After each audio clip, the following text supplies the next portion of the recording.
Hello and welcome to day 5 of the 2022 Biohack Your DNA Summit. I'm your host Kashif Khan and I'm so incredibly grateful to guide you on this amazing journey. I would like to take a moment to thank all the staff members, the people behind the scenes, our gifted speakers, and most of all, our summit sponsors.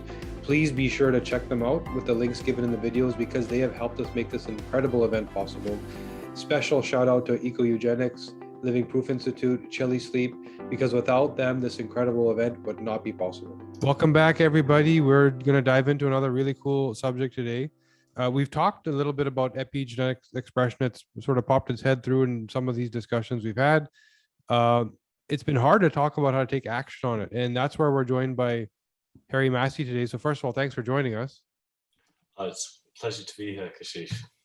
And we're going to look at how you can literally alter your energetic and informational environment to alter your epigenome. So, I mean, then the work that Harry's been doing, he has literally seen an outcome. He's literally seen an effect of his work. And it's really cool that you're able to share this with us. But I know that your personal background, I mean, this is driven by your own personal sort of drive to get better yourself. I heard you were quite ill when you were young. I was extreme. Well, I was actually bedridden for 10 years, but maybe I'll just start just before that. So I'm an avid rock climber today, but I started my climbing when I was 14 or so. And when I went to university, I was like climbing overhanging faces in the French Alps. I'd climb like without ropes, 100 foot above the ocean, and sometimes I would fall off into these crashing waves and hope they didn't crash me into the cliffs. Wow. And when I was 21, I ended up with 3 climbing trips actually led me to being bedridden for the next 7 years. And on the first trip, I went ice climbing on Ben Nevis in Scotland. But ice climbing is much more delicate than rock climbing, and sometimes you come across patches that are extremely brittle, whereby like you teeter up as delicately as you can. I was a few hundred meters up this ice face. I placed my ice axe, pretty well. What I thought was carefully, but not carefully enough. I made my move. The ice shattered, and the next thing I realized is I'm basically falling backwards onto the slope below.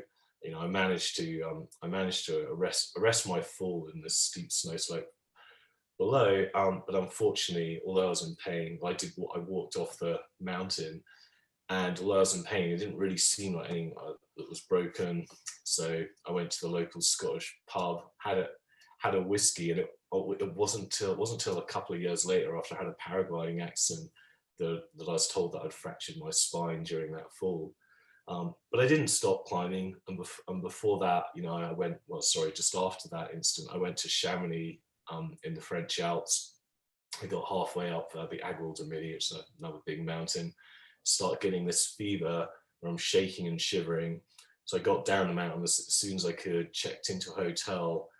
That turned into, I think in the States you call it mono, we call it glandular fever. Right.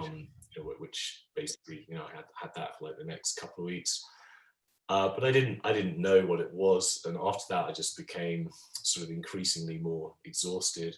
I attempted one more mountaineering trip to Europe, thinking, as you probably would, that the mountain air and exercise would cure us, and it was all a healthy thing to do. Couldn't have been more wrong. And that trip exhausted me so much. I ended up stuck in my tent, eating dried bananas till I managed to summon the energy to drive myself home.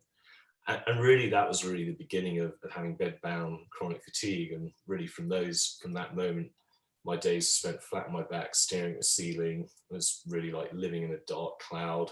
You're trying to focus enough to remember what on earth you're thinking. You're like, oh, like what the fuck did I just think? And you spend half the time just trying to remember what the thought was. 2 years of Western medicine, couldn't figure out what was wrong with me. One doctor told me like 80% of people who had chronic fatigue syndrome basically have it for life. So, take these antidepressants and just suck it up, really. Like, they didn't know what to do.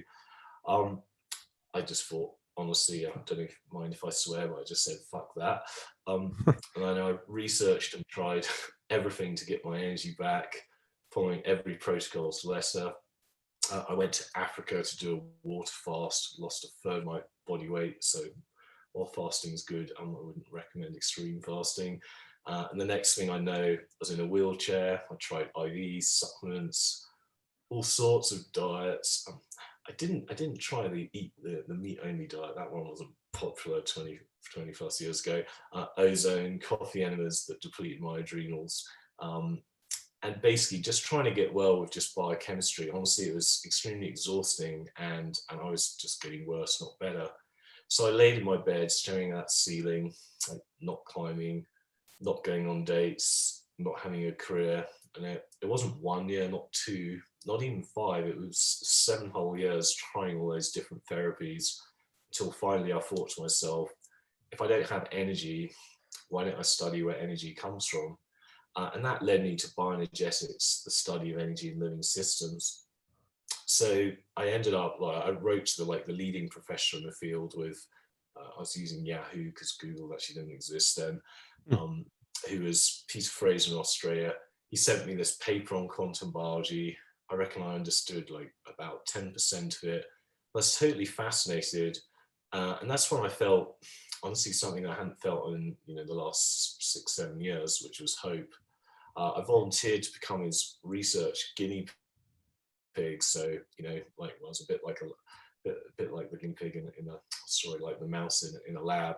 I was experimented on daily. I got all these incredible reactions, like a boil where I'd had an MMR vaccine from an antidote to a vaccine. I get these fevers, all sorts of weird excretions.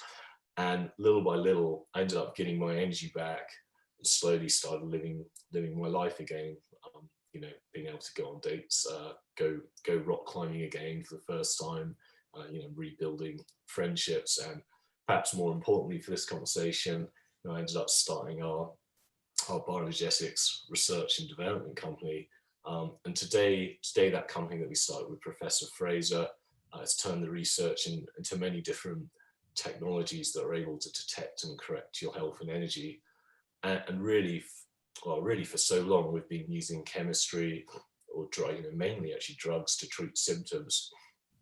But these pharmaceuticals cause side effects over time. And of course, they only treat the symptoms, not the root cause of the disease. But in this whole process of discovering bioenergetics, we really discovered a way that you can restore people's health in a chemical toxin-free way. And I know you mentioned epigenetics, and I'm sure we should go down the epigenetic rabbit hole for sure. We basically discovered a way where you can change the expression of your genes without side effects that's affordable for everyone. It's incredible, your story, because I've heard of the work that you've been doing in bioenergetics and how you've been helping people, but to hear the background of what got you there, a lot of the great healing stories start from self-healing. The motivation is so powerful that you end up finding things that don't exist because whatever's working or whatever's out there doesn't work for you. And here's another case the same. Some people would say, well, you did it to yourself. Why'd you break your back? You should taking it easy, but that probably wasn't the actual cause. It just led you up to, where you got to. Yeah, no, absolutely. Well, I think, you do things to yourself, but I mean, this going to, I guess, a more spiritual, like life purpose type aspect. But yeah, when you look at like most great inventions or great discoveries, generally most of those people, if not all of those people, have had extreme hardship, which is obviously what drives them. And honestly, without that drive to get better, I don't necessarily know what it would be. But I did an economics degree at university. I was probably just going to work in London for a bank or stockbroker, something fairly fair. I'm not saying it's dull if there's any stockbrokers listening, but yes. Yeah. Put me on my path for sure. Yeah. It's the great adversity creates, a great advancement. That's kind of what led you to where you are. So for the people that aren't familiar, because I know this is a fairly new sort of spoke of medicine and wellness, what are the main principles of bioenergetics? Well, how would you describe it? So its Wikipedia definition is the study of energy in living systems, and sort of what we were alluding to, chemistry is being studied to, I say to death, but Mm. basically chemistry is a known thing. But really the physics of biology and the study of energies in living systems, it hasn't had the trillions of dollars that the biochemistry has had. So anyway, that's its definition. And really there's sort of three principles to think about in terms of how it can heal you. One, and I'll just state them and I can go into more detail of what they are. So what one is like life is an energy exchange system. The second is this a concept that I call the body is a battery, and the third is that fields can basically govern your energy or your energy control system. So I'll just go back to the first one. So when we're looking at life, we're here we are, sitting on the earth. The earth is basically it's entirely powered by energy from the sun. All of our food, through photosynthesis comes from the energy of the sun. So we're all pretty used to that idea that in the plant kingdom, like the plants live off energy, live on photons. But yet in the animal kingdom, we just sort of think, well, no, everything's powered by food. But ultimately, when you're looking at how energy is generated in the cell and the ATP chain, it's basically all from electron transfer. Mm. And sure, food, sugars, basically sugars, carbohydrates, fat, they ultimately convert to electrons in your mitochondria. But they're not the only source. The light and ambient heat, why you need to eat slightly less in the summer than you would in the winter months, is a source. Obviously, you're breathing in oxygen. Like without oxygen, basically without oxygen, you also don't have energy. Oxygen is actually 90% of your energy source, and it's the most sort of direct and immediate. If you stop breathing within a few minutes, you die. You can go for weeks or arguably months without food. And one of the other sources is electrons from the ground. So one principle is just thinking about how you can optimize your energy exchange with the environment. And the reason that's important is because you basically want to increase your level of energy within your system, which brings us to the sort of second sort of core principle, which is that the body is like a battery. And from that particular viewpoint, so most of us, if we're healthy, like our level of energy in our body is fairly high, or medium level to high. But when you get sick, the body's energy flow becomes so inefficient, and you've ended up using so much energy that you basically deplete your energy right down here. And if you don't have energy, you basically don't have energy to repair, or the simpler word is heal, or I know this is a genetics summit. So you need energy to actually tell to split DNA and RNA to make repair proteins to basically go and repair and heal the body. And if you're continually using your energy, i.e. you're super stressed all the time, maybe you're like it's like us, you're an entrepreneur or something, Mm-hmm. you're always burning up the candle, then you don't have energy available left to repair and heal. So as far as sort of bioenergetics is concerned, for healing, it's a very, very important principle to make sure you have more energy available each day or in a period than the energy you need for just thinking, digesting, day-to-day living. Because without the energy being above your sort of normal daily needs, you can't actually heal. So that's it's a very important concept, and there's a lot of ways of doing that. There's all sorts of therapies that are very restorative, things like hyperbaric oxygen or massage or going ozone, sauna tents. Like they're all quick ways that you can get more energy in the body and help it restore, so there's energy available. And then the third point, which is basically fields govern your energy. This is much more interesting and slightly more complicated one, but it's not that complicated. Is okay, so you've got energy. So assume we've got energy available to heal you. How do we direct that energy? You know, how do we make sure that energy goes to actually create the correct epigenetic expression, create the correct repair proteins, etc. And that's all really down to what we call your energy control system.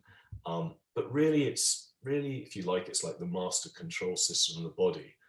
And traditionally, we're all used to there being like a chemical-based control system, i.e., if your thyroid produces thyroxine, the thyroxine travels around the blood. There's a little sort of supposed lock and key in the cell, and then the molecule enters the cell, and it basically sort of works like that. However, there's also a field-based control system.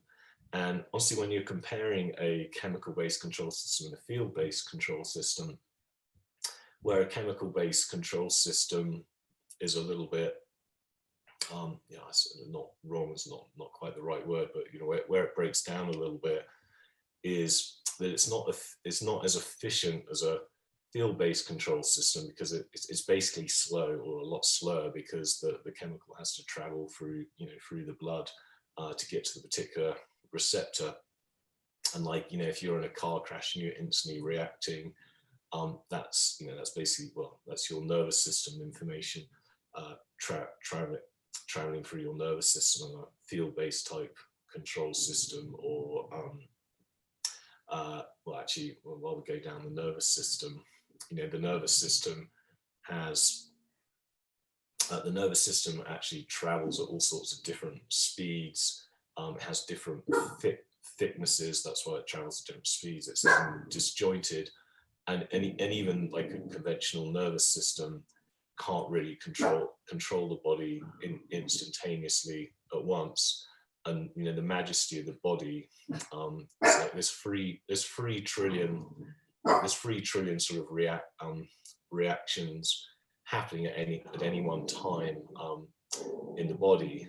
And for all of that to happen exactly at the right moment at the right time, that it can't happen through a chemical control system that's sort of traveling slowly, neither a disjointed nervous system. And so for that, you basically need a field-based control system. And it's mostly, it's not solely, but I think for brevity, it's mostly a photon-based control system, which enables it to be instantaneous, allowing basically allowing your control system to happen in real time.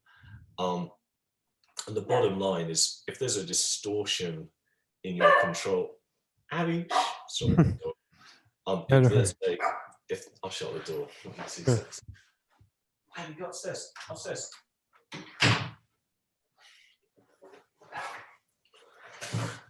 Yeah, don't worry, we'll cut that off. Okay. Abby, shush. Sorry. We're talking about control system. Yeah. So with a field-based control system, what really matters is, so let's say there's a breakdown in the control system, and for example, if someone has cancer, that's the ultimate breakdown in a control system, because cells just start growing where they shouldn't. But all disease at some level is a breakdown in the control system. That basically means energy is not being used properly. It's not flowing properly, which makes it inefficient. And that sort of goes back to that the body is a battery type idea. So what can end up happening is the body, because it's become so inefficient, is burning up it's burning up all this energy. It's reducing, your body battery down, your body battery or energy level too low, so you don't have enough energy to repair itself. So really, really to sort of get yourself healthy again, it's super important to optimize your control system. I think all the work you're doing with epigenetics and genes is in that same similar ilk. Like, you want the body's repair system and control system to work optimally, because if it does, you can use energy efficiently.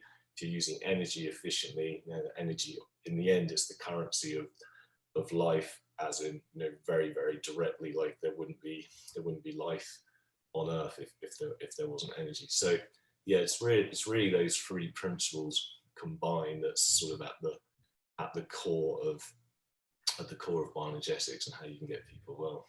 Yeah, that's really, I mean, there was some nuanced stuff in there that was really cool that you touched on, that I hope everybody caught. Like, the difference between, we think of food, what you said in the very beginning, as something you eat until you feel full, right? And that's kind of where our relationship with consumption is limited, but that's where it kind of starts. Like you said, it's not about a consumption, but more of a transfer of energy, which is such a interesting way to look at it. You're literally consuming this thing to take on the energy that it imparts on you, and the nutrition and the minerals, what it derived from the ground, it matured from the earth, pulled things out of the earth that need to be delivered to your system, as opposed to, here's a carrot, right? Which is kind of the way people think about food. Exactly, and also to actually get that energy to work in your body, it's combined with oxygen, which Right. is really another source. It's really another source of electrons, and there's a whole, well, both in Chinese from qigong, and then obviously in the Yeah. Ayurvedic world, and in all the breath work and yoga, you can optimize how you get energy through breath work as well. And that's honestly probably the quickest way. If someone's low in energy, well, go and do breath of fire and some breath holds or some qigong for 5-10 minutes, and that's going to increase your energy more than eating the carrot or the sugary drink. Yeah.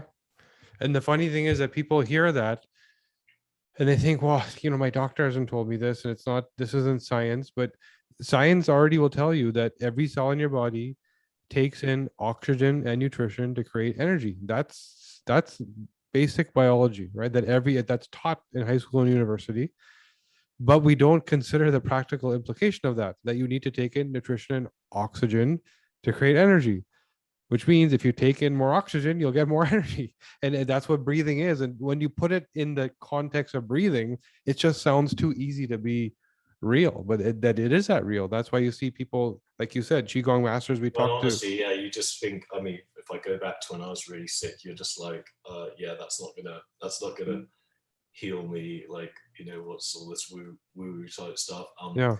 Funnily enough, it's not till yeah, I don't, well, at least in my case, I'm very into breath work now, but that took a long time to appreciate and see Yeah.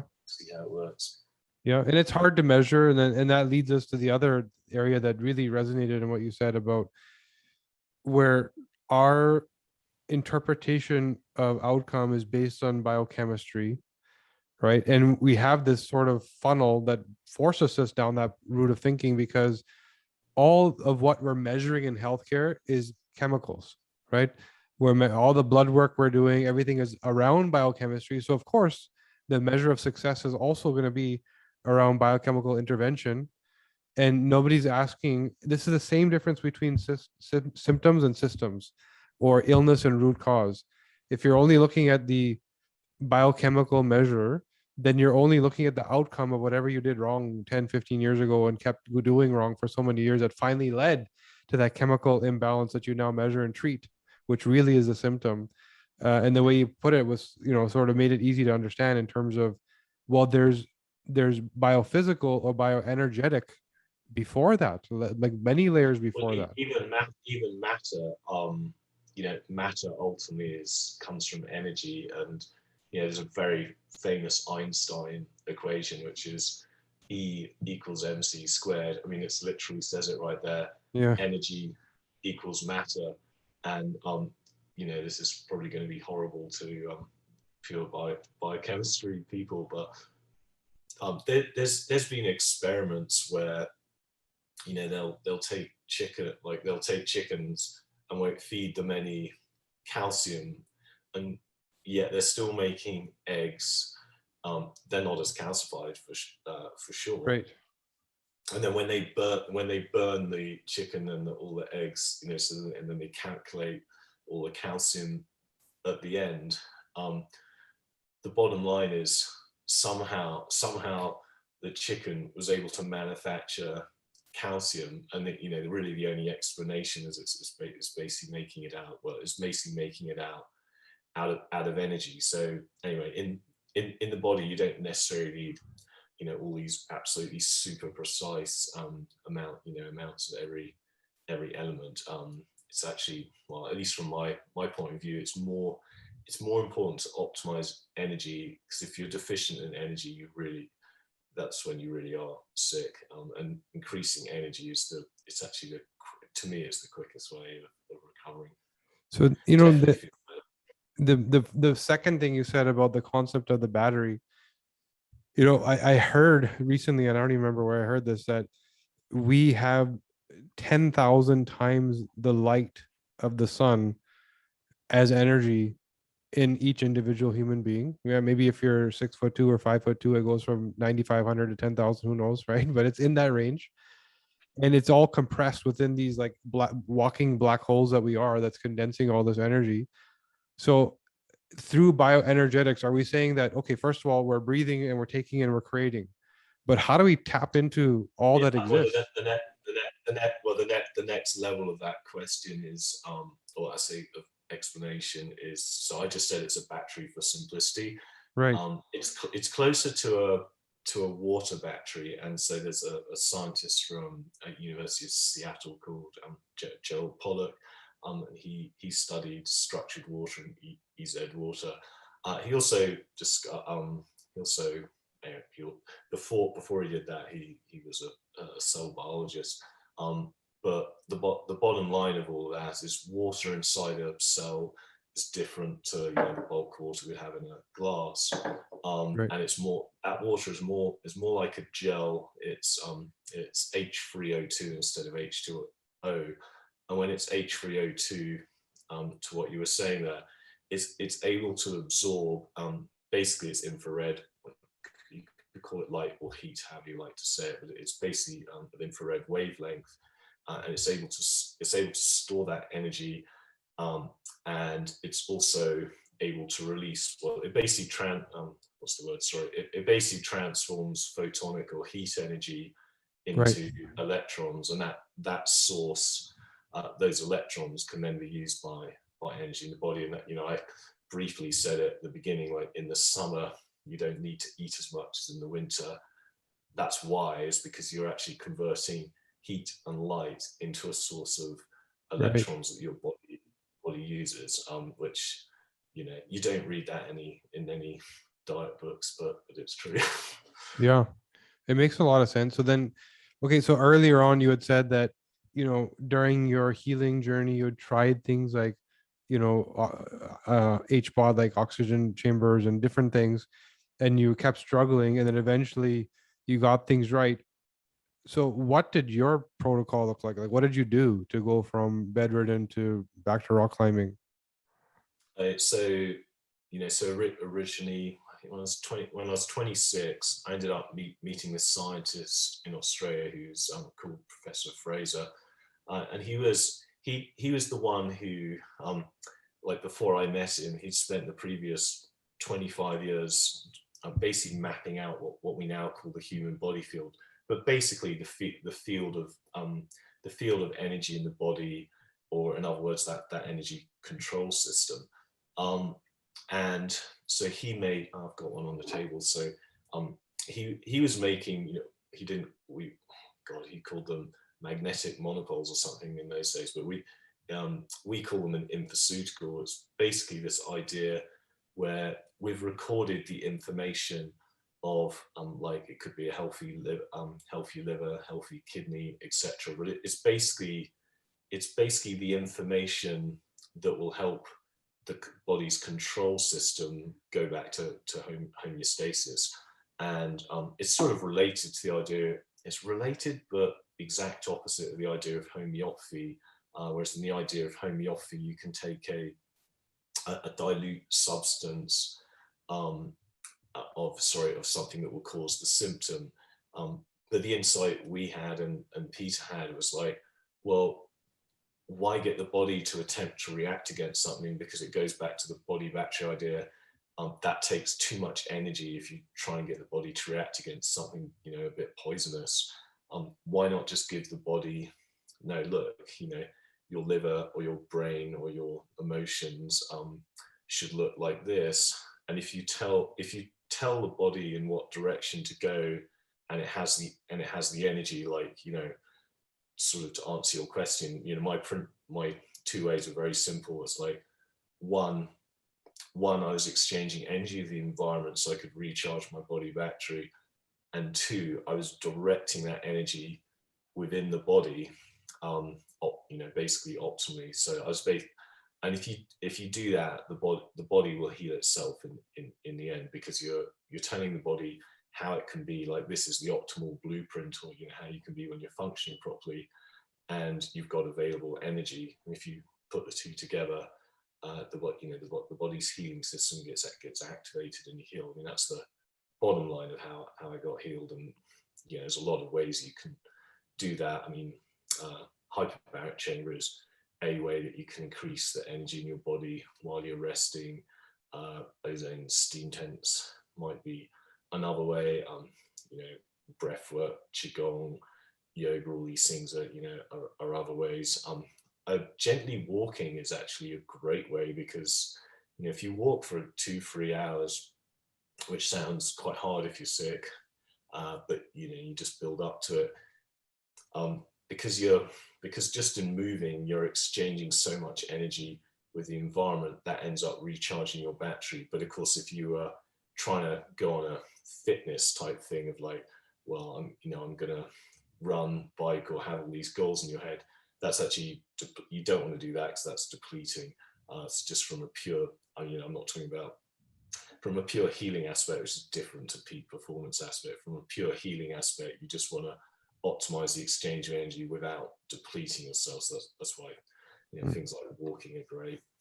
So I think when you hear about it, it makes practical sense. But then somebody might say, well, how do I know it's working? I went and bathed in the forest and spent some time, and I don't know and it may take me years to find out. But you have this concept that you talk about that I think may answer that. You say that, when someone immerses themselves in bioenergetics, it's detect, correct, and protect, right? Those are the three things that are kind of the process through which you go through.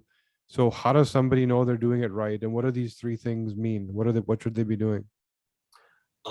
So in our Nest world, which is the main company we've been talking about, so we have a system that will basically scan that energy control system and look for where the blockages are. So you basically can just simply see, okay, well, my liver energy is off, my kidney meridian is off, like I've got this mind body trauma, etc. Do the scan so that's the detect bit. And the correct bit is, as per, we're basically correcting the body's energy control system, through infoceuticals. And the protect bit is through personalized meditations. And what we really mean by protect is we want to help protect the body's energy, because one of the biggest ways we lose it is literally emotional stress. It's because of how we're reacting emotionally to day-to-day situations. We get frustrated, anxious, all those sorts of things. And so we basically help to educate people through personalized meditations to help protect their energy. So that's basically on that. So putting some metrics to it, I know you talked about changing your genetic expression as an outcome, like that's some measurable outcome. So where are we seeing that change? Where in that epigenetic expression? Has this been measured? Is this something you're tracking? So in yeah, well, I can tell you some Russian research. So I know I know the Russians. It's sort of really interesting. But when you look at so DNA and RNA, they're sitting basically in gel-like water in the cell. So the only thing that's next to them is H3O2, like this gel-type water. Right. And so for DNA and RNA, because it's basically splitting. It's selecting the right it's selecting the right part of the DNA chain to then go and create the repair protein. For it to do that mechanically, it's only gel type water that's actually like mechanically nudging. Hmm. And then the question is like, well, why would water mechanically do that? And that's basically where it comes into this field-based idea. So there's really only two things that are going through water. One is infrared. It's basically heat, and that's the source of energy, because you can't get anything to happen mechanically without a source of energy. So the source of energy is it's heat. And then of course it's like, well, what is it selecting and why? And that's basically coming from the fields of the body. So God, it's in I can remember, it's there's a book called The Emerging Science of Water. There's a collection of mostly Russian, but it's been translated to English, of Russian papers that's sort of showing all of those experiments and research papers. That's one way. In our research, we actually haven't done an epigenetic test on pharmaceuticals, but we should have. But what we have done, so we have some studies going on at University of California. So we're doing one, or we've done one with stem cells, and basically, like we present the imprinted fields. When you take a cell culture, they basically live off a medium, which is basically like saline water, a bit of sugar. We imprint that medium, like with our pharmaceutical set of information. And one experiment we did is we basically wanted to increase the growth rate of stem cells, and in a 10-day period, we basically increased the growth rate of neural stem cells by 50%. There's another experiment where we're looking at when you're looking at the cell membrane, and the cell membrane is basically keeping out nasty things, letting in good things, etc. And obviously excreting waste material out. We're able to increase the a cell membrane's resilience, or if you like, resistance to foreign toxins. So it's another experiment. And then, this is a fascinating. Well, so I hate COVID. I say I hate COVID ones. I just don't like talking about COVID. But Mhm. because everything in 2020 and 21 at universities was all about COVID, so they of course wanted to do COVID research. Anyway, so they basically took lung tissue. They even had a control, and then they had another culture of lung tissue, which they then imprinted with some, it's a bit more complicated, but basically information that will reject coronaviruses. And anyway, they saw a 20% additional rejection rate when we imprinted that lung tissue. Then weirdly, because we had provided them an HRV set of information, and they had an HRV virus around as well. So I don't know why you'd infect a lung with HRV, but they did. And then in that case, they saw a 50% rejection rate with the HRV. And we've got some other, we're in talks with some other universities for repeating and doing some additional experiments, and it's which is great, because honestly, as a company, like Professor Fraser, he was in Australia, he was part of Melbourne University, but Melbourne University really didn't like his research and what he was doing because it was going against big pharma. And actually, Yeah. in the end, he was kicked out. It's actually why he was working. You know, I ended up being able to work with him as a 26-year-old because he wasn't in the university system when I met him. And you know, honestly, we struggled within the company to get other, you know, universities to do it because generally universities are a little bit afraid to look at or back anything that's holistic or against Hmm. big pharma interests. But 2020 seemed to have changed that because we've now got 3 different universities who are open to doing research. So do you see with all this research going on that's sort of now putting a measure and evidence to things, a different horizon where this becomes therapeutic or more mainstream? Because right now, I'm sure most people listening haven't even heard of the concept, you know, although it's flourishing and there's outcomes that are measurable. What's the intention behind the studies, that one day you walk into a doctor's clinic and this is one of their part of their toolkit? Yeah, super good question. I mean, in the end, what well, it's sort of a bigger picture than our company. Hmm. Um, so let's say you've had 100 years. I don't know how much money, but it's in the trillions of dollars that has researched, you know, chemistry, different pharmaceuticals, etc. But you've had, I don't know, it's probably less than 100 million, I would guess, that has researched the physics of biology, Hmm. because in the end, there's no painful chemical drug, you know, that's an outcome. Um, and so really, I mean, really the reason we're doing it is actually we want to catalyze interest right across society. So like, I mean, sure, it'd be good for our company, of course, but I'd be over the moon if a bunch of other researchers, universities, other companies, you know, were inspired to do more research. Like other non-profits, got going and backed it.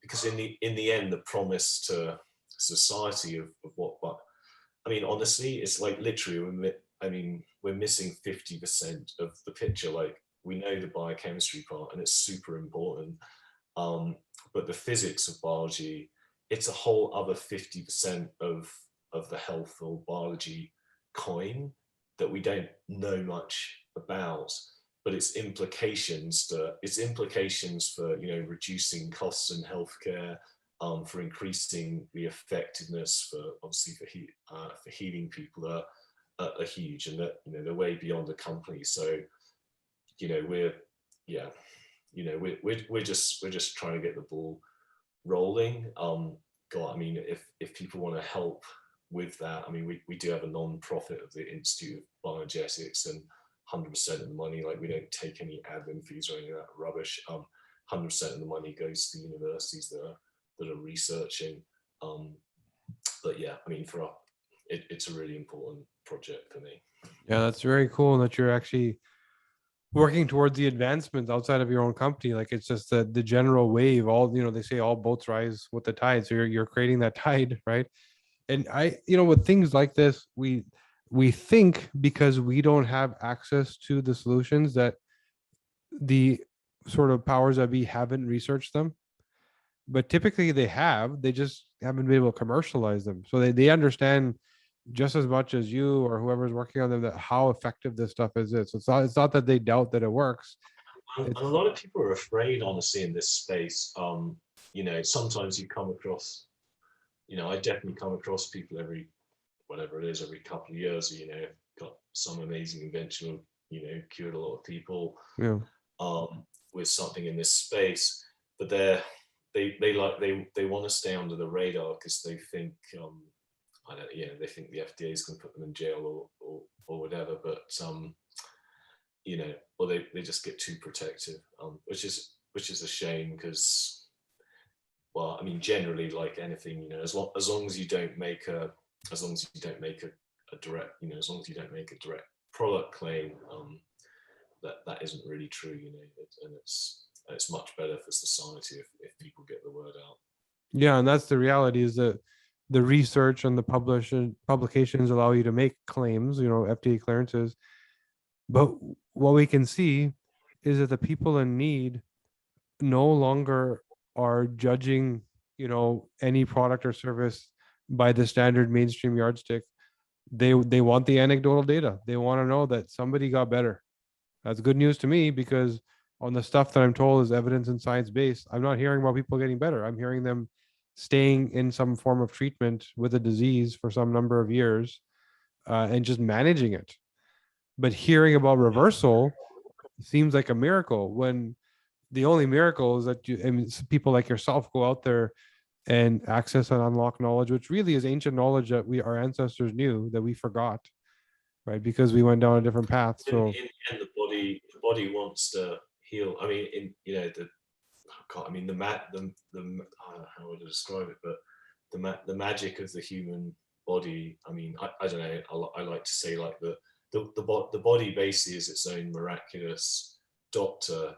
If mm, you put it in the right environment and give it the right resources, it will heal itself. Which I guess is back to that environmental epigenetic idea. But you know, well, no, that's I for mean, sure. another way, yeah, it's like you can put a cell if if a cell is in, you provide it with a toxic, medium toxic environment, or you're feeding it bad blood, the cell deteriorates. If you give it nice, fresh, great blood, the cell recovers. Well, our bodies, like we're cells, we've got all the blood Yeah, feeding the cells, and then if you like, there's this outside environment that's sort of like the blood to the body, if you like.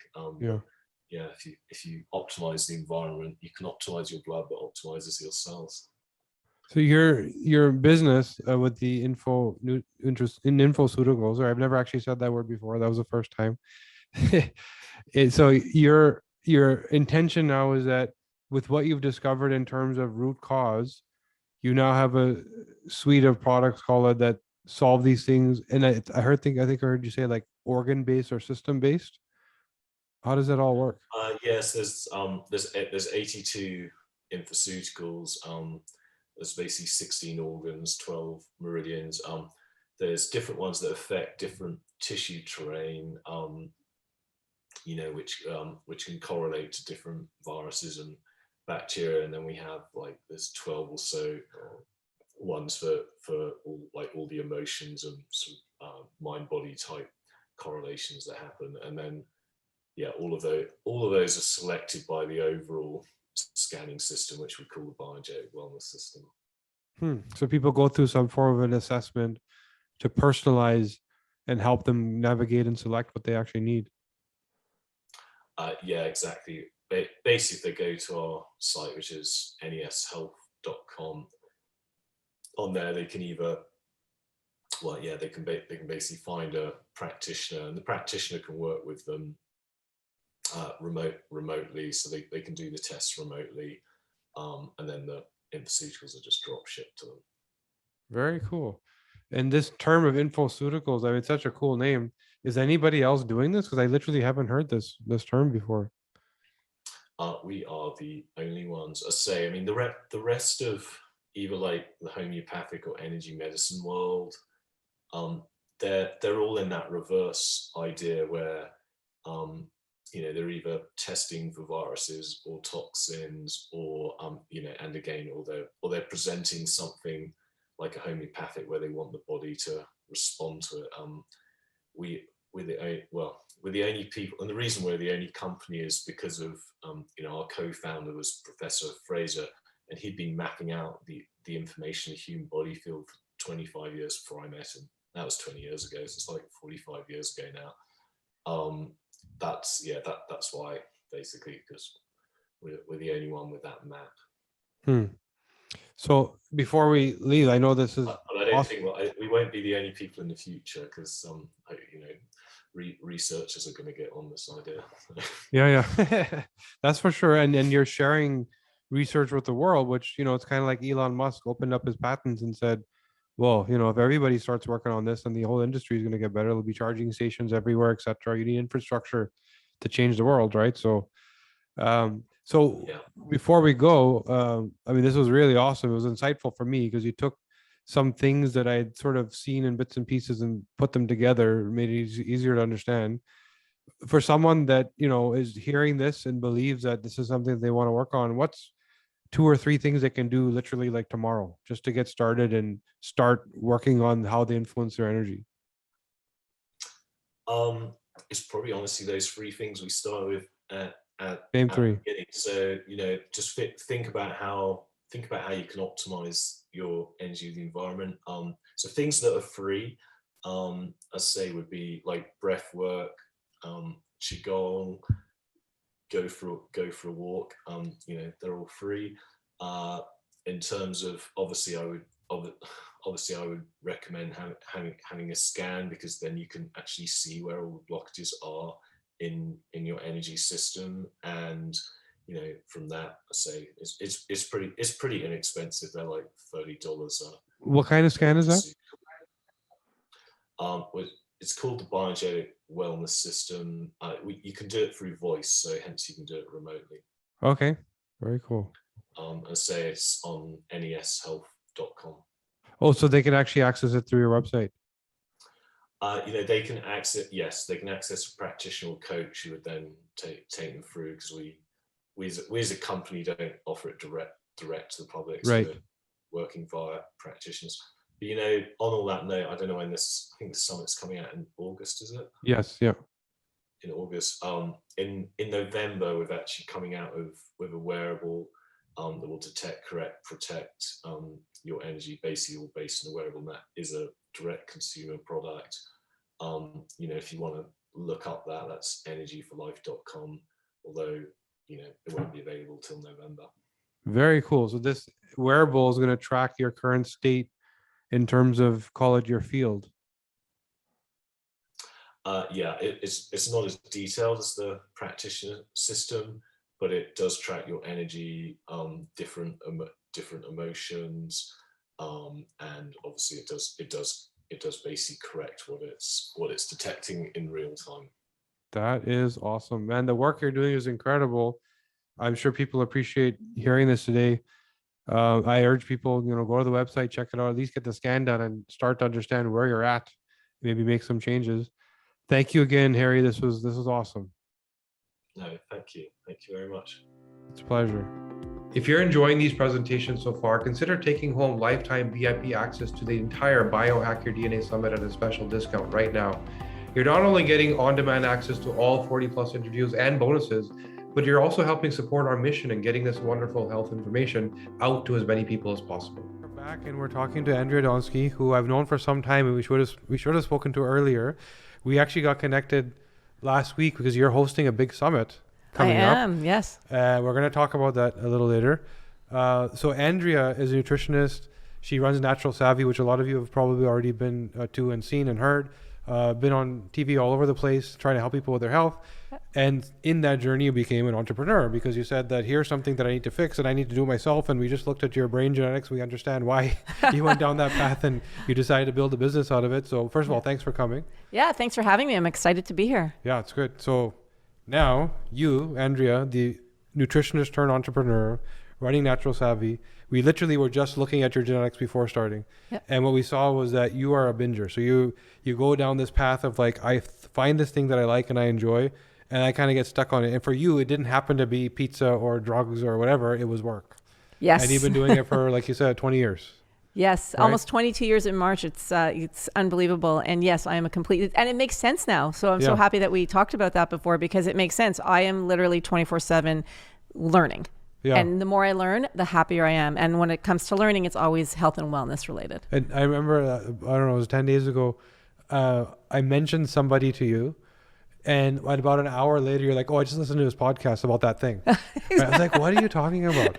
How did you, like, as soon as we got out, you're like, okay, I just finished, and you listened, you understood the guy, figured him out, picked him apart, and then you're on a call with him to get to work. Oh, yeah. So, it takes unique neural wiring to be able to do that, but that's why you're good at what you do. Oh, thank you. And now I know why genetically, which is so cool. Yeah. So what in this past 22 years, I know what's been going on, but tell everybody how you got to where you are and what you're doing. Yeah, I mean, it's an incredible journey. And I always say as an entrepreneur, I really start with where my life is at. So when I started Naturally Savvy back in 2007, it had to do with, I was having kids and I was in like very much my fertility mode and building a family and, raising a family. And that's where Naturally Savvy really kind of its sweet spot is really in those, that 25 to 45 age group. And then as I came closer to 50, I was like, perimenopause and menopause. And that's where I'm in my life right now, and which is why I'm starting a brand new company and just literally speaking to women in perimenopause and menopause. So it kind of, my entrepreneurial journey follows really where I am in my life. Yeah. And so many sort of, call it like functional medicine type stories, come from this, I needed something for me, and here's what I figured out that worked.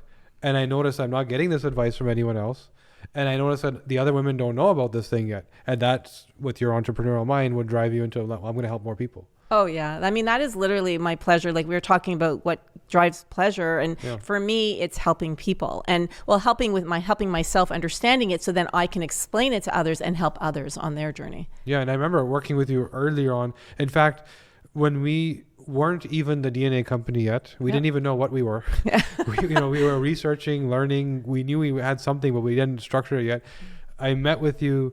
It was in Anaheim at a huge trade show. We were introduced. Expo West. Yeah, Expo West. Massive. I was exhausted walking through that thing. But there was some protein chickpeas all the way up to rare ingredients that you can't buy anywhere else in the world. I miss it. Yeah, and that's where you immediately took interest and just broke it apart and understood it. And I was like, where does this brain come from? I love it. And then we worked together on some media stuff. But since then, you've shifted gears, like you said, because of your own personal journey into focusing on solving menopause problems. Yeah.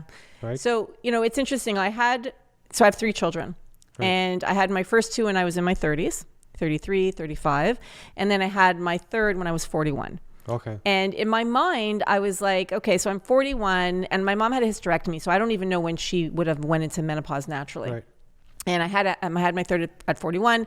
And for some reason in my brain, I'm like, wait, because I had a child at 41, I'm thinking fertile. I'm thinking, everything's, working well. I thought I wouldn't go into menopause, or it didn't even kind of come into my mind until I was in my mid 50s. Right.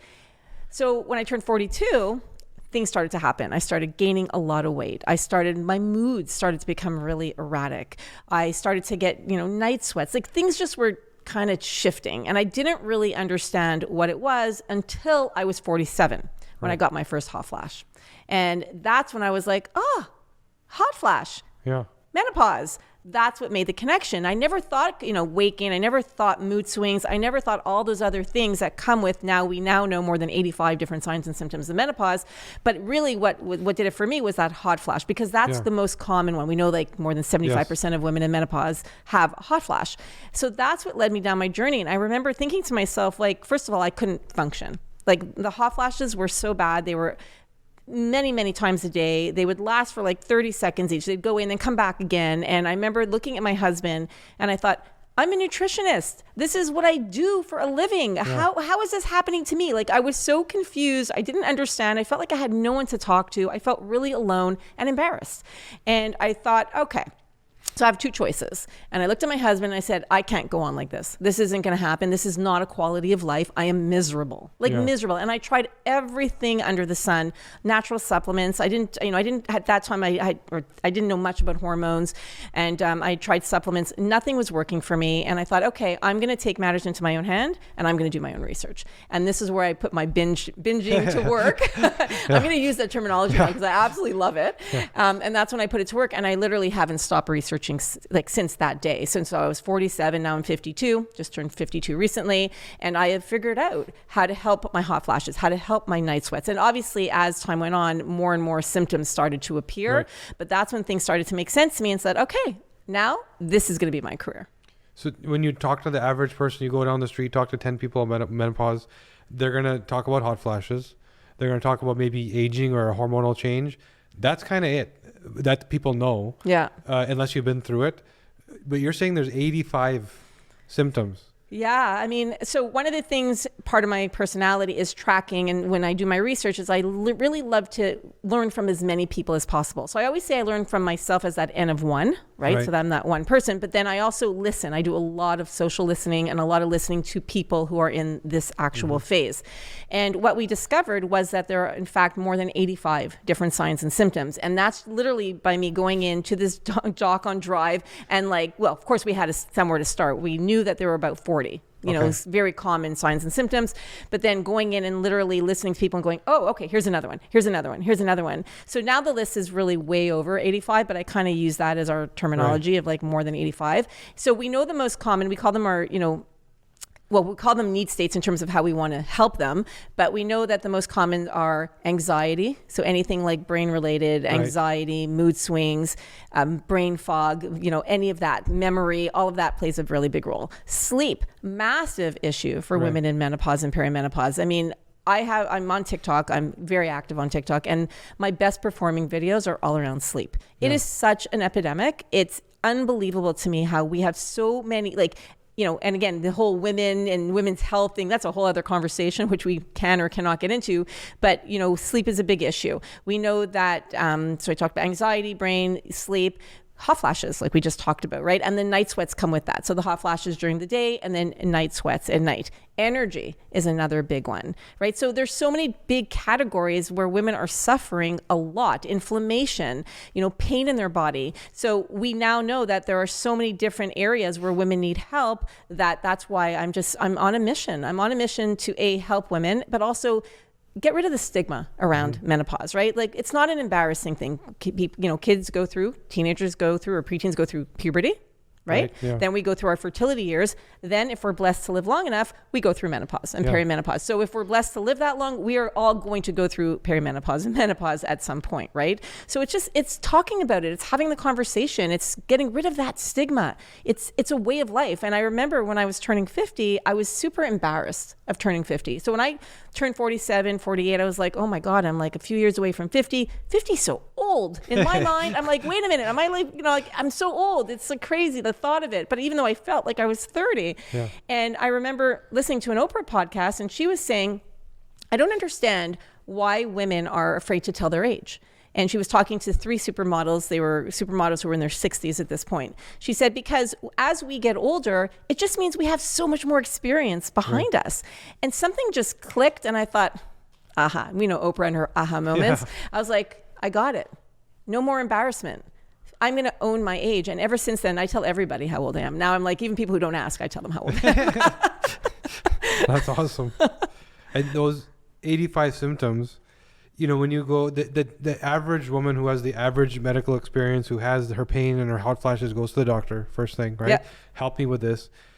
Those things that you've identified, is the doctor even aware of that stuff? So here's where we do a lot of the listening. So in some cases, so what we've learned from, again, this is from the thousands and thousands of conversations that I've listened to or had with women, is in many cases, doctors don't really know. So they don't learn about it in school, and a lot of it will come from their patients and how their patients come to it. So some doctors will tell their patients that they're too young to be in menopause. So I hear that over and over and over again. And these are women who are in their 40s. So what we understand now is that perimenopause can really start anytime after the age of 35. In some cases, it's even happening earlier. I've heard from many women who are saying they're like in their late 20s or early 30s who are experiencing perimenopause. So I would say in that case, doctors don't really know, and it's not their fault. They're learning, right? And in many cases, they're learning from the people who are in front of them, from the women in front of them.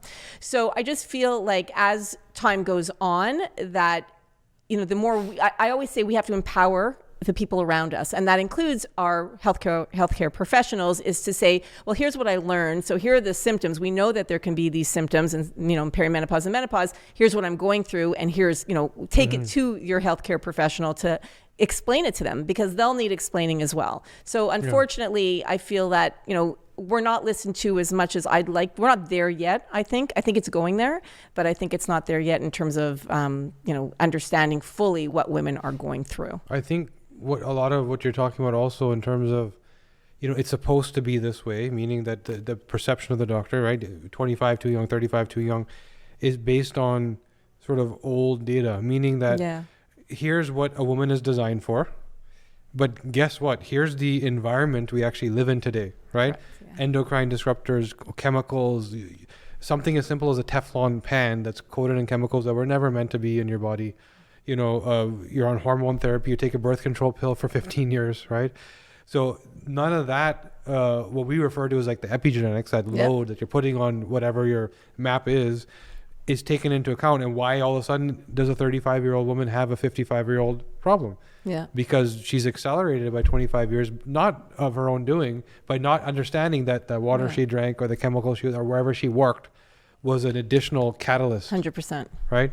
Yeah. So that's not something that you can then, you're in the position, I have the menopause now. That way, the decisions, the problems, that was already done.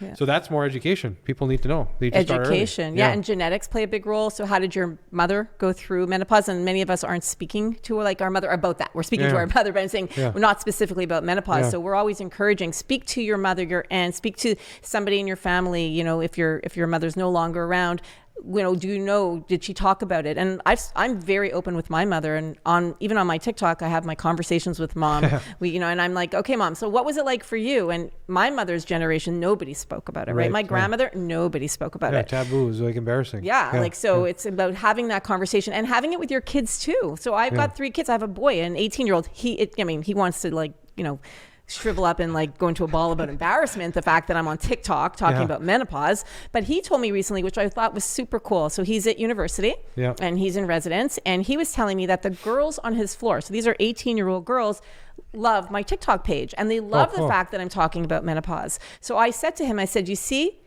first of all, I'm educating you because I want you to be aware about what menopause is. I had no idea going in, but one day, I want you to have this information so that you can pass it along to your family. But also, I love the fact that other 18-year-old girls are loving it, because the earlier that we understand it, the more we can help with prevention, we can help with like lifestyle and stress management and all these things that we know once we get into menopause can have a negative effect, right? Or can really have that, whatever. It can make our experience good or maybe not as good. And it takes the kind of work that you're doing to create an environment for prevention, right? Otherwise, we all already know we're in the very reactionary healthcare system where the toolkit is, when you're sick, call me, right? So it's too late. So by the time that 35-year-old woman who maybe had another 20 years, got there at 35, that required somebody like you reaching her at 18 and teaching her, here, you're on the wrong path, you got to go this way, right? Absolutely. Taking care of our adrenals, right? Learning how to deal with stress. And, the other thing that does play a factor here too is how earlier. So I was reading some research about having a period earlier can actually make you go, well, there's a correlation between having periods earlier and going into menopause earlier. So there's so many things at play, right? Yeah, they're actually, so just in general, one thing we've learned genetically, so we understand aging is kind of like the unraveling of your DNA. There's damage that happens over time. It's been directly correlated that the quicker you age as a teenager, the quicker you develop, the shorter you're going to live. Oh, really? Yeah, it's a clear indication. So, and it's over and over and over again. David Sinclair out of Harvard did the all longevity stuff. So they've been studying this. And same thing with that correlate of, okay, you got into sort of puberty earlier, so you probably will hit menopause earlier. Your hormonal system is more mature, right? So, and that would also directly, correlate with your age also. So and that's where biohacking comes in. Yeah, that's where that's a whole other conversation. Yeah. So then what, these 85 symptoms, I'm sure the women are listening say, I have about 800 symptoms. There's lots of stuff going on. So what are the things you're doing to sort of intervene? Is it possible to say your hot flashes don't have to be that bad? Yeah, so I always say I like to stay in my lane. So my lane is nutrition, lifestyle, and supplements. So that's really where I focus. But there's also nowadays, BHRT or body identical hormones. So there are different routes that we can take that are available to us today that may have not been as available to, let's say, like someone like my mom when she was going through menopause, right? So there are so many things that we could do. Nutrition really does play a big role, especially when it comes to inflammation, because we know as we go into perimenopause and menopause, we're more prone to inflammation. So starting with our diet, is really key. So cutting out certain foods that we know create that inflammation in the body and sticking to foods that are anti-inflammatory, right? So, when we look at lifestyle, stress. I mean, it is unbelievable how much stress plays a role with so many things that are factors that are going on, right? So it plays a role in blood sugar. I wear something called a CGM, a continuous glucose monitor, right? So I've tracked it when I've heard, I've had a stressful event and then I've actually taken my blood sugar goes up. So there's so many ties into stress in terms of how it makes us feel and, cortisol levels, et cetera, right? So managing stress, I'd have to say, is probably learning how to do it. Nobody's going to be perfect at it. We're all going to, we all are living in the real world. We don't live in a bubble, but understanding how to manage stress, understanding the adrenal glands and the role that it plays with our adrenals is so important. And the earlier that we can figure that out is so key. And then also supplements. I'm a massive fan of supplements. And being a nutritionist, I hear often of like, you don't need supplements, just, focus on nutrition and that'll make the whole difference. Well, I'm here to say, I don't agree with that. I do believe we need supplementation, and for many reasons. One of the major reasons being that our food is so deficient in, our soil is deficient in minerals, right? So even if you're eating, your 1, 2, 3 salads a day, is it organic? And even if it's organic, we're just not getting the minerals that we need. And minerals are important for all the cells in our body to function properly, right? So there's just so much tied into it that, yes, there's a lot we can do to answer your question. And now there's the whole thing around hormone therapy, which again, it's out of my lane, but there's a lot of great information coming out on that as well to help. We had a conversation earlier with a gentleman that deals with sort of regenerative farming, and he's really studied soil to a deep degree. And that's kind of what he said, is that it's not even about what you're eating anymore, because that what it's labeled as. It's not a carrot anymore. Right? If you look at a potato from today versus a potato from 200 years ago, they don't look the same. Right? So that whatever nutritional value, whatever you think your plate is supposed to look like versus what you're actually eating. So I don't know if we have to start growing our own food now, but we got to at least start cleaning up the mess we're in. And even if you're growing your own food, making sure you're using the right soil and making sure you're mineralizing it, right? So there's it takes work to understand. Soil is dead, right? So, so when you scoop soil, it should be full of worms and worm castings, like the worm poop that makes it so healthy. And when you do that, go anywhere, you don't see worms because they're all dead from pesticides, right? And chemicals. So which is what you end up then bringing into the food and eating. So you're eating dead food. Right. So there's no life in it. Anyway, so going back to hormones, the BHRT. So we have found that there's certain women for whom it's like they wouldn't have survived without it. Right. And there's certain women for whom, and we can obviously you understand the genetics of the hormone cascade. Where it's almost like a death sentence. It's gonna, ovarian cancer, breast cancer, because the net metabolite, what are you turning those hormones into? It's not, I need testosterone, give me testosterone. What do you do with the testosterone? So that people that have their genetics or some functional medicine doctor guiding them may know that. How does the average person deal with hormone therapy, or do you need that guidance? Oh my God, this is probably one of my favorite things to talk about. Again, this isn't what I speak about every day, but it is something that I'm passionate about, let's say personally. Right. So from what I've learned from the DNA, from the DNA company and my genetics and understanding and doing other testing as well so let's go to the metabolites for a minute. So when I'm asked my opinion of, okay, Andrea, are hormones okay for us? So my answer is, well, if it's something that works for you, then I think it's great. Anything that's going to work to make you feel better because so many of us are suffering, I'm like all for it. Just make sure, you're working with a proper doctor or healthcare professional that's monitoring you and testing you.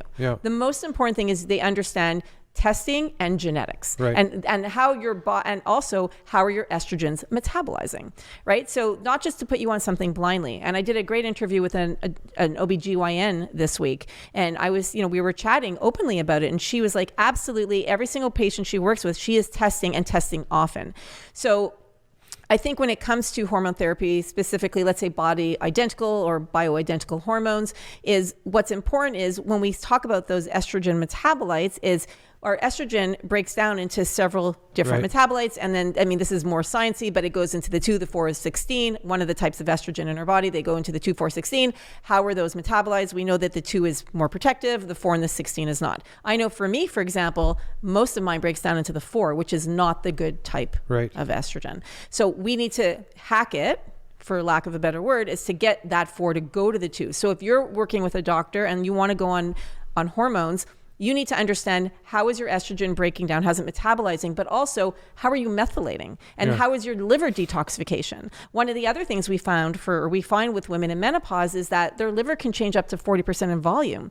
So they might need some extra help, or perhaps they're taking some supplements. And this is one of the big ones, which is what led me down the road to create Morphus and to want to do supplements in Morphus, is that there are so many women who are willing to try things, but may not realize, well, wait a second, maybe this isn't so good for my liver. For example, black cohosh. I was on it for years for my hot flashes. It works, but it's not a long-term solution because the research shows that it actually can cause issues with liver.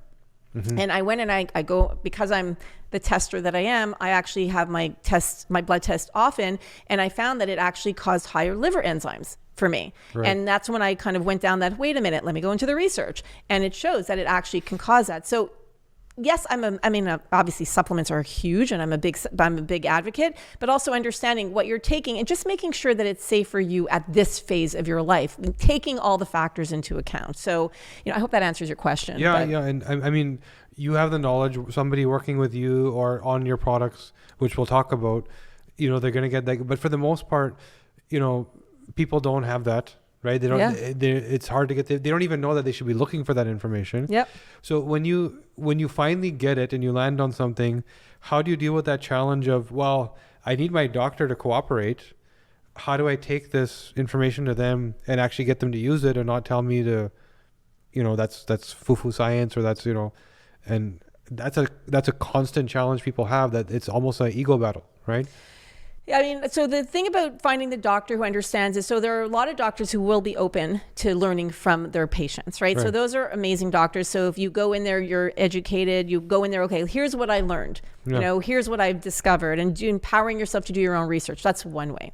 Another way is if you find that you're really hitting a wall with your healthcare professional or your doctor, and they're just are not open to it at all, is to see, and I know this isn't easy because I hear this from a lot of women as well, is to try and find a new doctor, somebody who is willing to do it. And there are some great resources out there, like the North American Menopause Society, NAMS.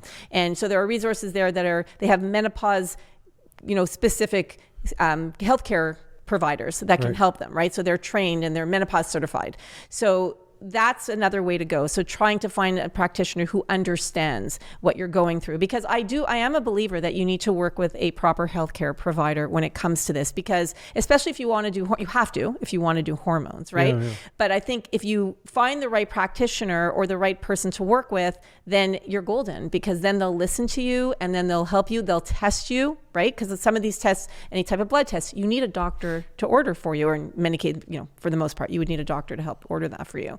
So I think just going in there with the knowledge and the education, doing the research beforehand can make a really big difference. So that you're not, so even if you are poo-pooed or shooed away or like, well, I don't believe this, you'd be like, well, no, wait a second. Let me educate you. Let me explain it. And if they really don't want to listen, I mean, there's now telehealth. There's a lot of options online that you can find, and trying to find someone who will listen to you. Or maybe going the functional medicine route. A lot of people will go the functional medicine route, right? If they find, because then you have more of that integrative approach. So it sounds like you have your clinician who you have this relationship with, and it's almost embarrassing to not work with them.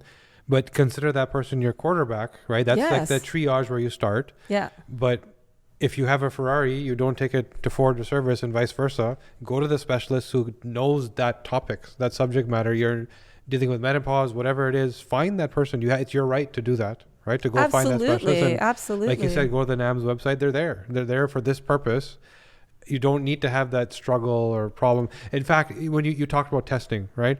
So even something like that, when do you test? If you're taking a Dutch test, for example, and you're not familiar with the circadian rhythm of the hormone, what's going on monthly, that test could mean many different things. The result could mean many different things. And if you're not working with a specialist, they may not even know that nuance, and then the results are completely wrong for you. So I don't know, have you had that experience where testing at different times of the month means different things? Well, yeah. So there are no actual tests to diagnose, let's say, perimenopause, because our hormones are up and down. It's really, you can't look at a blood test because it's a snippet in time to say, oh yeah, you're for sure in perimenopause. So that's where it gets a little bit more difficult. So that's why a healthcare practitioner or a doctor will say, okay, what are your symptoms?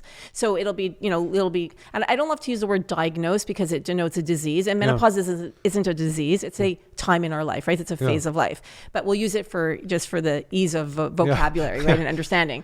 So we'll look at, doctors will look at symptoms. Doctors will ask you, like, they'll look at genetics, like when did your mother go into perimenopause as well. So there are certain things, and like there's also certain blood markers that you can look at, so that it won't give you the exact diagnosis, but it can kind of help. The other thing is, once you're in menopause, that's where blood tests will really come in handy, because then you'll know for sure what your blood markers are at and where you're at in menopause. And there's other things as well, like they look at FSH. So there's different results that they can look at. So going back to the Dutch test for a minute, is that although it may not be the official diagnosis, it can definitely help you. It can definitely look to say, okay, well, here's what's kind of looking a little bit like this might be perimenopause, right? Especially if you're on the younger end of it, right? So that's where you're kind of like, well, if you're in your mid to late 40s, you're like, well, chances are if I'm having a lot of these symptoms, that there's a good chance it might be perimenopause. Of course, I want to speak to my doctor and find out if it is for sure. But if you're on the younger end, it's like, wait, is this perimenopause or do I need a liver cleanse, right? So like, am I getting a hot flash or maybe is my thyroid low, or is my liver a little bit congested, right? So there can be other things that come into play. And the one thing that I will always tell women, and this is kind of a starting point, and I think it's a really important thing to mention, is that you have to have your thyroid tested.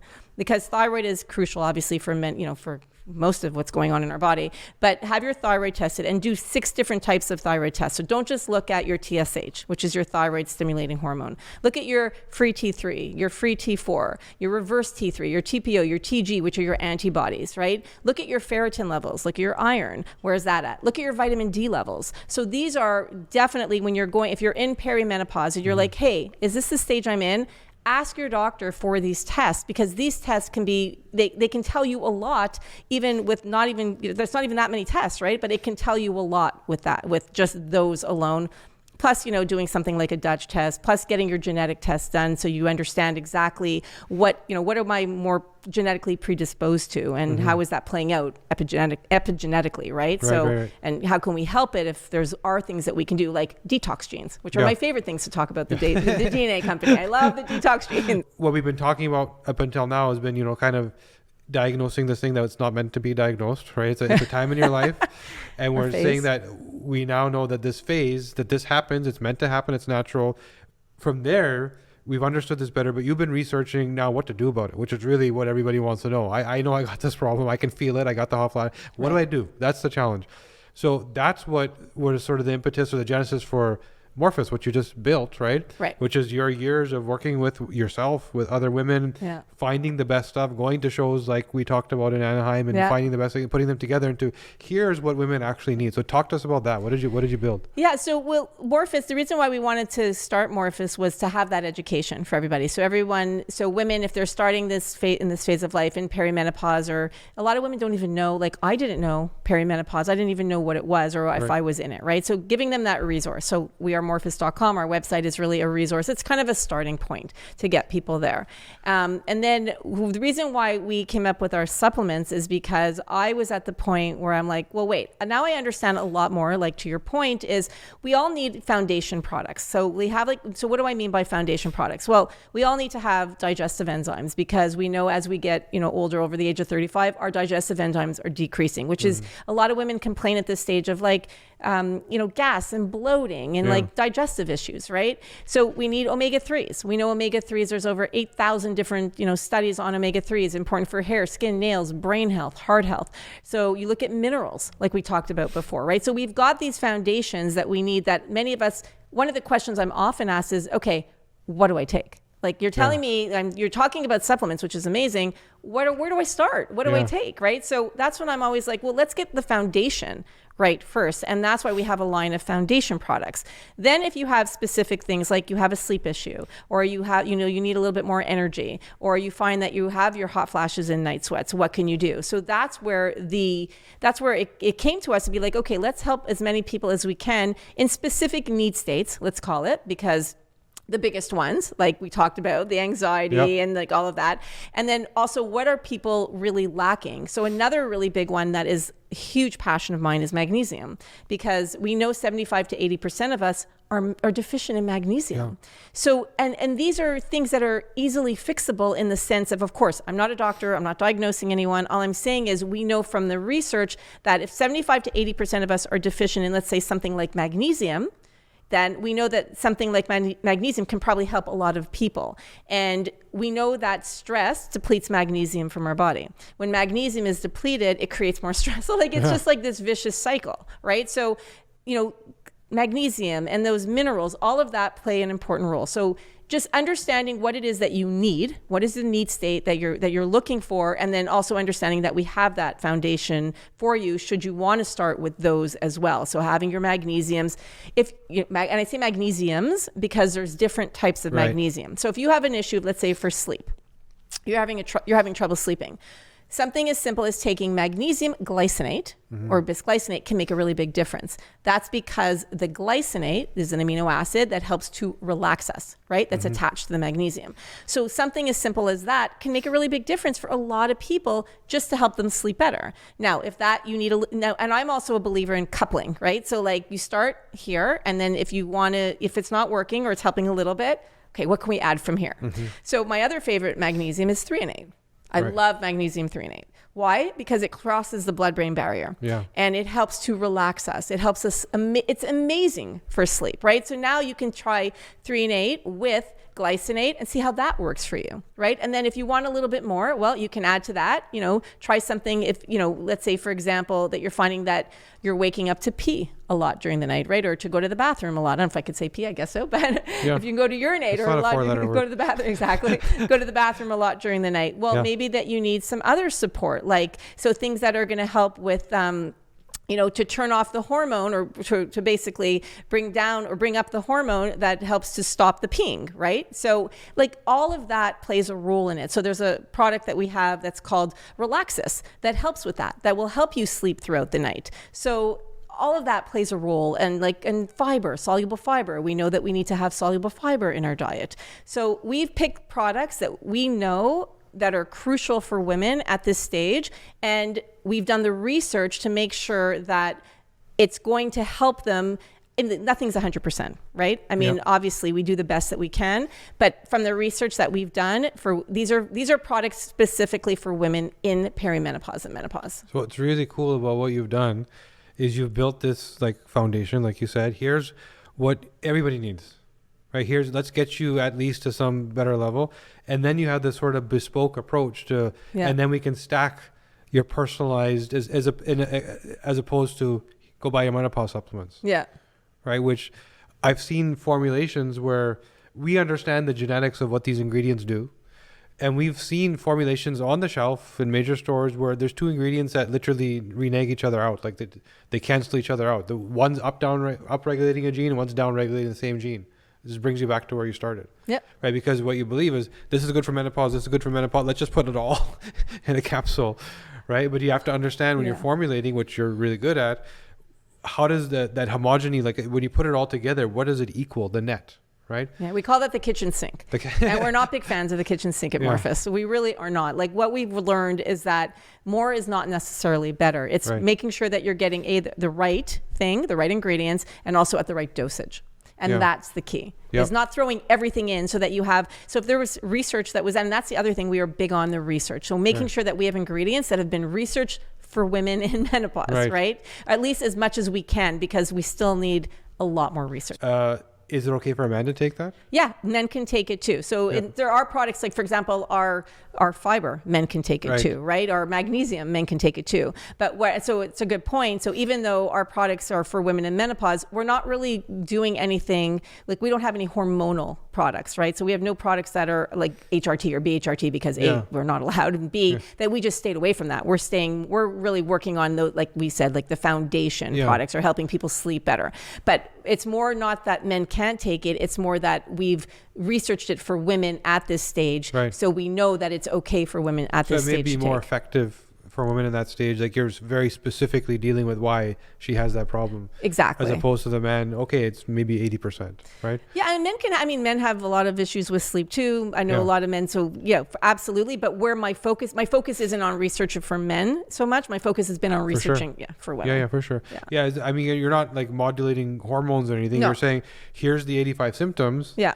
Here's the pain points we need to suppress while keeping you healthy, not in a way that's like masking it or suppressing it. Yeah. Right. But more like optimizing it or keeping a balance so that it's healthy. Right. Is there such thing as taking too much magnesium? There's such thing as taking too much anything. Like I am not a fan of taking too much. And I know sometimes the mentality is, the more the better, but it's not the case. And I'm not a fan of taking too much of anything. First of all, always read the labels on the bottles. There's a reason why there's dosages on the bottle. And then working with a practitioner or somebody that understands supplements, that if you need to kind of go up. So so magnesium, it depends also on the type of magnesium you're taking. So if you're taking magnesium citrate and you're taking a lot, well, that could cause loose bowels, right? So, and it could, other types of magnesium might do the same, or might just have ill effects and have a different, have an effect perhaps on your vitamin D levels. So too much of anything, I'm not a fan of. So listen to your body. I am a big fan of listening to your body and understanding how your body feels, because we are our own best advocate and we understand our bodies best. So really paying attention to how we feel when we take certain things, but also understanding from our health, always speak to your doctor or healthcare practitioner, because if you're on any medications, there's interactions. So you always want to make sure that you're getting the go ahead from your doctor or healthcare provider before you're taking any supplements. And then also just reading the label, like I just said. So making sure that, you're understanding it. And then, if you want to understand more, educate yourself from people who understand supplements, right? And you can go, and it's not only Morphus, you can go to other companies, you can read what other people say about it. So. What you just said is so important, because supplements, because they're not prescriptive, they're not medication, there's this assumption where you don't need specialized knowledge because you can go buy it off the shelf. So as an example, I just asked you, is there such thing as too much magnesium? You said, well, for certain things, bowel movements, right? Citrate. So I remember being at a conference where there was a clinician, an MD, that was at the booth of a supplement manufacturer, and we were talking about magnesium. Yep. And my question is, how much is the right amount? I was trying to figure out dosage. He said, well, really with magnesium, you want to take the maximum. So I said, what does that mean? What is that number, right? He said, well, it's different for different people. I said, well, how do I know what's the maximum for me? He said, you just keep taking more and more and more until you get diarrhea. Until you get a loose stool. And then you take it one level back, and that's the dosage. Right. So this brings us back to supplements are far more complex than people think. If you're dealing with proper ingredients. If you're taking fillers and, garbage product that has a label on it, it's not doing anything anyway, which is why you're not going to have any of the poor outcomes if you take too much. Yep. But if you're taking good quality stuff, it's powerful. Right. And it's powerful, and the guidance that somebody like you can provide can really, truly help somebody. No, it's so true. And read the bottle, because they'll have the risk information on the bottle in many cases, depending what country you're in as well, because in certain countries we'll have a little bit more, but the bottle can tell you that as well. And then, like I said, you can do the research online too. So you can actually do your own, your own health advocate, go online and do the research. And in some cases, if you're taking magnesium, you might find that it has an impact on your vitamin D, right? So always testing, going back. So to me, I'm always looking at a doctor or healthcare practitioner or a functional medicine doctor, whoever it is that you're working with in terms of with your healthcare, is making sure that you're testing on a regular basis and making sure that they understand and you understand what is going on with your body. Yeah, that's cool. And now with all that you've done all this research, you've learned all this stuff, your own journey, helping other people, you're putting it all together and giving it back in the most amazing way. You've created this summit where people are going to, How many doctors are involved in that? Okay, so it's called the Menopause Shift Summit, and it's a summit. We have over 35 different health experts. Many of them are MDs, many of them are doctors. We have all different types of health experts. You are one of our guest experts, which I absolutely love, and we talked about genetics.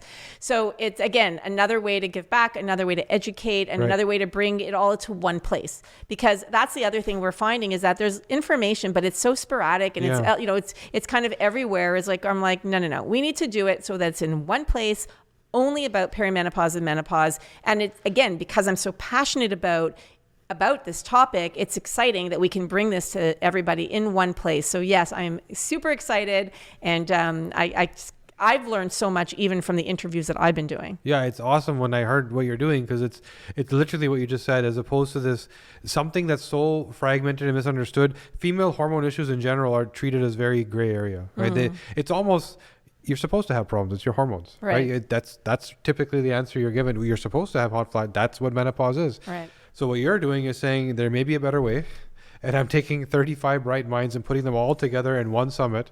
And we're going to talk about this and unpack the whole damn thing. Yeah. And that's like your curriculum. That's your pre-menopause curriculum. Every woman should listen to this. Those 18-year-old girls that are following you, that are understanding there's something they need to know about that the woman's telling them, this is what they should listen to prepare.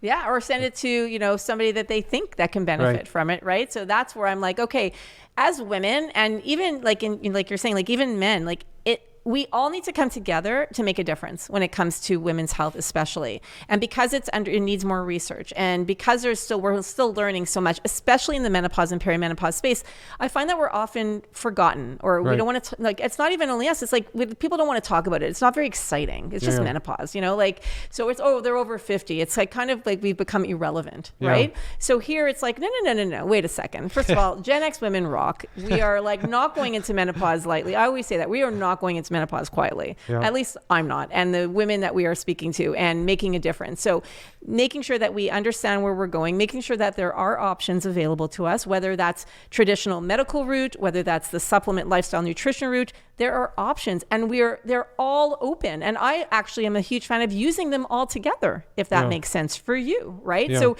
to me is, why not work as a team? Work with your doctor, work with your natural practitioner, work with yourself and all the research that you're doing, and bring everything together and figure out something that works for you. And like you asked me earlier, there are a lot of options nowadays. So it's not like we're out of options, and we have to do what works best for us. So you were saying before, so for some women, hormone therapy is incredible. It is life-changing for them. And for some, they can't take it, or they don't want to take it, or maybe they just don't feel good on it, right? There isn't necessarily one thing that works for everybody. And that's okay. That's why we have so many different options for people, right? And by the way, all those options can be worked in conjunction as well, if it makes sense, right? So it makes, And from what you just said, there's one thing that stood out to me, which is this belief, and you see it especially in previous generations, where menopause is not a phase or a transition. It's the beginning of the end, right? Meaning and that's why it isn't sort of dealt with, because it's like, we don't need to deal with it because life is over, right? I'm in menopause. I'm now retired, and that's it. I'm not done. Fertile anymore. We don't need you. And the reality is, women don't live to 55 anymore. Women are doing more in this world these days than men are, right? Yeah. So that belief is obsolete. I don't know about more, but well, it depends where you look, but in our world, the functional medicine world, everywhere I go, I see brilliant women doing brilliant things. That's awesome, right?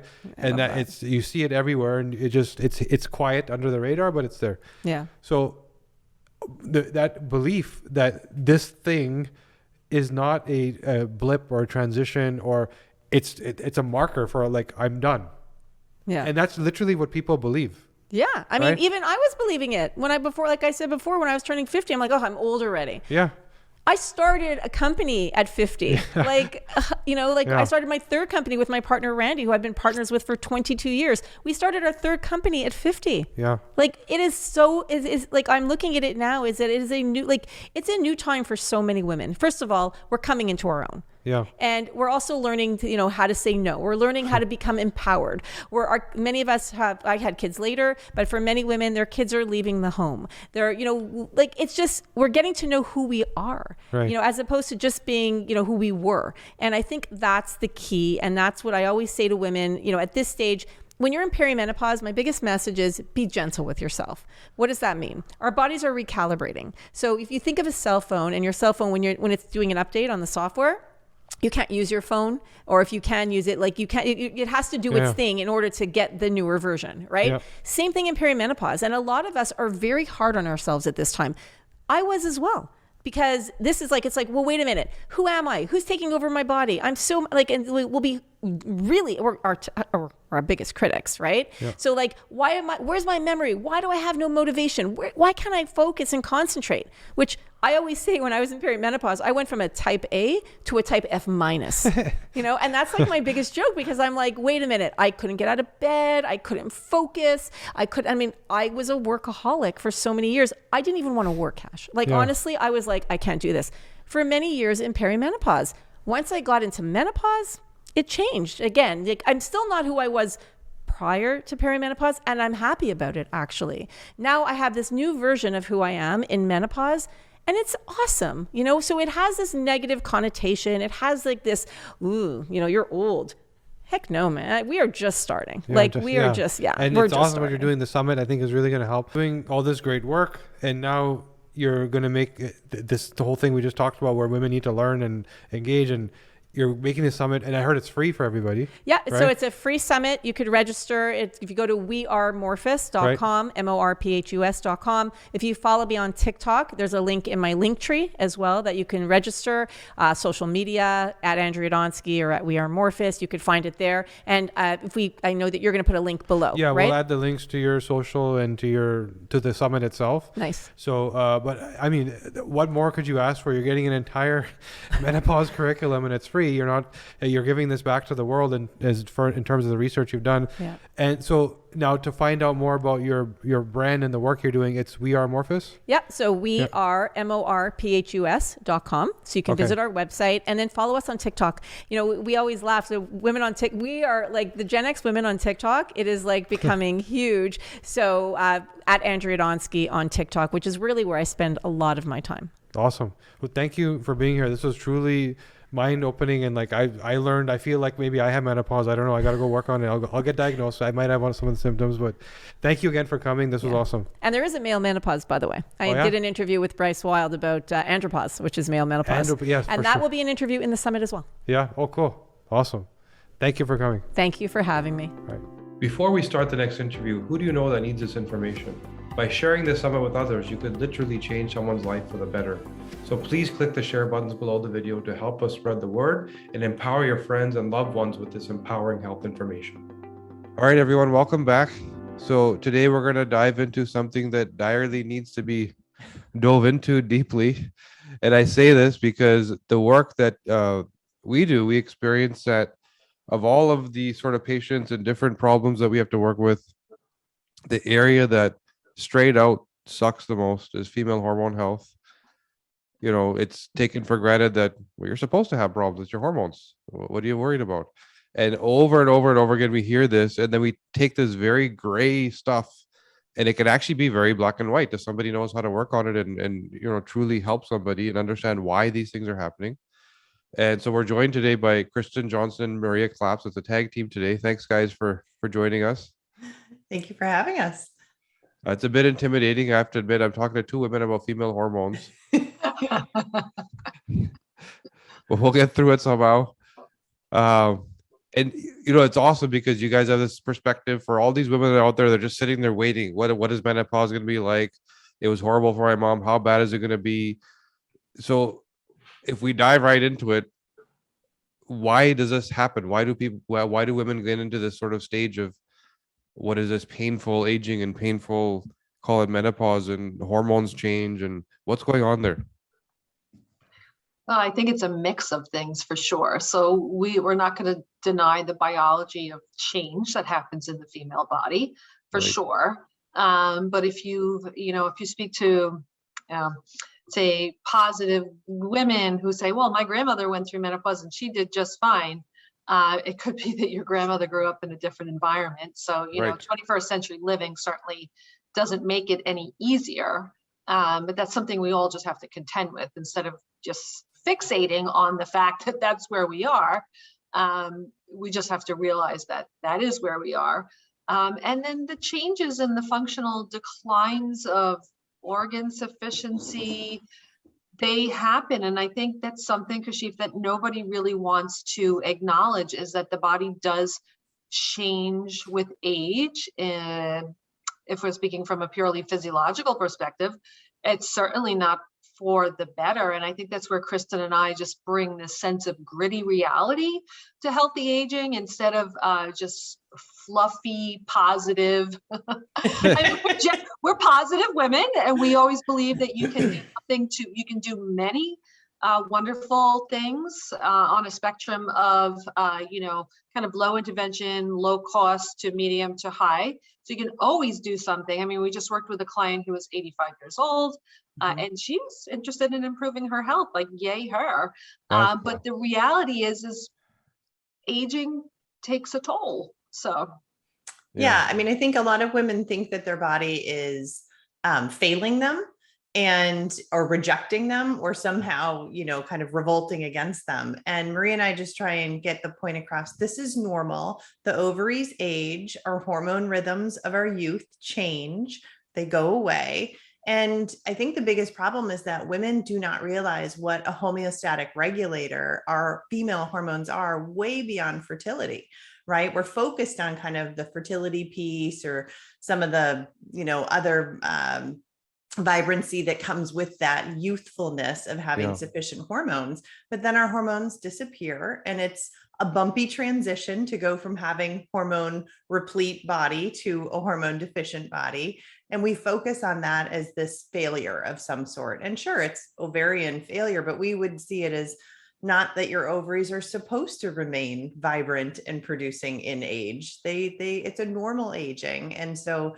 getting women to understand what is going on helps them understand what they can do about it. And that's the biggest piece that we try and fill in the blanks for. Yeah, that makes a lot of sense. And a lot of women, well, in general, people are unaware that women have to face this other load of toxic estrogen that for the most part men don't. There are some men that are estrogen dominant and have some estrogen toxicity, but even then it's a drop in the bucket versus what the female profile has to deal with, right? Yeah. And it's almost a protective measure. You're past this fertility stage where you don't necessarily need, the hormones to the level you did. That many decades of exposure to this level of toxicity, it's almost a relief to the body to get rid of that. And you wonder why, Mother Nature does its thing the way it does, right? But meanwhile, you guys talk about, okay, forget about post menopause where you're able to now deal with that because hormone levels are lower. But prior to, you talk about estrogen detox, where a lot of people don't think about that, where you can actually mitigate what we're talking about right now. Yeah, the body has to make an estrogen, or for postmenopausal women, or take it, right? Because we're really not making much at all from the ovaries. So once we're postmenopausal, and then it has to signal at the receptor, and then it has to go through a process of detoxification.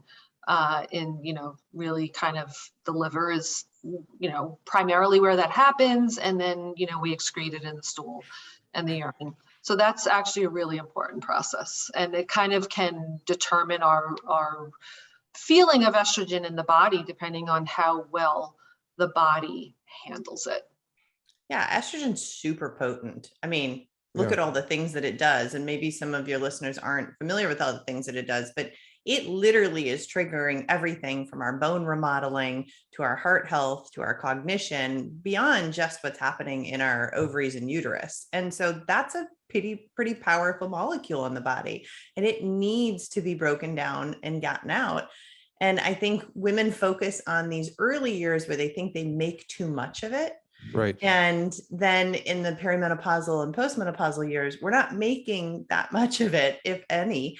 But the problem is we still have to kind of make sure that liver is able to interact with estrogen in the same way that it did when we were younger. And let's be honest, I mean, lifestyle choices add up, right? And chemical exposures add up. And if a woman's drinking alcohol, I mean, the liver kind of has a priority. And unfortunately, over time, this really potent estrogen metabolite needs to be detoxed. But if we've kind of messed up the system, we're going to end up with these metabolites circulating that are not going to serve us well. So how does a woman know? Because there's so much, so everybody sounds like they need to pay attention to this, but there's also a lot of variability. Like not every woman is the same hormonally. So how do you know that this should be a priority, or is it a priority for everybody?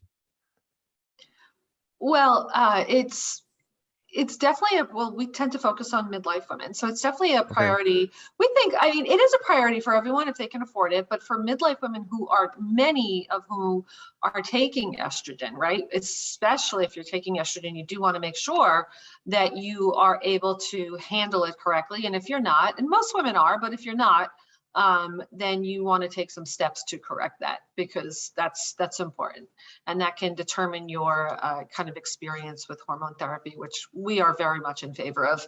And really, the way to know for sure if you are handling it correctly is looking at metabolites, and we can't see that in a blood test. We can only see that we really see that best in a urine test. Yeah.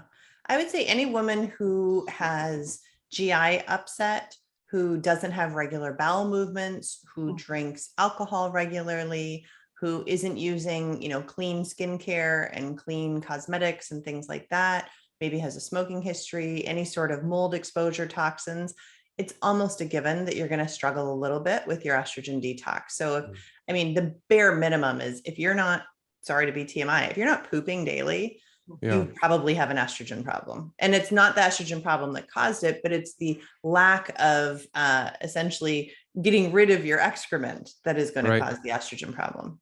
So it's kind of like, assume that there's this foundational estrogen problem, meaning that everyone's up, but now it's the cofactor of, are you also increasing the environmental load? Are you also not clearing it?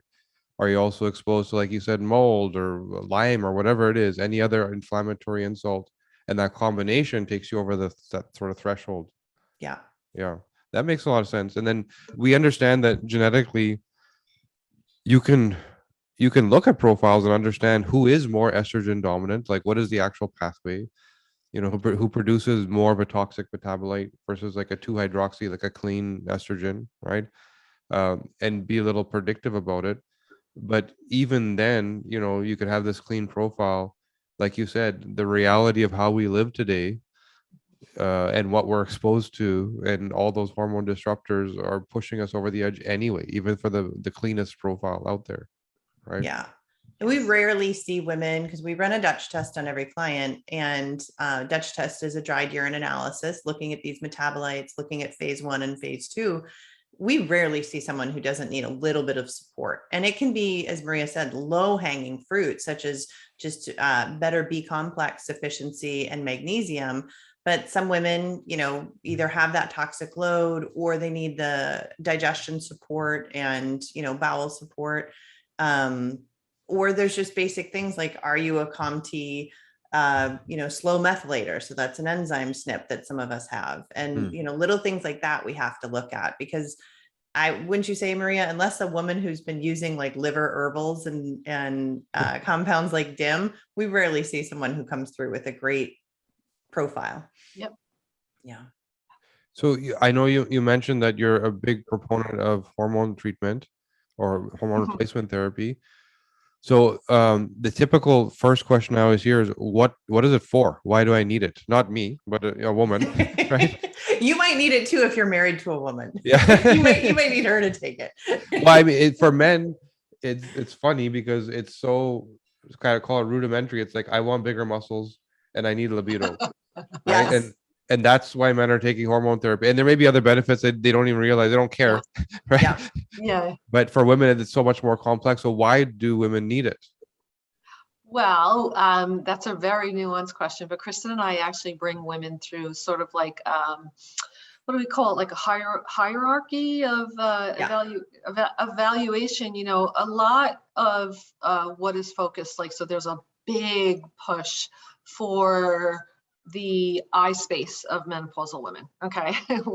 Kristen and I have always thought that, but we just read something that confirmed that the venture capital community, Kashif, is very interested in marketing to menopausal women. So therefore, a lot of it is going to be focused on symptom management, which is not bad. Nobody wants hot flashes or, low mood or things that kind of classically accompany menopause. What we really like to focus on is to go beyond just symptom management, because symptom management could be this: you're 51 years old, you have hot flashes, you're menopausal or you're perimenopausal, it doesn't matter. You can do HRT either way, in perimenopause or menopause, meaning you don't have to wait till you're fully menopausal, 12 months without a period, to commence hormone therapy.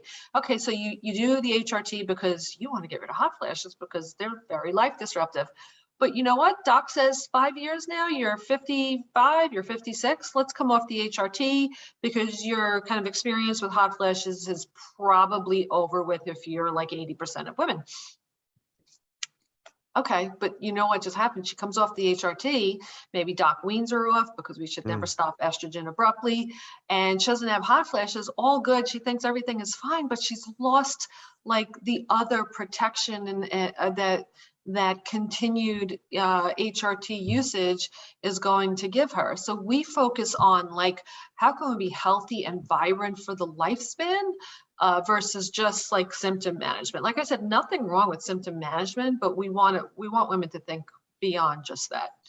Yeah, I mean, there's a huge reason why, if you look at the statistics, women outnumber men when it comes to Alzheimer's, almost 4-1. Yeah. Hopefully this shouldn't be news to anyone, but that has a hormonal component. It's a huge piece of our cognition is dependent upon our sufficiency of estrogen and progesterone. Same thing with cardiovascular disease. We're always hearing about men. Well, if you look at the stats, by about 50, 54, women catch up to men and eventually exceed them when it comes to cardiovascular disease. Same thing with osteoporosis. I mean, how many osteoporotic men do you know?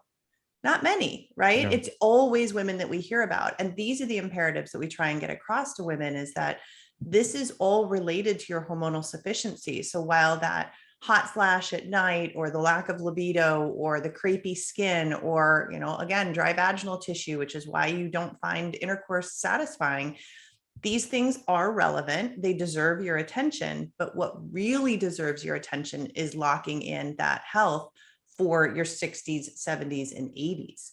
And that's what doctors are not talking to women about that. And that's unfortunately what this venture capital boon into menopausal marketing is not going to capture either.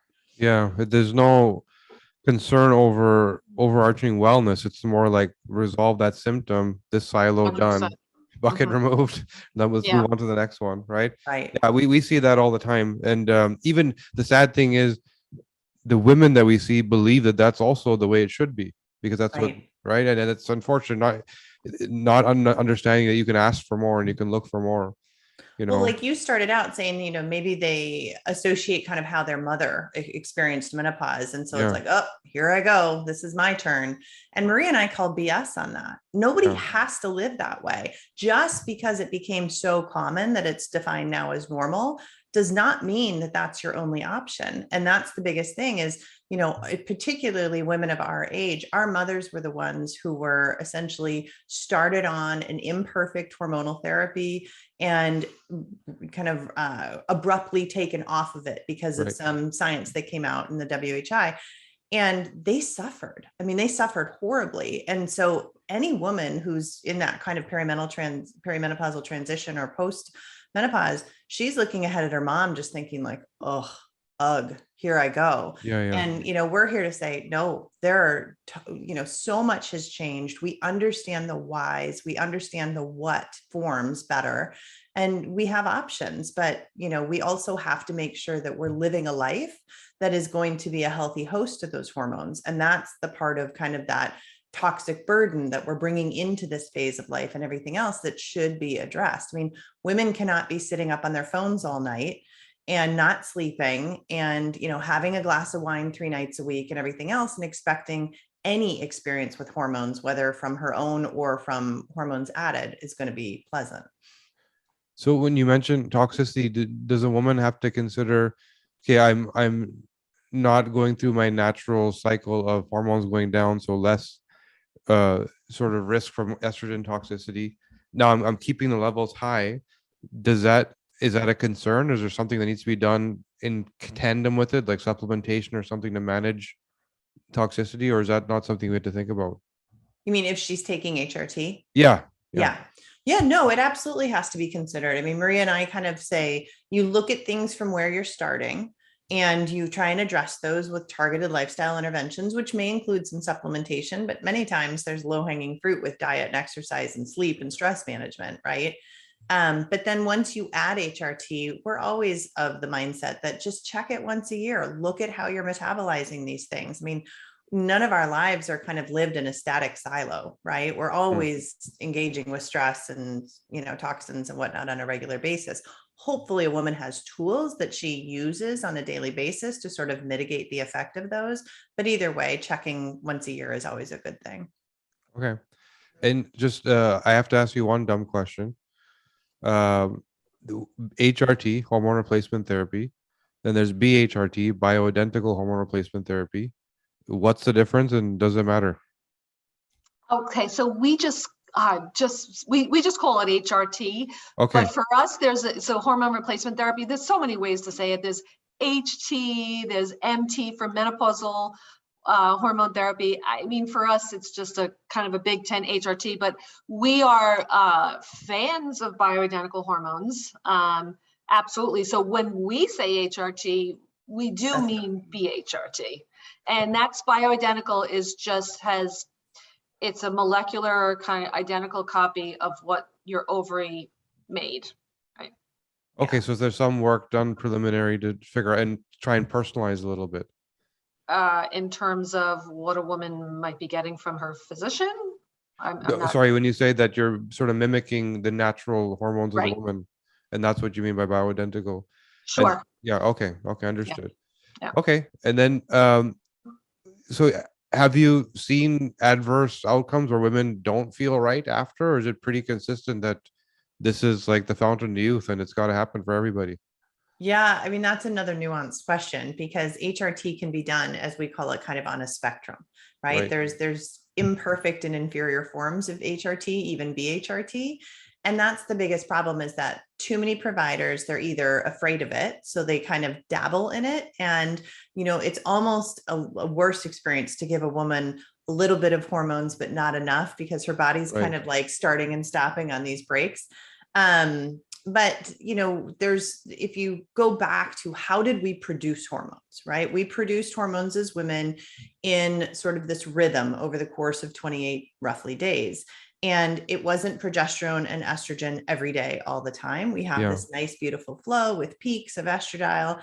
And then we have progesterone kind of coming in a different part of the phase. It's not every day. The problem is too many doctors, they approach HRT by using it as symptom management. And so let's say a woman's not sleeping. He'll say, here, I'll give you some progesterone, oral progesterone, and that'll help you sleep. But they don't ever necessarily add the estradiol. Or they'll just give them a cream progesterone, which women can almost buy over the counter in most places. So they start self-dosing. But what women don't understand, and what too many providers don't understand, is that there's sort of this triggering of receptors.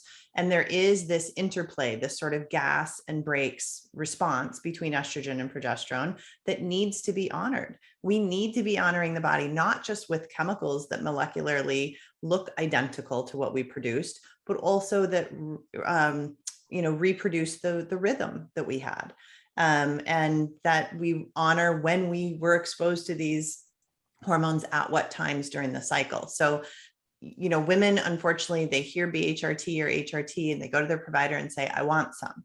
And their provider might say, oh gosh, okay, sure. Here's a patch or some progesterone, or here's some cream, but they don't monitor them. They don't dose it according to, let's say, their body fat, which does have a lot of relevancy for women. They don't follow that rhythm. So they just kind of flood the system. And so women may have adverse experiences. They may get water weight. They may not have receptor health that's ready for this. And we have to build those receptors through that rhythm and those peaks and valleys. And so women tend to, when not using an HRT provider who has skill in that artistry and nuance of HRT kind of application, women can have adverse outcomes. And it makes Maria and me incredibly sad, because what happens is they say, I tried HRT and it did not work for me. And that just means you had a really poor HRT provider. Yeah, that makes a lot of sense. It's something that's nuanced and complex, but also if you have enough experience, pretty glaringly obvious, the profiles and what that person needs. But if it's like a mixed sort of family practice where this is 1% of what you do, you don't ever get those nuances or concern over those profiles, and it's a one size fits all approach. And I could clearly see why it would lead to the kind of problems you're seeing. So you mentioned something there which I hadn't heard before, which is managing or preparing receptor health.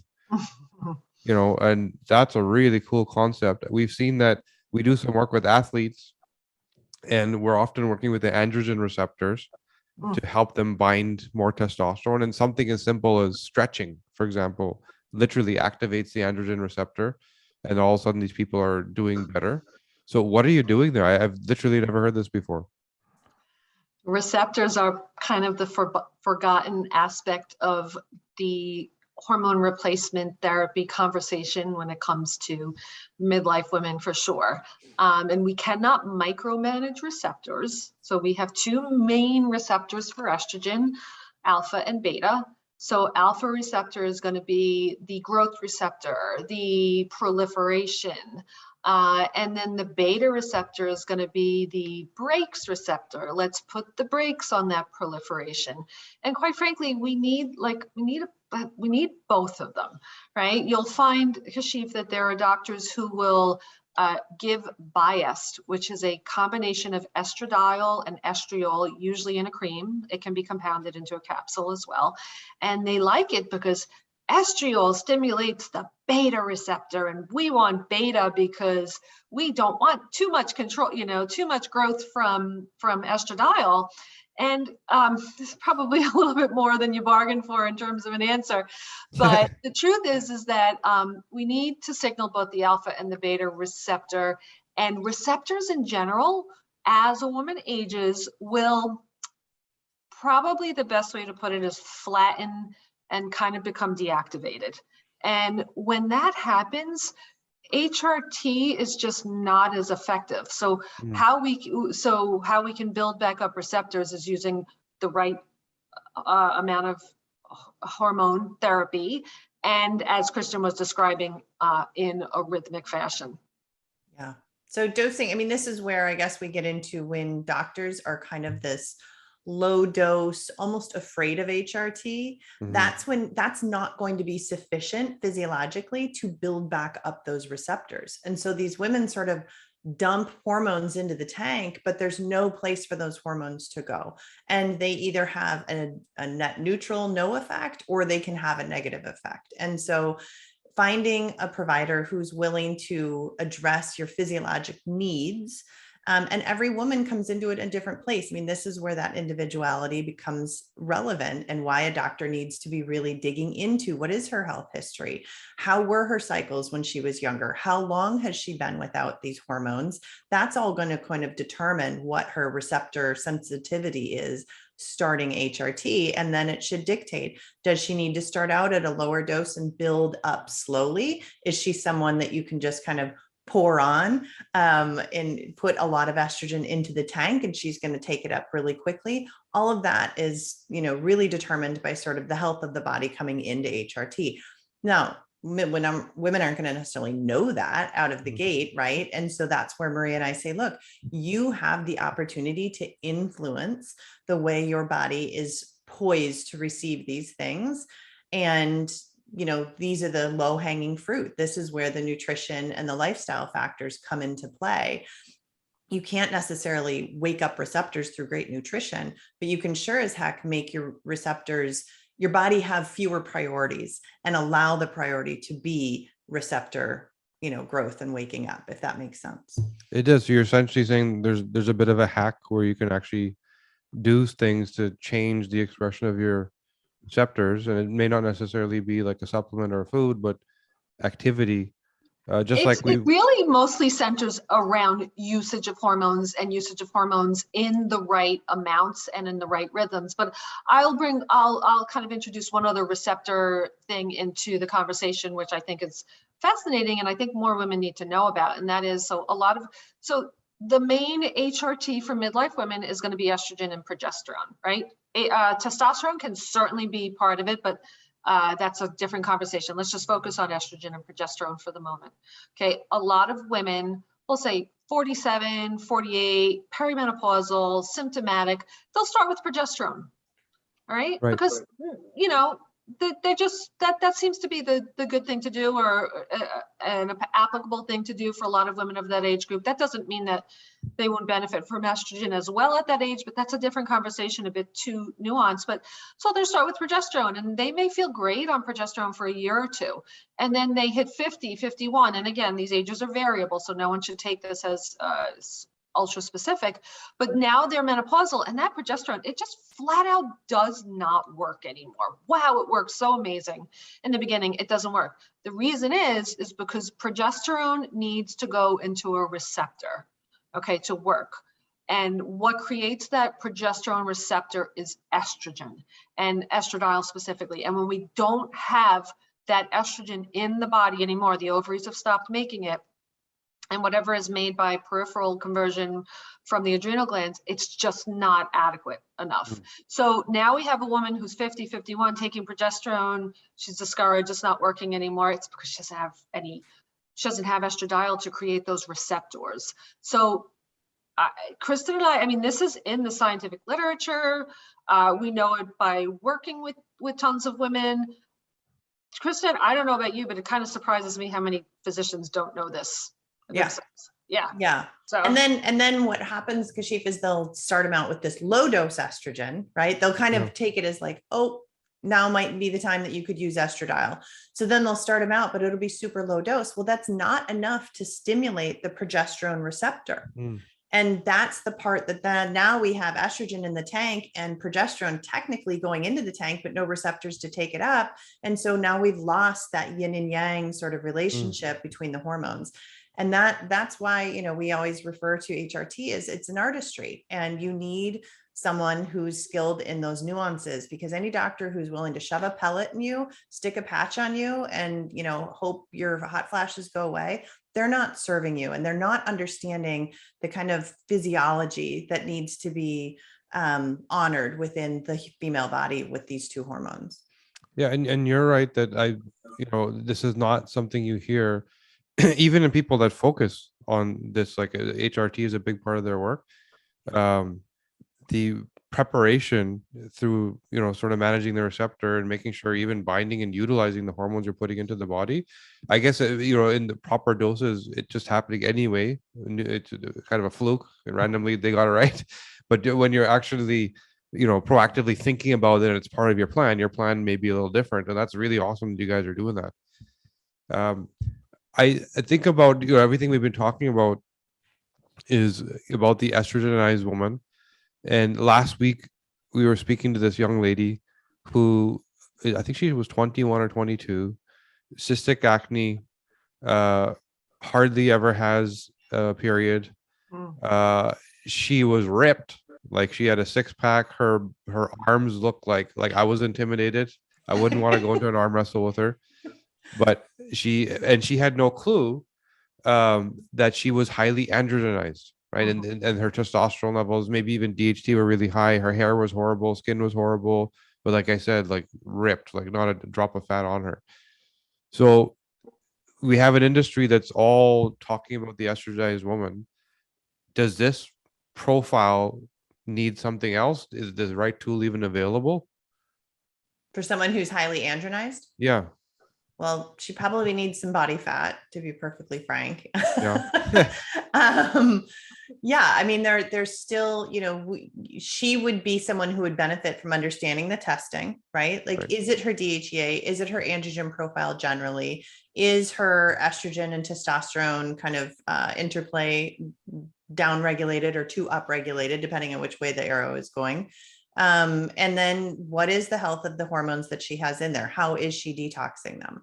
And yeah, I mean, women like that, I hate to say it, they're usually too low calorie, they're over exercising. Right. They may be exposed to some things that, whether it's alcohol in their life or other things that are creating this sort of toxic environment. But it's really, really important, if a woman is 21 years old and has this sort of dominance with testosterone and low estradiol, she doesn't understand that she's going to have brittle bones by the time she's 30. And Wow. all the exercise in the world is not going to stave off the fact that her estradiol is insufficient.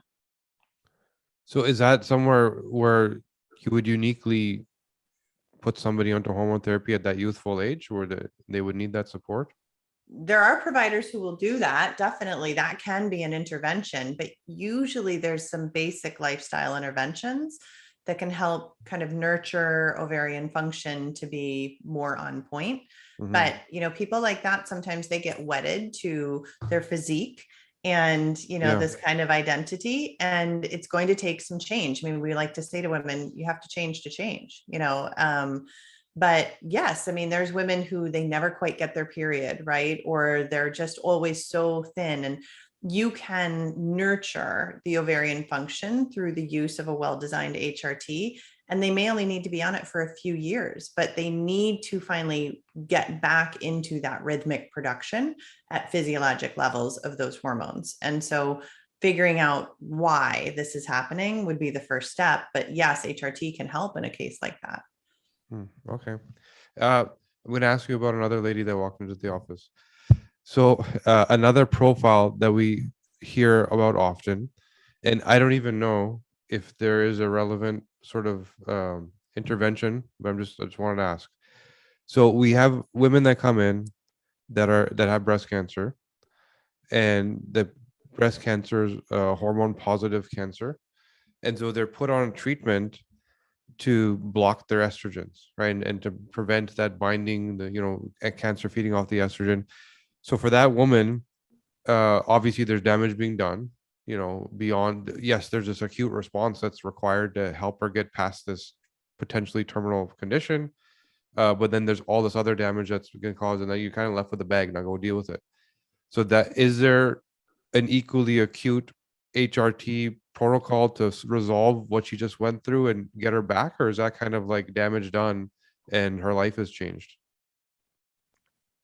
I think we'll both have something to say about this, except to say that, that's just definitely a challenging situation.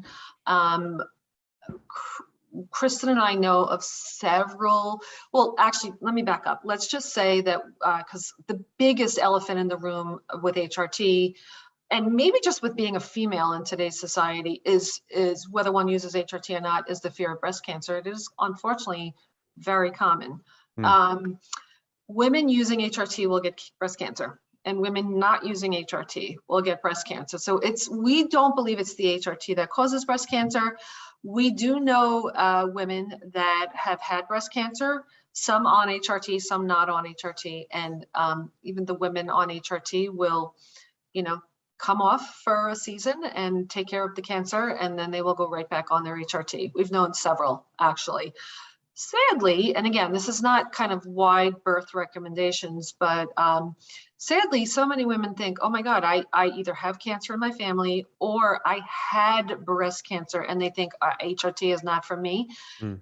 And that is an overgeneralized recommendation. That is not true for all of those women. Right. I will say that, we know many women, including one of our mentors who's a breast cancer survivor, who now actually credits hormone therapy usage from preventing breast cancer reoccurrence. So, yeah, this topic is always acutely personal to me. My mom had breast cancer 3 times, bilaterally, 2 different types, and young, not the old lady, 70-year-old breast cancer, but 40s. And so this was something that I always felt the gun was loaded. Pointed at my head and what would be the trigger sort of thing. I went through all the genetic counseling. I considered, a prophylactic mastectomy. And I had what we would refer to as busy breasts. I had the microcalcifications. In my 30s and 40s, I had over 7 biopsies where they left clips in and took material out. I was watched every 6 months on breast MRI as well as mammogram, like high risk considerations. The irony is, as nobody paid attention to the fact that I was also on a Mirena IUD, I was essentially shutting down my own hormone production. And that it was when I came off my IUD and started HRT that my breasts became not busy suddenly. And now it's to the point where when I go in for my 6-month checks, they actually flag me because they don't see any changes. And they'll come back and say, not only do we not see any changes, we don't see the microcalcifications. We're going to do another scan and we're going to look closer. Wow. And, now it's been enough years on HRT where they realize that activity in my breast has stopped. And in fact, I have fewer concerning tissue spots than I used to. And now I just have these stinking clips sitting in there. And, this has always intrigued me. And so getting into it, I mean, there's a wonderful book called Estrogen Matters by Abram Blooming that we think most women should read. This is a doctor whose wife had breast cancer, and he looked at the impacts of HRT and the loss of estrogen and how it may actually be problematic for breast cancer. We also have one of our mentors who's of the opinion that breast cancer, as Maria loves to say, if you have boobs and birthdays, you're going to have risk of breast cancer, period, dot, whether you use HRT or not.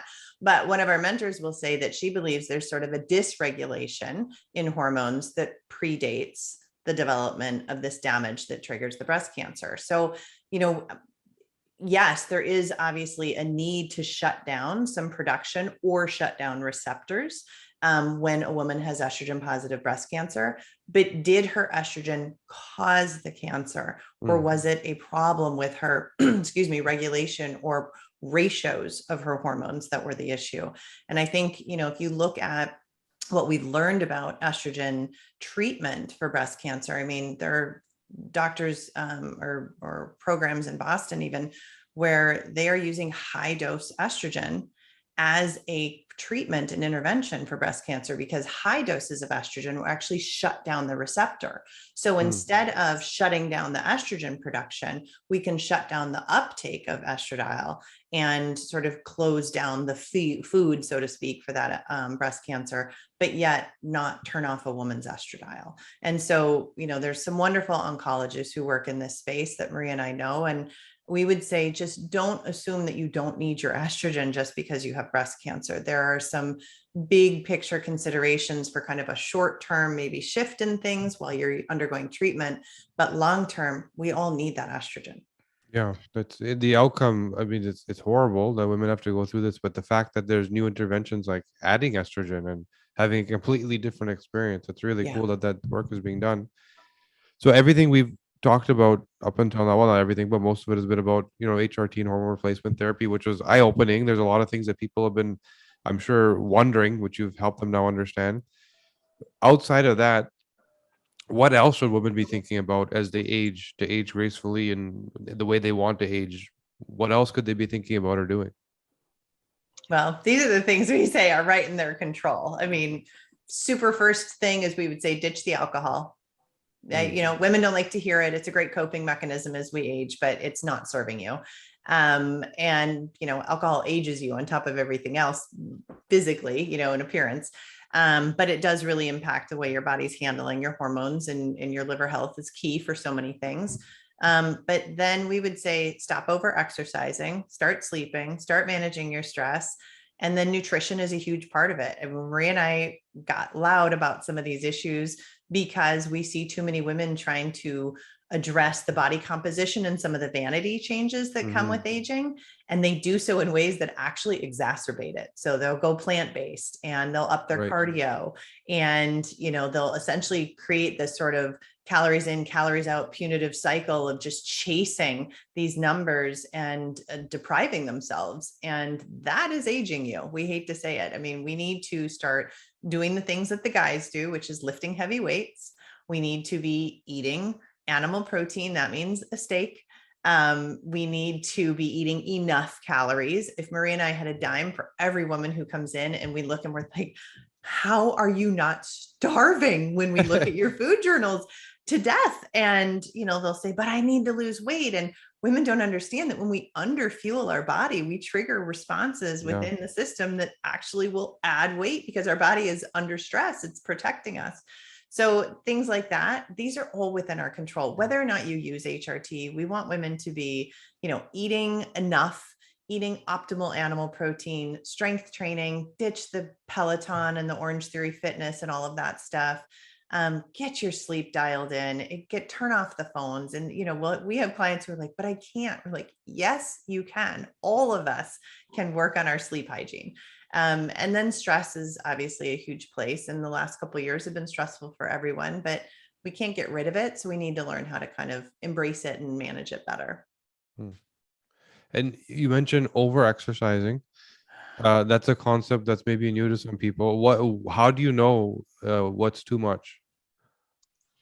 I mean, I can speak to that from personal experience. It just was a time in my life when I was just not feeling right and getting to the gym early. And I was like, absolutely like crutching on a midday nap. And I don't think a midday nap is wrong. If you feel tired, take a nap. But I had a feeling that was like driven by improperly fueling and just, maybe just a little bit too much exercise. But yeah, and if you're feeling like really more depleted after exercise than energized, then I think that would be a pretty good clue as well. Yeah, I think sleep disruption is usually the number one kind of flag to be looking for.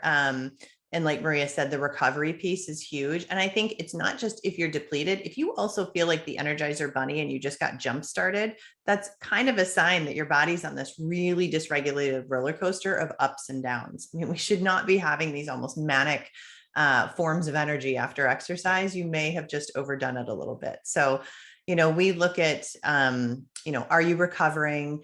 You really probably don't need more than 4 days a week in the gym, so to speak. Focus more on those other restorative practices, do some yoga, take walks, take a nice bike ride that isn't geared towards any metric, but it's just for a lovely day, to go outside and look. But usually, the thinning hair, the undersleeping, the kind of up and down energy, those sorts of things are usually your first clue that you're overdoing it. And then also if you feel like you're eating or you're working out to eat, right, is that you kind of have these like almost manic food moments too. That's usually a pretty good sign. That makes a lot of sense. And I'm resonating with that a little bit myself. Yeah. I think I hit it a little too hard. It's also the way my brain's wired. I'm reward seeking. So when I feel like I got to do something, I overdo it. So it's good to be reminded. I almost wish I was a menopausal woman so I could work with you guys because you sound like you got to figure it out so well. But I guess I'll never get that experience. So for the women out there that do want to work with you, do you actually work directly with the public, or how do they engage with your learnings? We do. So we have a 6-month program where we will do testing, lots of coaching and support, a really deep one-on-one session. We used to have a business model that was just testing and, results and recommendations. And then we found that just wasn't serving women, and it didn't kind of feel like we were sitting in integrity, because we really want to kind of change lives, not just, sell tests. So yeah, we have a 6-month program. And then, we have, what else? Some free resources as well. Yeah. I mean, we try and be really education forward, because in our opinion, women, they need usually a little mindset shift. And that can be tough. Sometimes we've kind of become wedded to our identity of being either overworked and overtired, or, facing what our mother's life sentence was, et cetera. And so we find that if women understand the why, what is happening, why it's important to you, accepting the what to do becomes so much easier for them. And for sure. We just, we've seen too many of our own colleagues, and, we probably could have been guilty of it in the past too, of just telling them what to do. And perfect examples will have women say, I just want you to give me a 7-day meal plan so I can follow it. And Maria and I have to step back and say, that's all sexy and great marketing, and it sells and it sounds easy, but you're just hitting the easy button. How much skin are you putting in this game? And at the end of the day, I don't live in your house. I don't know your schedule. I don't know who else might be being fed at your table.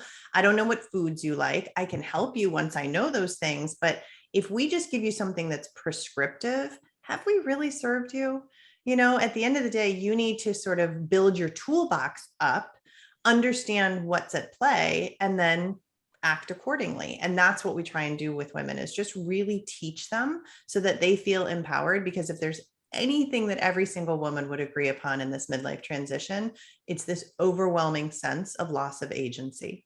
And we want to give women that back, because unfortunately, our medical providers sure as heck aren't doing it. Yeah, that's amazing. And that why part you said again resonates because we experience this so much. Somebody feels something, right? And they're looking for the band-aid almost because that's what they're told they're supposed to do. Go do whatever you want. When you break yourself, call me and I'll fix you, right? Yep. That's kind of the medical experience. But when you start to get into the why and somebody understands that they can actually understand what causes, why is it happening, and control that part, Yeah. right? And you're not told to control that part because that happens outside of medical care. That's the in between the visits, right? All that why stuff is you have to manage it yourself. Yeah. Right? Otherwise, you end up dealing with a what? You break yourself and someone's got to fix it. So Yeah. this was awesome, guys. I thank you for your time because, eye-opening, and you answered what to you may be basic questions, but people need to know, and it was very helpful. And I thank you for giving your time and for both of you joining us. That was amazing. Thank you. It's our pleasure. Are you enjoying the Biohack DNA Summit so far? We'd love to hear from you. Please let us know in the comment section below what you've been inspired by, what has moved you, or what has helped you see things in a new light. I look forward to reading all your comments. Hello again, everyone. Welcome to our lecture series where we're talking to all of our incredible clientele, some of our friends, some of the people that we're super, super close with. And we're really looking at DNA company success stories. So how have these people from all walks of life really impacted their health and wellness for the better? And today I have the wonderful Nicole Dunn. She's a great friend. I've had the chance and opportunity to chat with her on a number of occasions now. I'm super, super excited to talk to her about her personal health journey. So Nicole, thank you again for doing this and welcome to the chat. Hi, thanks for having me. I do health and wellness PR. So I've been working in the industry for 15 years. We have a number of brands that are really amazing. We've covered diet with like MyNet Diary. We've covered sleep with My Essentia, fitness with Les Mills and Tony Horton and P90X, health with Dr. Mindy Pels, functional medicine, sexual health with Gainswave. So we've done a lot of stuff. I've learned a lot about health and wellness, but what I did not know was why my health was so poor. I mean, honestly, working in health and wellness, you'd think this girl's really healthy. Not the case. I had stomach problems probably most of my life. I was popping the pill for the acid reflux all the time. I had bouts of stomach pain. So I thought that while I was at Dave Asprey's conference and I got the code for the DNA testing, that I thought that I would finally try to get to the bottom of some of my issues. So here I am. Amazing. Yeah, that's awesome. So obviously, you're a health and wellness PR executive. Obviously, people don't realize that, yes, we're focused on health and wellness. We often ignore our own health because we're pushing ourselves to the limit. What was it about the DNA testing in specific? Like, what did you know about DNA testing? Were you kind of on the fence about it? Were you not sure about it?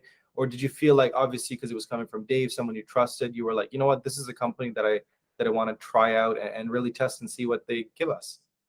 Well, I actually felt like DNA was interesting to me. I wanted to know more about DNA, and I had done in vitro fertilization. And so they had tested my genetic stuff for the purposes of that. And that was years ago. And so I figured, I'm going to really dive into the DNA because I'm interested in DNA. And I think for me, there's a couple of things that came through from the reports that really resonated with me. And, you cover so many things. So it's like mood and behavior, which I would have never have thought would have been in my DNA, like structure. And so that to me, that was one point that was interesting. Also the diet and the sleep. I really wanted to know more about that and my fitness. As you know, I've represented pretty much every brand from P90X to Pilates to Orange Theory Fitness to whatever.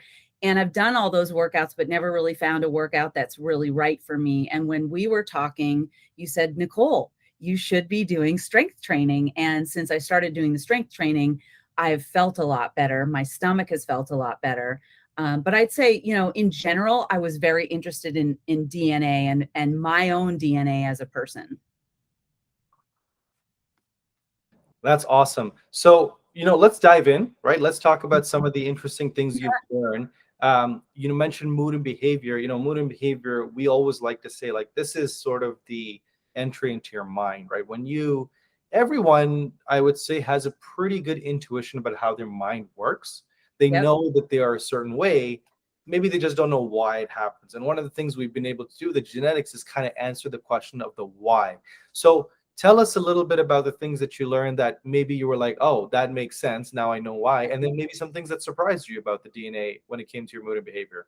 Yeah, I'd say the first thing was that I'm predispositioned to excel in reward-based oriented careers. So that's anything like sales, business development, entrepreneur. And, I was a former TV producer that kind of swapped over and started doing PR, and I wanted to do something meaningful to help people live happier, healthier lives. And I was doing the PR every day and I liked it. I just didn't love, I love health and wellness. And so that to me was really interesting. That was the first thing that was on the report, was that I was predispositioned for those careers. And once I started doing business development, I fell in love. I'm like, I love this. I love people. I love talking to people. Second thing was, I am the type of person that I need a lot of focus, but it has to be in short bursts. Like I cannot sit down for like 8 hours and just continue to work. So the report also mentioned that, which I was like, really, that's strange, but it makes a lot of sense. And then the last thing was really, I don't get in a lot of arguments, but when people say things, I'm intently listening. And one of the things is that I more so than the average person will think about those thoughts over and over and over again.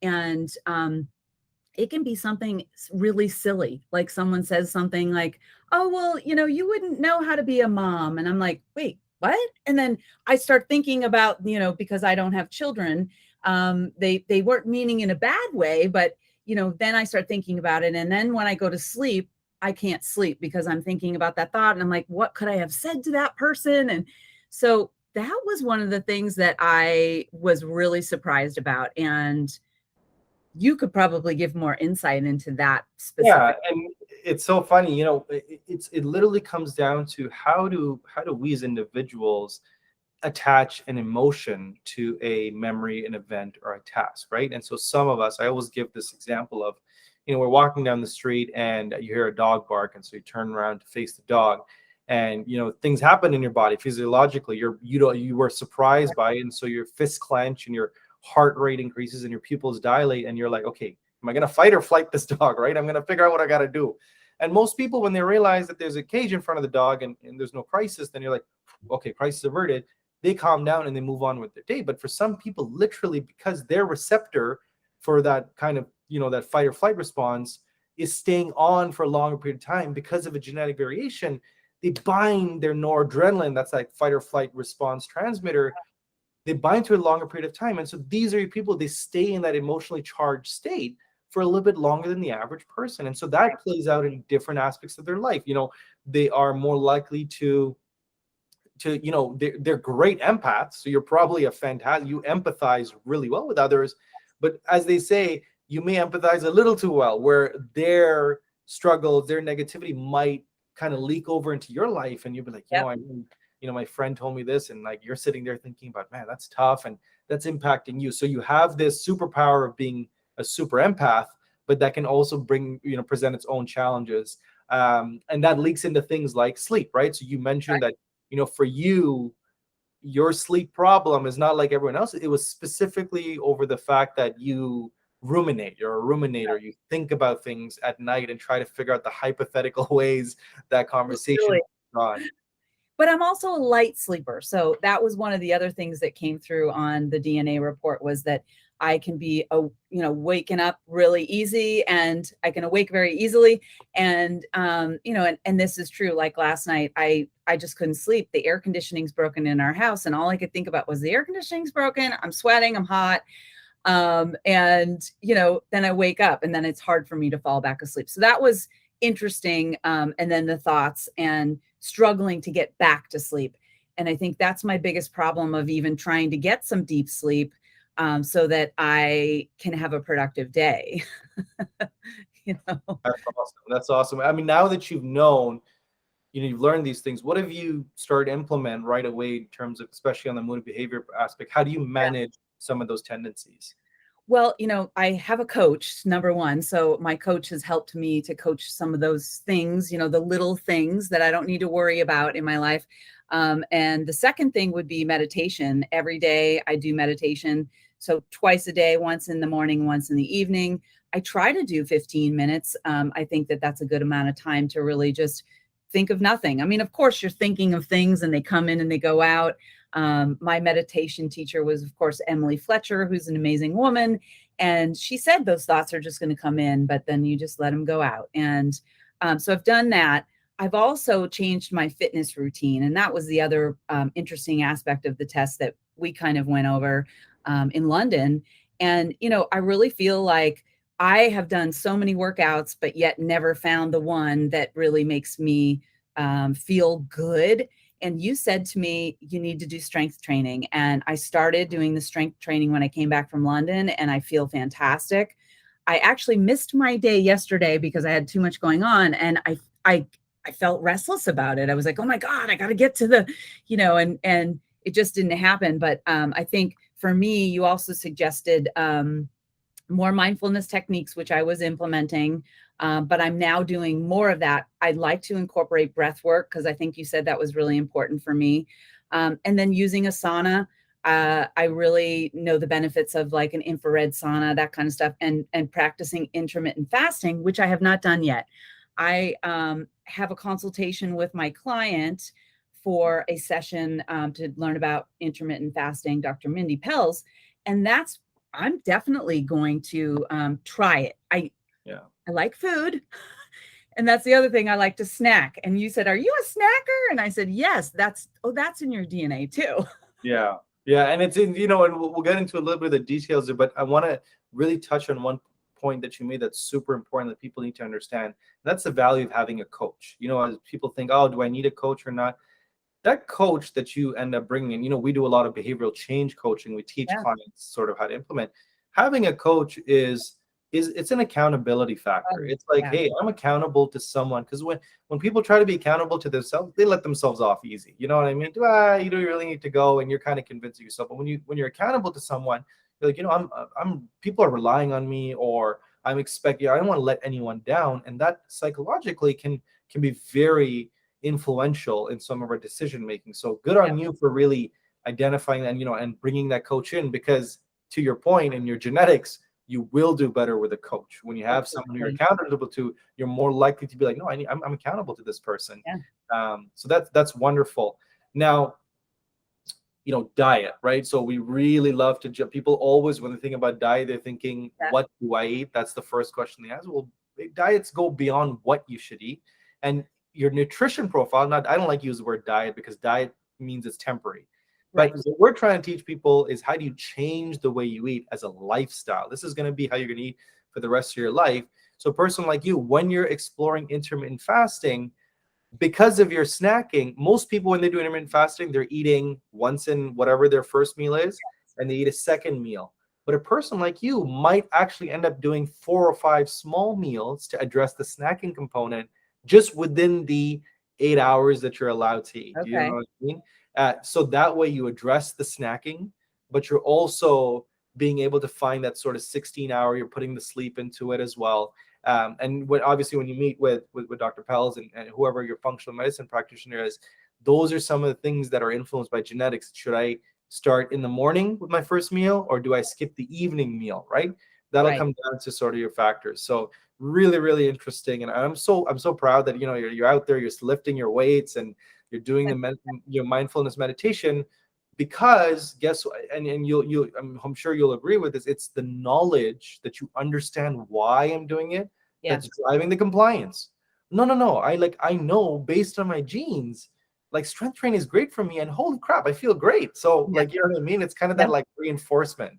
So that's wonderful. And I think too, the last point would be regarding the diet and the foods is, when I'm a snacker, I'm eating good foods. I mean, I'm eating like an apple with like a piece of goat cheese or things like that. But I'm doing it throughout the day. Like, I've already had one snack before this call, and probably after this call, I will go and just get, you know, nibble a nibble. So I want to explore the fasting to take me to, because I think that's really going to help the stomach as well. You mentioned whole foods. You mentioned the foods that were really good for my genetic make up a lot of fiber, broccoli, mushrooms, spinach, bananas, like things like that. I was not eating. So I am definitely eating more whole foods. I've eliminated all kinds of sugary, snacky things. Pretzels were my favorite, like that kind of stuff. So I think in all, you have to look at sort of that food and then look at, well, what's my pain threshold right now? Like how much pain is my stomach in? It's very low with the whole foods. If I eat the wrong food, and I've done elimination diets, Dr. Bill Cole has a great elimination diet called the AIP, which is autoimmune protocol. And you really eliminate everything to figure out what is it that's really bothering you. I noticed that nuts, when I eliminated nuts, and I tried to re-enter the nuts back in, and my stomach was like, we ain't doing that. and you bring up such an important point. It's going to be different for everyone. Not everyone is going to know what their inflammatory trigger is, but the fact that the genetics point to a susceptibility to inflammation is cause enough to be like, you know what? I need to step back and figure out in my diet, my lifestyle, my environment, what is it that's causing it? For you, it's nuts. For someone else, it might be eggs. For someone else, it might be dairy or gluten, right? Yeah. We know that whole foods are great, but for some people, for example, nightshades are very inflammatory. So things like eggplant, bell peppers, tomatoes, people don't do well with it. And not that it in and of itself, it's a healthy vegetable. It's just not the healthy vegetable for you. So we're going to find another way to support you. And that's part of the beauty of genetics, is being able to kind of get really personalized, individualized, to identify what works for you. Because you also mentioned something in my DNA about pre-diabetic, like I could be pre-diabetic, right? Mm-hmm. So there is a tendency in your genome for insulin resistance. And what that means is, you eat something sugary and it goes into your bloodstream, but guess what? The signal for the body to release insulin, that's the hormone that takes the sugar and puts it into the cells.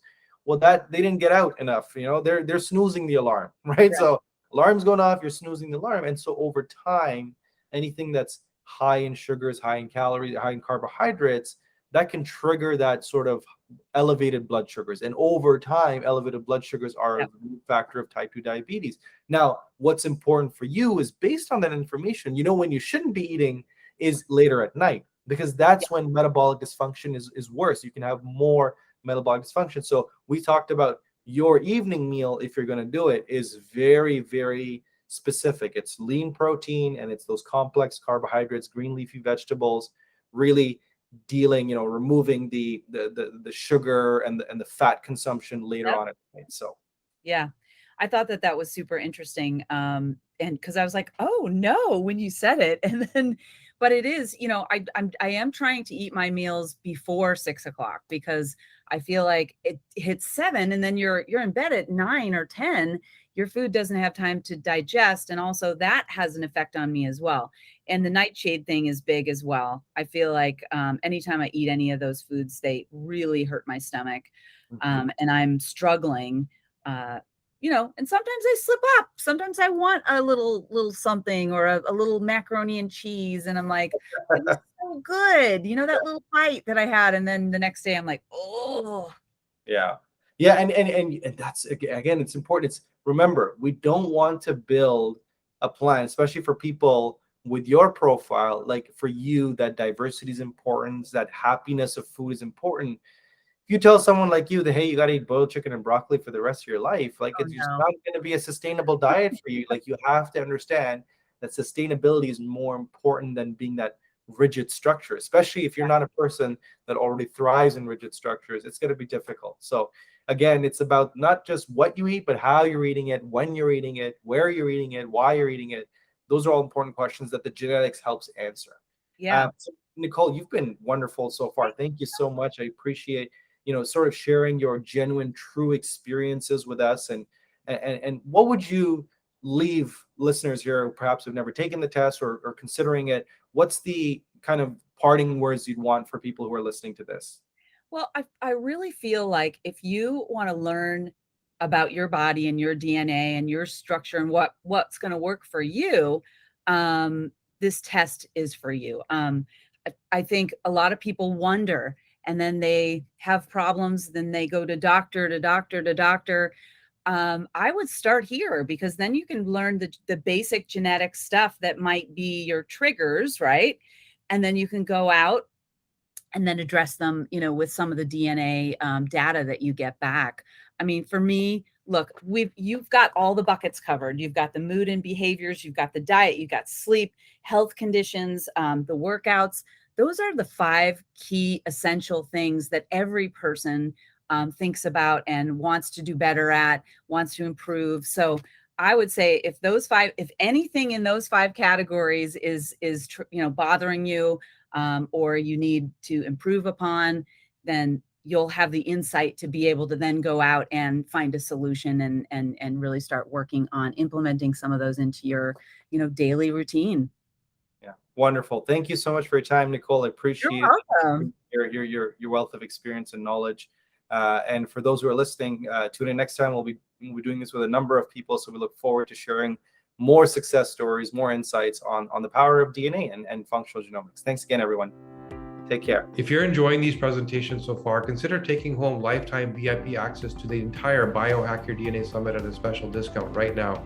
You're not only getting on-demand access to all 40+ interviews and bonuses, but you're also helping support our mission and getting this wonderful health information out to as many people as possible. So today we're going to talk about something that is near and dear to us. In some of the interviews you've been watching, you've heard us saying that of all the problems we deal with, the areas that seem to need the most work are all in the female hormone space. Because that experience right now, when a woman goes to the doctor with fertility issues, with fibromyalgia, with endometriosis, which we're going to talk about today, it's kind of taken for granted, like you're supposed to have these problems, it's your hormones, right? And it's this gray area of medicine where the outcome is so underwhelming and so disappointing for most women. Meanwhile, there's people like Jessica out there that are trailblazing and putting new research together saying, no, there's more to this than just you're supposed to have this problem. And this is just out of the various options you had, here's yours, right? You could actually be doing a lot more. And so first of all, awesome to have you here today, Jessica. Thanks so much for having me. So we're going to dive into very specific area of female hormone issues, endometriosis, and we're going to look at it differently. Obviously, we'll dive into the general terms and how people see it and what they experience, but there's so much more going on in terms of being able to truly help people, and we'll get into that with you. But just for those that aren't familiar, break it down. Like, what is endometriosis? What does it feel like? What are the symptoms? What does it do to you?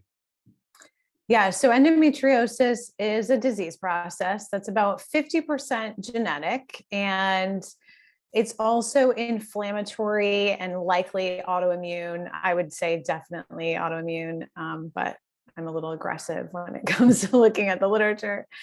And the way it presents is because there is this underlying genetic component. What endometriosis is the growth of tissue that is similar to, but not exactly the same as, the tissue that lines the inside of the uterus, also known as the endometrium. So, and this endometriosis lesion tissues, endometriomas, which are like tumors, it's kind of like cancer, but it's not cancerous. So it doesn't sort of spread in the same way. But it is an issue that those lesions of these endometriosis tissue can be inflammatory in and of themselves. They create inflammation. They also create their own hormone environment. So it usually looks like this process of symptoms showing up sometime around pre-puberty, although it can be much later that people recognize they have the symptoms of endometriosis, and it's still an average of 12 years before diagnosis. But if you look at like who has it, 10% of all people with uteruses, and when they did studies on female fetuses, 9% had endometriosis lesions already. So it's kind of at birth, if you will. But then the symptoms will show up normally around 8 to 12, just around pre-puberty, but it looks more like anxiety and stomach issues and maybe IBS, fatigue, which is tricky because of course it could be any and all of those things too. But some of the red flags you want to look for is there any family history of known endometriosis, or lots of women in the family having really painful periods? If painful periods have become normalized in the family, that's a red flag. It's not normal actually to have pain at all with your menstrual cycles beyond just very light cramping, maybe one day a month. It should not be a part of someone's lived experience to be at home once a month for more than, at all for a day for their period. But the problem is in the ages of 8 to 12, the cycle is not yet regular. So the symptoms look more like stomach aches or, fatigue, or there's also dysautonomia associated with it. So like passing out, or kind of vasovagal kinds of like, oh, I'm feeling hot or dizzy. And then people start to get used to the pain gets normalized, and either they'll be given one of two things by kind of a traditional gynecologist. Oh, it's just normal. People have some period pain, and, maybe if they're 20s or 30s, hey, have a glass of wine before sex and just relax, you'll be fine. Or so sort of completely dismissed, or they're saying, okay, try some hormonal birth control, which for about 10 to 30% of women can be helpful to reduce the symptoms. So there is a valuable place for hormonal birth control, but it also masks the symptoms. So if someone's given that for quality of life without addressing the underlying issue of what's going on from an immune standpoint, and hormonal standpoint, then the disease can progress, and that can actually risk their fertility later on. Mm-hmm. And I guess one of the challenges there is that all the stuff you're describing symptomatically and experientially feels like the things you're describing, meaning that I have anxiety, I have pain, I have that, and that's usually enough of an answer for somebody. No need to dig further because it feels like pain, it smells like pain, it tastes like pain, it's probably pain, right? I didn't eat something right or whatever. And then it goes on, and you hear how many young women just kind of live with these things and think it's a part of them, right? And it's just kind of meant to happen. So where's that point where you start to dig deeper and say that, no, here's like is it just really at the beginning where everyone should be careful and say that any of the stuff you're describing, you might as well check? Or is there a certain yes and no. It's a little tricky because the only way to truly diagnose endometriosis is via laparoscopic surgery. And so not everyone immediately needs surgery. Now, there is some imaging that can be done. There are no really like biomarkers yet, although there are some autoantibodies that show up more commonly with endometriosis. There are some genetic SNPs that tend to be more common with endometriosis, but even that's a little tricky because in that case, it's like people in Greece have different genetic SNPs than people in Sardinia. So like, which are still very close Mediterranean neighbors, right? So we don't have that elucidated so well yet. So there's no quick blood test to say whether or not you have endometriosis. It has to be surgically diagnosed. So first, the best thing to do is just assume that there is an underlying issue that is causing some of these things. So in my practice, my theme song, if you will, is don't chase symptoms, optimize systems.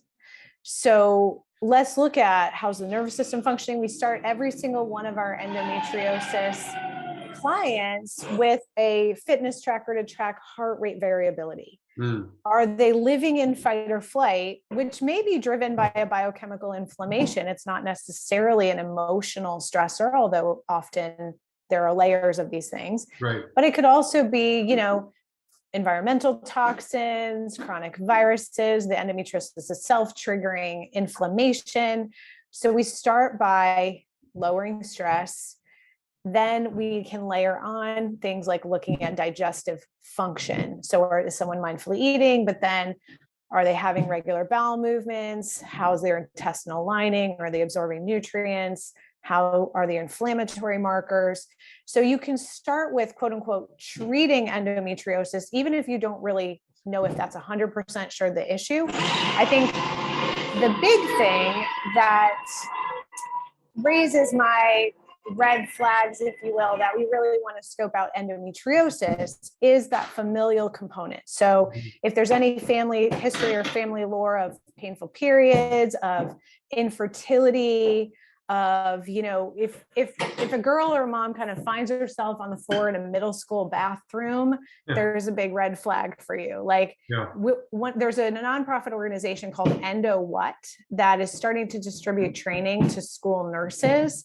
And I think really being in this field for more than 20 years, there's a story, right? There's my aunt had infertility, my great aunt maybe had an early hysterectomy. Mom had painful periods, but she would just like stay in her room for 2 days a month and take a lot of Tylenol and get through it, you know, or there's family history. And then there is this, usually at some point, there's some pretty intense pain. But if that's not the case, because it's not always painful, sometimes it isn't, there's very often digestive issues that are sort of unexplained. And we see it usually as something like SIBO, bloating is the key symptom. I know that you've done a lot of work in terms of research around genetics and trying to unpack that. And we're going to get into that because I think that's really cool that you've been able to do that. One question for you before that is, you mentioned that there's this phenomenon of sort of localized hormone imbalance, meaning that because of where the issue is happening, that this belief that we have that hormones are hormones, right? Whatever's going on up here is also going on up here and here and here. But you're saying that because of this condition, you could have a zone in your body that's operating differently hormonally. Yeah, kind of, in the sense that obviously we can't take anything out of the body, right? It'll all be sort of circulating in some level. But it used to be thought that endometriosis was an estrogen dominant condition. If we just suppress the estrogen with drugs, basically, then this will get better. Now, symptomatically, that helps some of the time, you know, in the neighborhood of 10 to 30% of the time, and can be valuable because, you know, quality of life is important as people are navigating this recovery. But there was a study published in 2018 in Belgium that showed us that thinking was oversimplified. There, on the endometriosis lesions themselves, the estrogen receptors can be upregulated, or the progesterone receptors can be upregulated. So suppressing estrogen could actually be making things worse, or both, or neither. And you could have these 4 different kinds of lesions in the same woman. And there's no way to know that until after you do histology on the lesions post-surgery, when it doesn't matter anymore. So just going out, like, I always think of this recovery as kind of a shaky tower of blocks, right? You can't just plop testosterone or estrogen and progesterone at the very top of the shaky tower and expect it to like stabilize the tower. You've got to look at what's their stress response. How often are they living in a nervous system of fight or flight or freeze versus rest, digest, heal? What's their nutrient intake? Is it being absorbed? Are they able to process and metabolize foods and, you know, toxins and substances, and have good bowel movements and lower inflammation and, you know, process toxins via the liver and kidneys? Right. All of those kinds of things are what stabilize the tower. Then you might have an endometriosis lesion that's like kind of shaking the tower somewhere along the base. But if everything else is pretty solid, you can have endometriosis excision surgery done by a skilled surgeon. And then everything else can heal so much more beautifully. Also with physical therapy of the, you know, myofascia, the you know, in that area, you have a lot of muscles and ligaments and nerves and circulation. So if someone has been in pain for 12 years before anyone even took them seriously, that whole pelvis is going to be kind of like tense. Yeah. So we have to do all of those things, not just pour hormones on the fire. Right. So it's kind of, you're getting it from both fronts. Like, you got to feel better. Here's the symptoms that you're complaining about, but there's something underlying that, you know, let me deal with that also. And that's kind of how you approach it and make them better. So genetically, you're saying that this sort of concept of estrogen dominance, androgen dominance is kind of where we start. But because there's so much more knowledge when it comes to the genes, are there specific SNPs or genes or insertions, deletions you look at that go beyond just hormone dominance? Yeah, so one of the most interesting genes that we look at is the histamine intolerance related genes, if you will. So DAO and HMMT and HMMT that help us process histamines. A lot of people with endometriosis often have this swelling in their abdomen, which is called endobelly bloating monthly. And a lot of it has to do with the slowing down of peristalsis in the intestines. So histamine can often contribute to that, as can those localized lesions growing on the bowel, being inflamed, there's a lot of sticky lesions and adhesions wherever the lesions are. So there can be little parts of the digestive tract that aren't, moving normally in normal peristalsis. Any inflammatory genes, any genes that are related to estrogen metabolism. So, breaking down of estrogen and progesterone is important. So what I do, instead of kind of just looking for any one gene, is we utilize a system called Opus 23 that just takes kind of a larger picture of the system in a more of a networked way. So are there any sticky points where, when you're thinking of the whole picture of estrogen metabolism, methylation, COMT, things like that, is the body able to process hormones? So it's that full hormone cascade from beginning to end, including, like you said, it's kind of like, here's your dominance, that's just step one. Then here's your, call it toxicity or metabolite level, like here's what you actually make with it.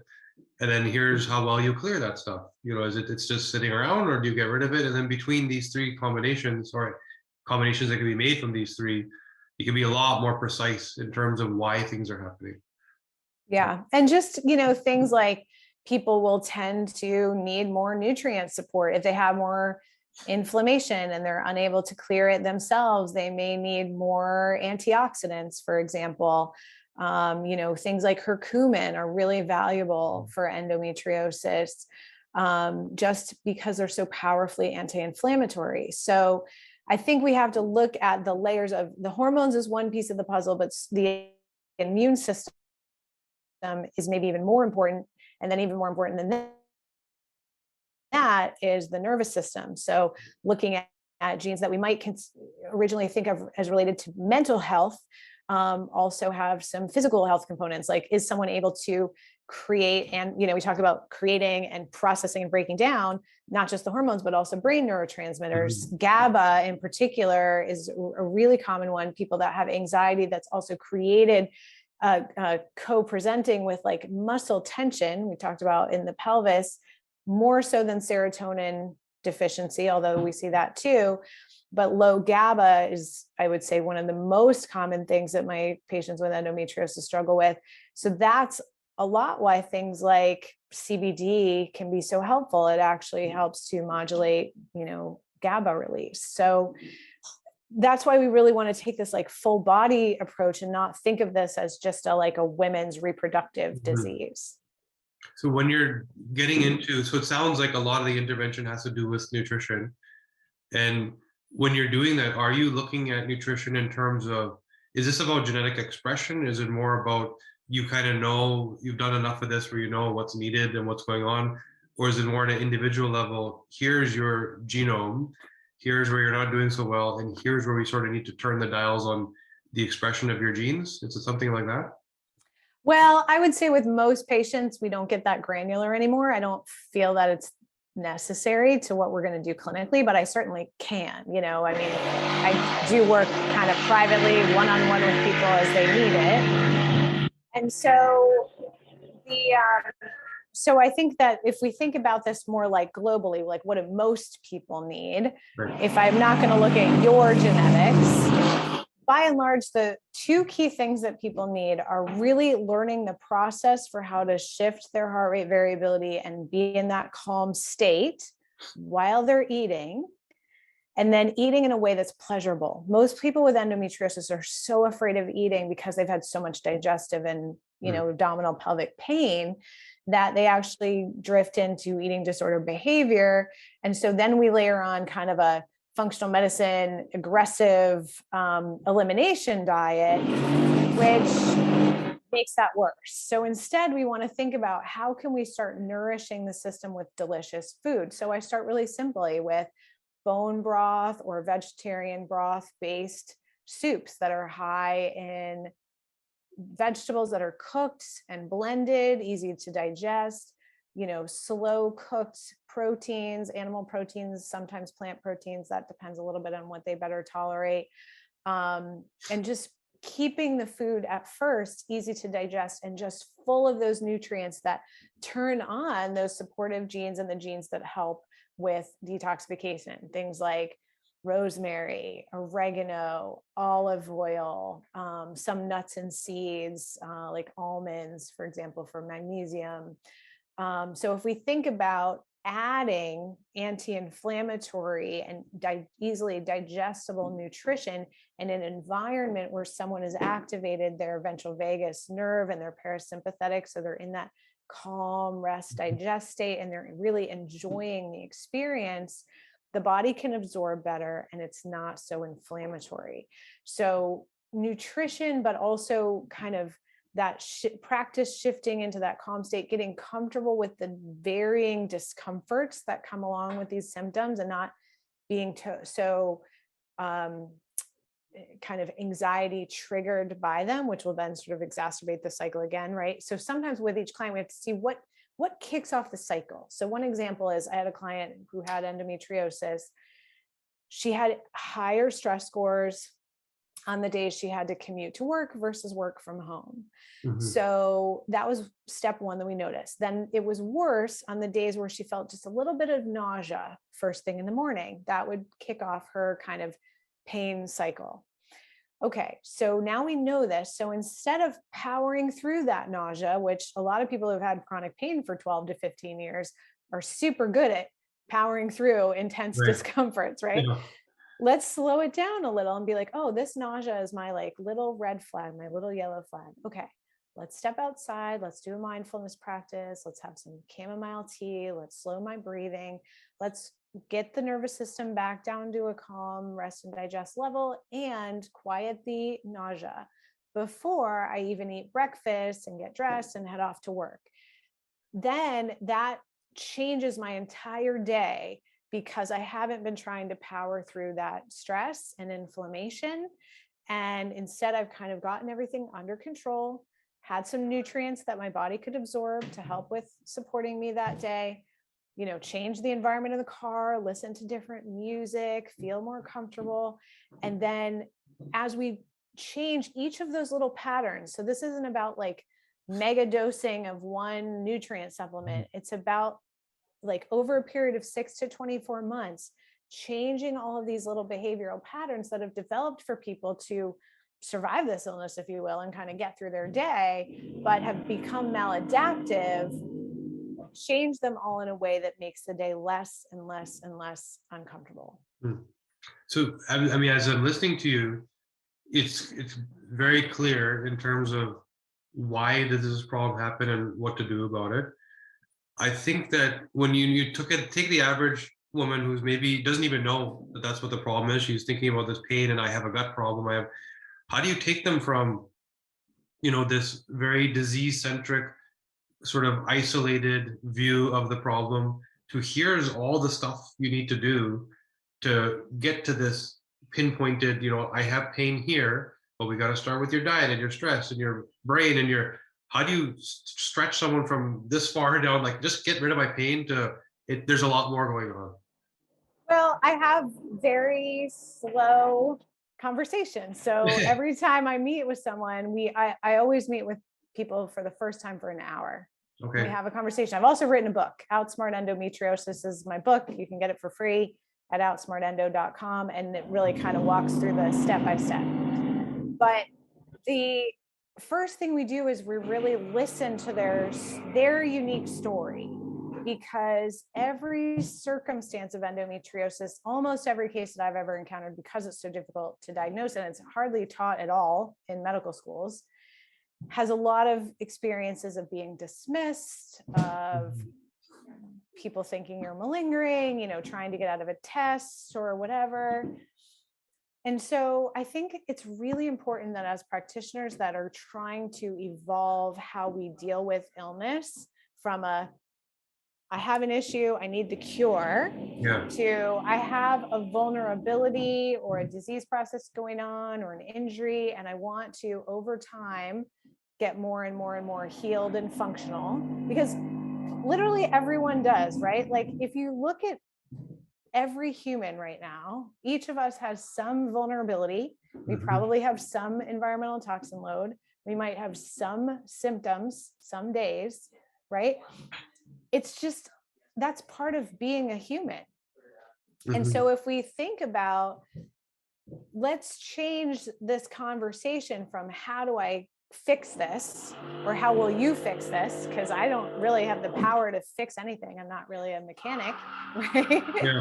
To how do we, like, first we have to really acknowledge and listen to people's stories of their experience and not dismiss those.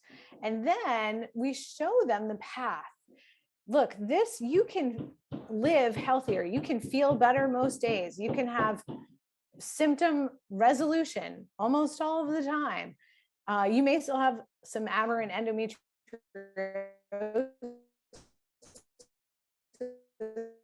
tissue. All the surgeons say occasionally it can come back, or it can move, or, you know, it can proliferate again.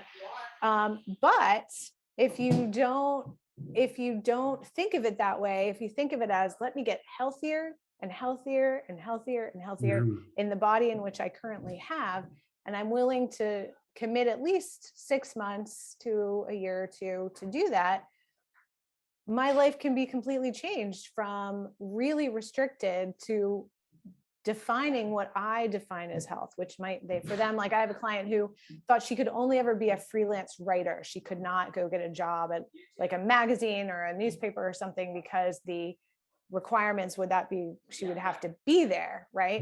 And she was like, oh, you mean I don't have to restrict my career to just this? Nope. You don't have to do that. You know, you can be a lawyer, you can be a journalist, you can do whatever you want, but we have to understand how to put that into context. Does that make sense? In that healing journey, because the way you're approaching things are unique, you're truly supporting the systems and healing the body in full, not just, you know, masking this symptom. Experientially, is it kind of like this gradual decline of pain points, or is it kind of like you got to pass this threshold and then a switch turns off and people just feel better? That's an interesting question. I think a little of both. I think the digestive issues can be a point where it just starts to function better and they just stop having so much bloating and stuff like that.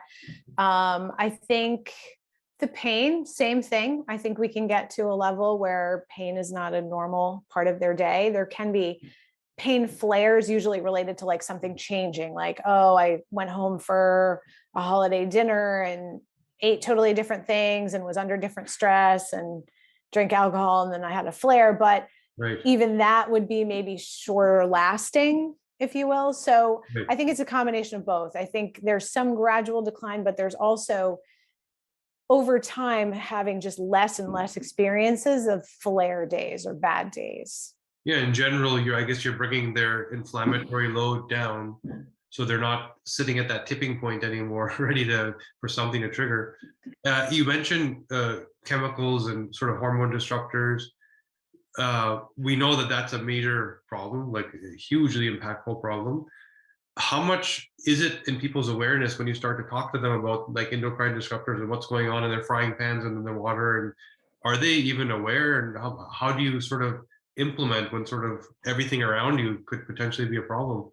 Yeah, so that's why we start with the nervous system, because I think that we had a saying in my clinic called death by functional medicine. And I am, could be a living example of that. So I have long COVID, and I've been recovering from that for the past year or so.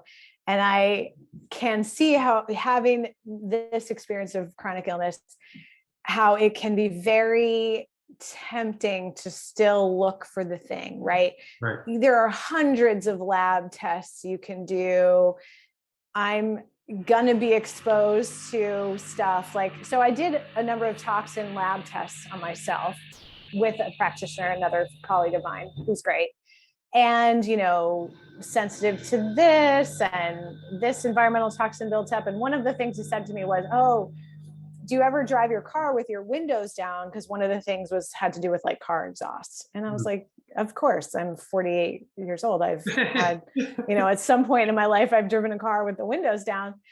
And, you cannot be afraid of living on the planet, because that then triggers this issue where your heart rate, your stress, your heart rate variability is off all the time, because there is really no way to live. There's no like pristine place on planet Earth. All of our water is polluted. All of our air is polluted. We are exposed to mold. We are exposed to stuff, right? We are exposed to viruses. I mean, we're living in a world where if you go to the grocery store today with or without a mask on, you could get COVID, right? It's just the truth. You could be exposed to it anyway. I live in Connecticut. I could be exposed to Lyme. I may have been exposed to Lyme at some point in my life. I don't know. I'm not aware of it necessarily. But so I think it's really important that we accept that there will be some level of body burden, right? And not even, I think testing for it can be helpful in some cases to maybe guide exactly how to reduce that body burden, because obviously there are different ways to do that depending on what the body burden is primarily consisting of. But I also think we have to just think of it as that, a body burden that we want to reduce, that we cannot get to zero, because people with endometriosis, and I think a lot of autoimmune diseases, have an underlying type A personality, right? And so it's almost a competition of like how I want to get my immune markers perfectly, right, and my mold toxicity to zero, and I never have any car exhaust exposure, right? This is impossible. So instead of chasing that, which I think is just as bad as chasing a cure, you're like, this doctor to do this, what medicine, what pharmaceutical, we have to think of this as all of those things put pressure on our systems that help us create healthy hormones. So we know that plastics, for example, is a really big one. So what are like the big needle movers? Plastics, let's lower the load. Drinking water, let's use a filter. Like, let's start layering on the de-stressors or toxin lowers in the same way that we used to layer on the stressors. Does that make sense? That makes a lot of sense. Yeah. You just sort of slowly unpeel that onion until you get to this nice core that was protected in the middle, hopefully, if you can find it. And it's funny how you talk about mood and behavior, because we've noticed the same thing, where in order for someone to be of the mindset where they're going to find you, right? Where it's not, I'm a victim of this disease, I go to the doctor and I take a pill and that's just who I am, versus I want to get rid of this thing and I think I can.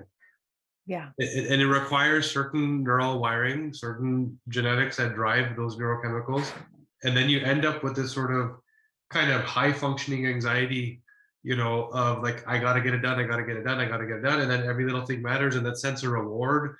And so you often can create, like you said, death by functional medicine, where there's a burnout because you're trying to do too much, which then affects compliance, because all of a sudden it's not possible, right? If you try and bring that into the world you have to live in with your kids and your family and your everything. So it's even just that awareness of understanding the fact that I'm even talking to you, or I'm even reading a book or listening to a podcast, I'm already doing so much more. And it took a certain personality to get me there. And so just be aware of, how I handle the world around me and kind of tone things down. And it comes down to, so BJ Fogg wrote the book, Tiny Habits, right? And you can just break it down to small stuff that you can implement.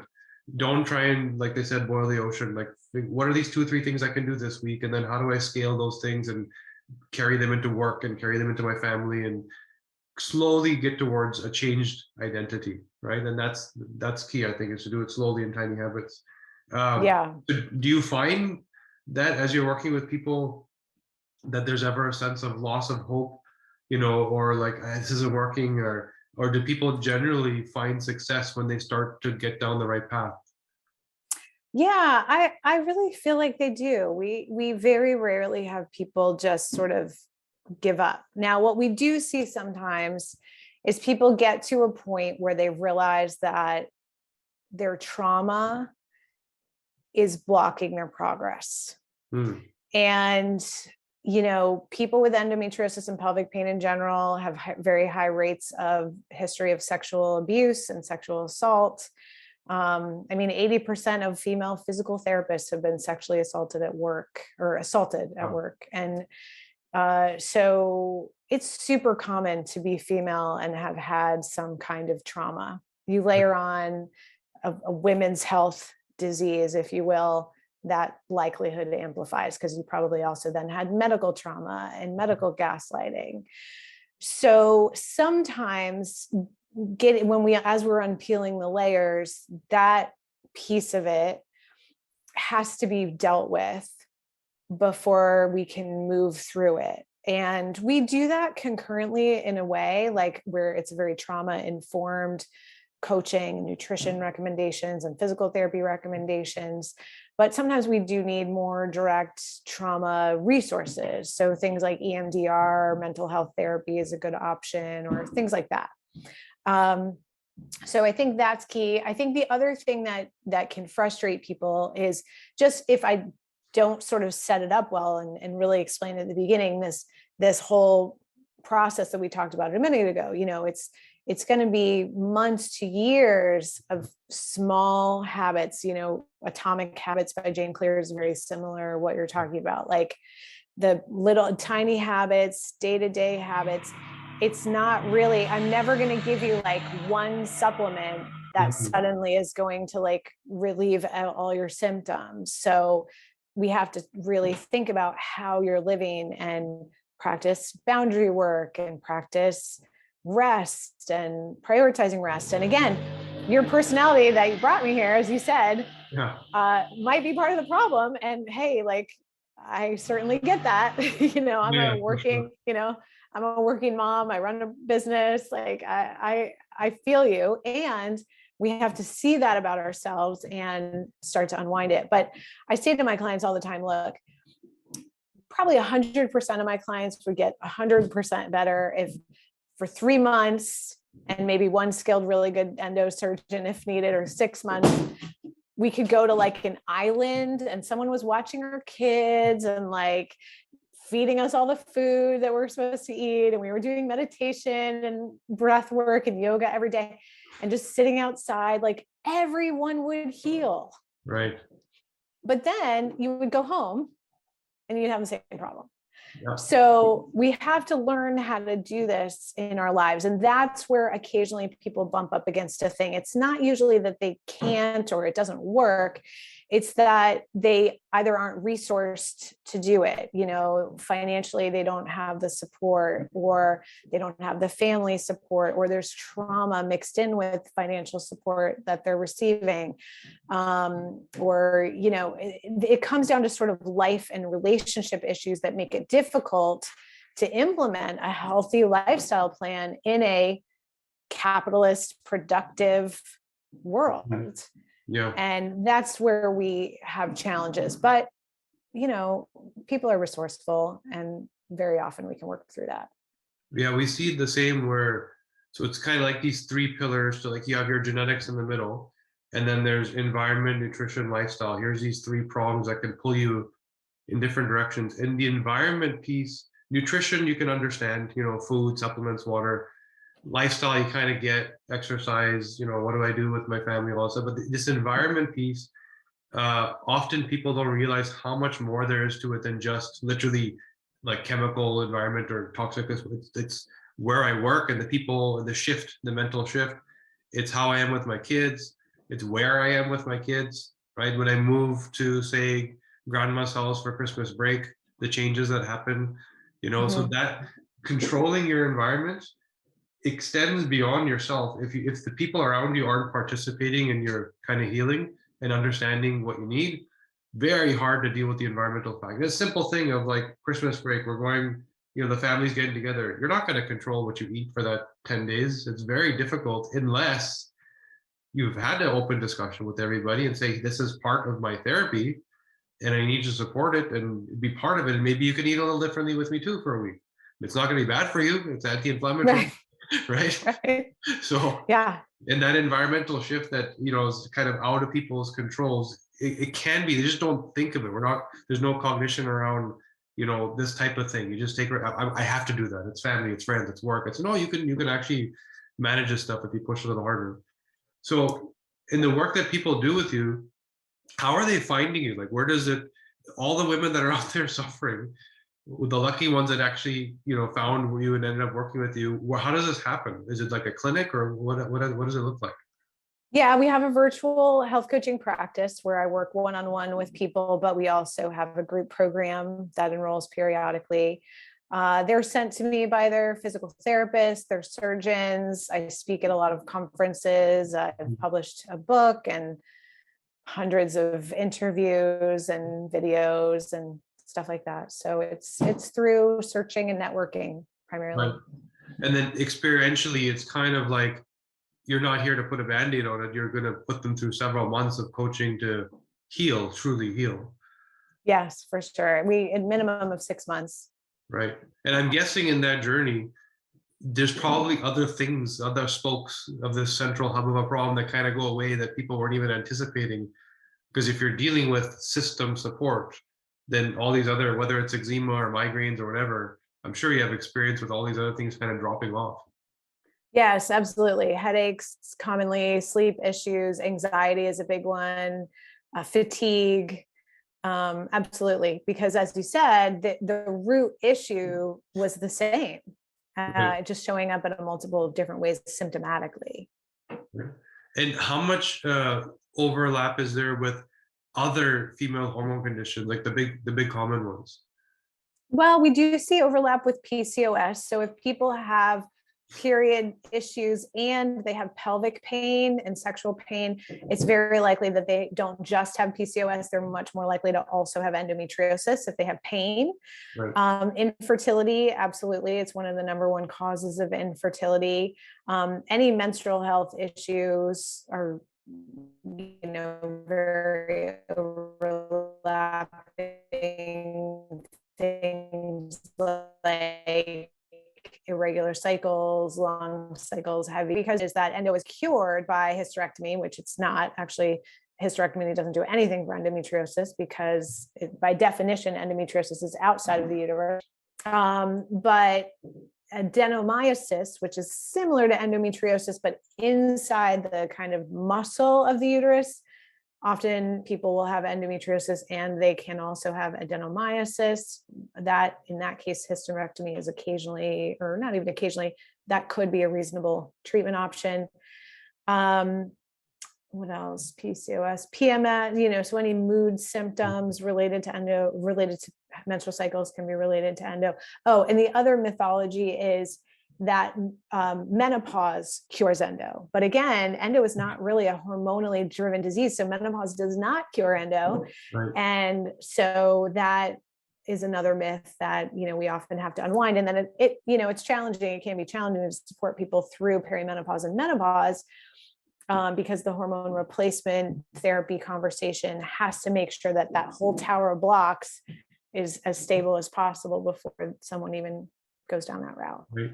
And one more thought, just because you brought it up a couple of times, but most people that are in it know that there's this risk around infertility issues, right? Mm-hmm. And common. So is this like the damage has been done, or is it more like if you heal the endo, you're also creating a better environment for fertility, or is it kind of like you've caused yourself a problem? Oh no, absolutely. The earlier endo is spotted and dealt with sort of holistically, you're going to lower your kind of optimize and maintain your fertility.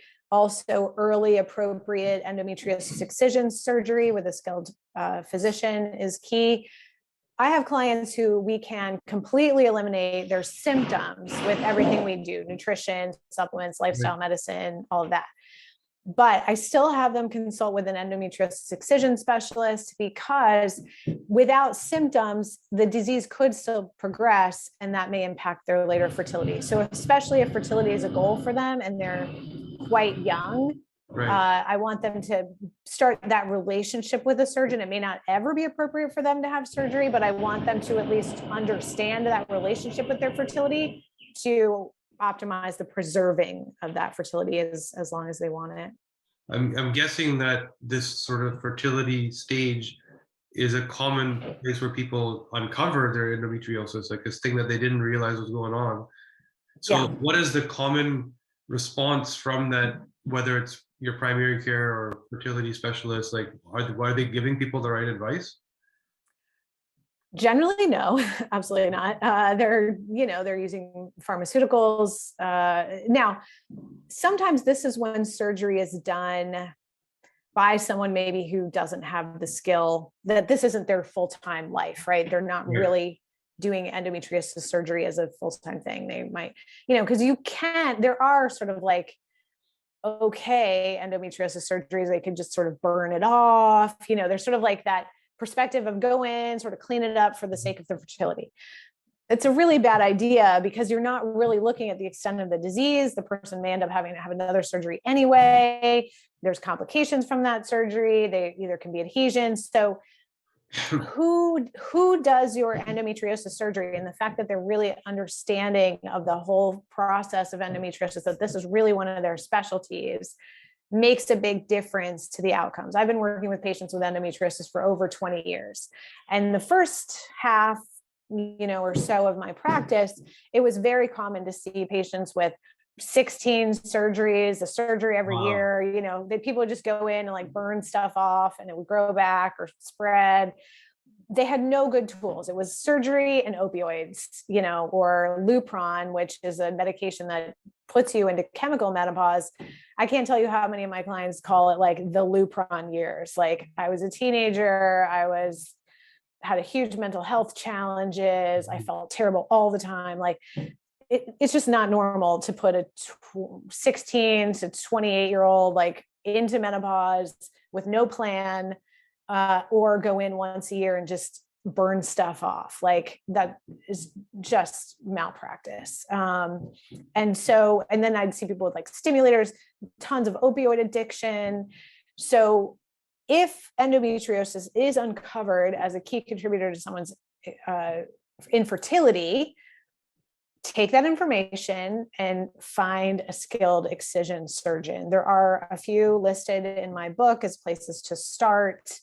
Have a conversation with me and we can talk about people that are in your area.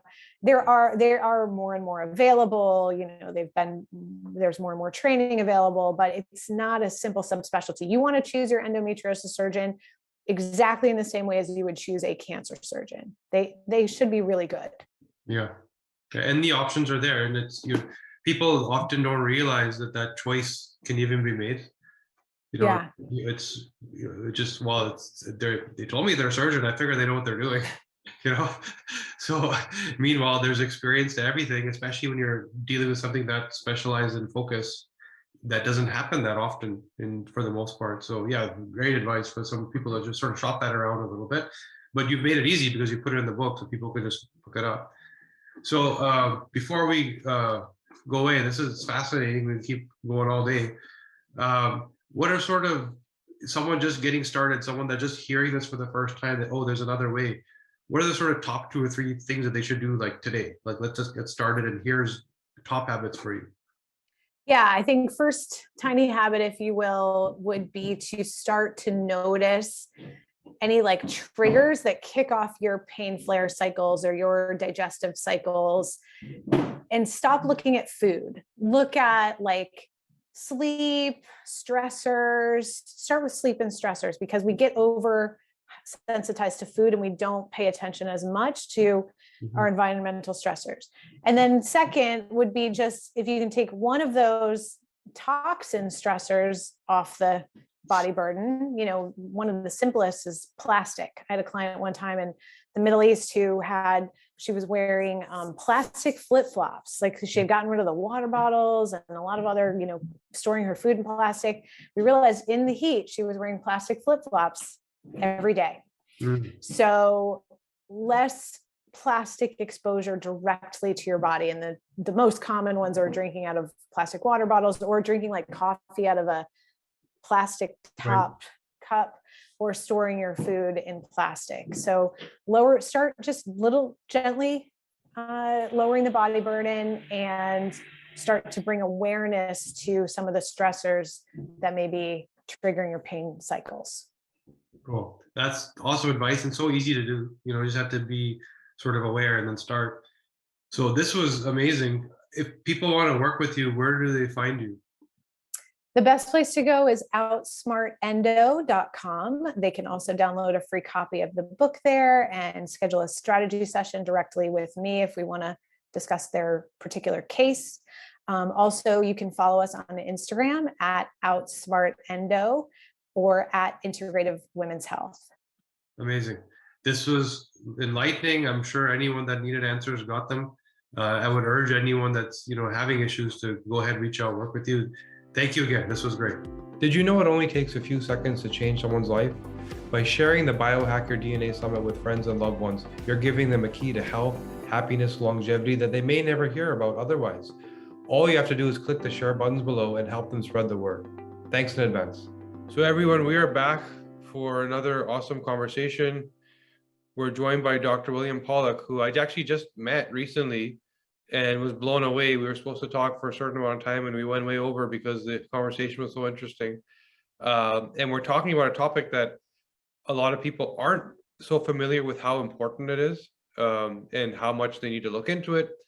And Dr. Pollack's been investigating deep and is going to help us learn not only about PEMFs themselves, but also the relation to your genes, your epigenetics, and what's going on in general. So first of all, welcome. Thank you for joining us.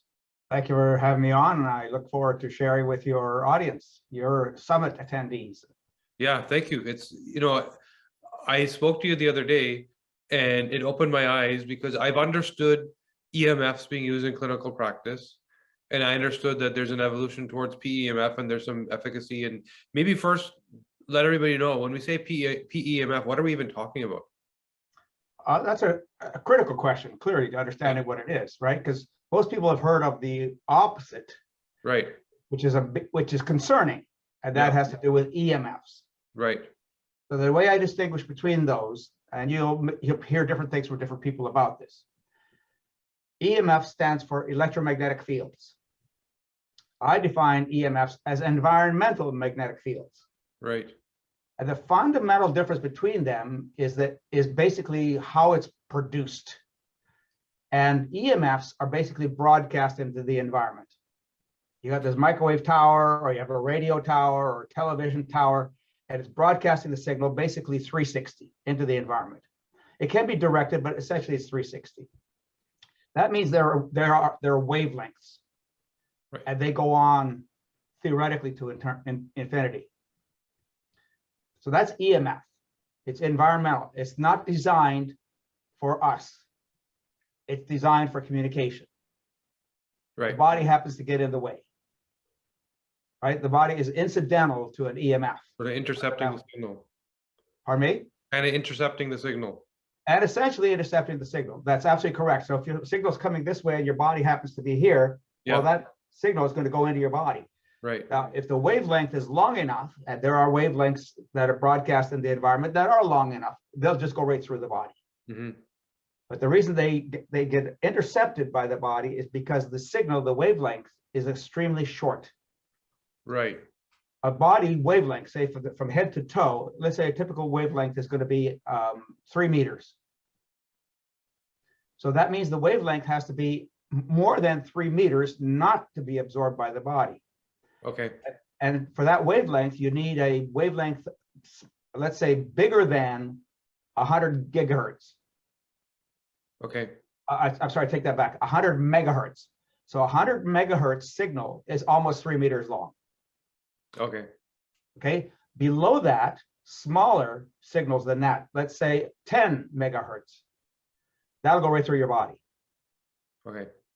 All right. So the shorter the wavelength, the more likelihood of absorption into the body, and that's the problem. It's absorbed. And when it's absorbed, depending on the intensity of the signal, how far you are from the transmitter, et cetera, then you're going to have different degrees of absorption. Essentially, microwaves, and most of what we're talking about is microwave magnetic fields or microwave fields, microwave EMFs. So microwaves are in the gigahertz range. So what does a microwave oven do? It cooks. Mm-hmm. But why is it cooking? Because those wavelengths emitted by the microwave oven, by the magnetron in the oven, are extremely short, and therefore they get absorbed and they heat. Mm-hmm. So again, depending on the degree of exposure, the length of time that you have the exposure for, it can be essentially fairly damaging to the body. Let's take a cell phone. If you put a cell phone to your ear, actually hold it on your ear will turn red. Mm-hmm. You see it all the time. Take the cell phone away from your ear, it's bright red. So what's happening? You're cooking your ear. You're cooking your brain minimally because the wavelengths they drop off intensity very rapidly from the emitter, which is the cell phone itself. If you look at the opposite ear, it's less red. Mm-hmm. So it's reacting reflectively from the other ear that was exposed. So essentially, you're cooking your ear. Now, PEMFs are completely different. PEMF stands for pulsed electromagnetic fields. So one is a wavelength. In other words, one is a frequency magnetic field. Like our power lines are frequencies. Mm-hmm. Light is a frequency. Sound is a frequency. All of these are frequency based. And that, again, depends on the wavelengths. So PEMFs is a pulsed magnetic field. And the difference then is that the PEMF is generated by a current. Let's say my thumb is the current, the direction of the current. Let's say my thumb is the wire, and the wire is passing underneath my palm. Well, that magnetic field, as that electrical current actually passes through my thumb, or through that line, if you will, then there's a perpendicular magnetic field generated by that. Mm-hmm. It's perpendicular to the flow of the current. We call that the right-hand rule. And what happens every time there's a pulse in the current, there's a flow of that current, then what happens is you get a magnetic field that's produced, and it expands and collapses, expands and collapses. It always goes back to zero. Mm-hmm. That's called a closed loop. The EMFs that are broadcast in the environment don't come back. So they're open loop. So the big distinction then really is that you don't have a wavelength. Mm-hmm. You have a pulse. And that's very different. So every time it pulses, every time it's emitted by the circuitry of the control unit, it drives down that line, and it's pulsed at whatever rates you want to set it for.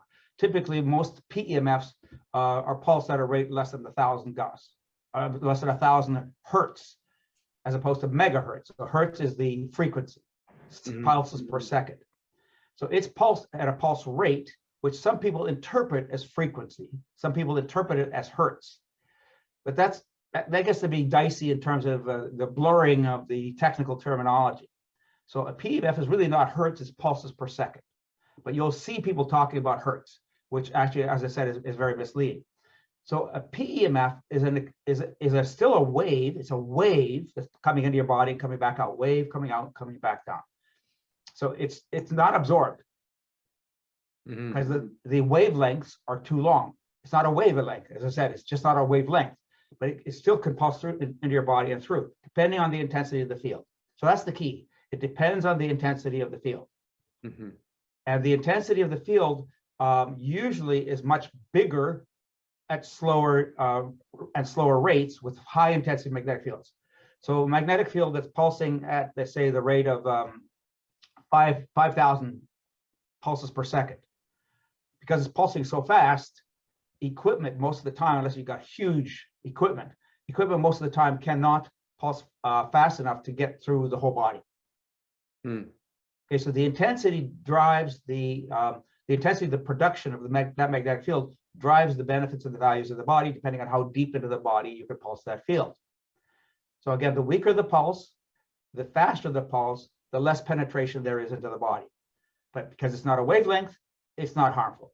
So PEMFs are designed for therapeutic use. They're designed with the body in mind most of the time. Okay, EMFs are designed for communications. Right. It's wrong tool for the job.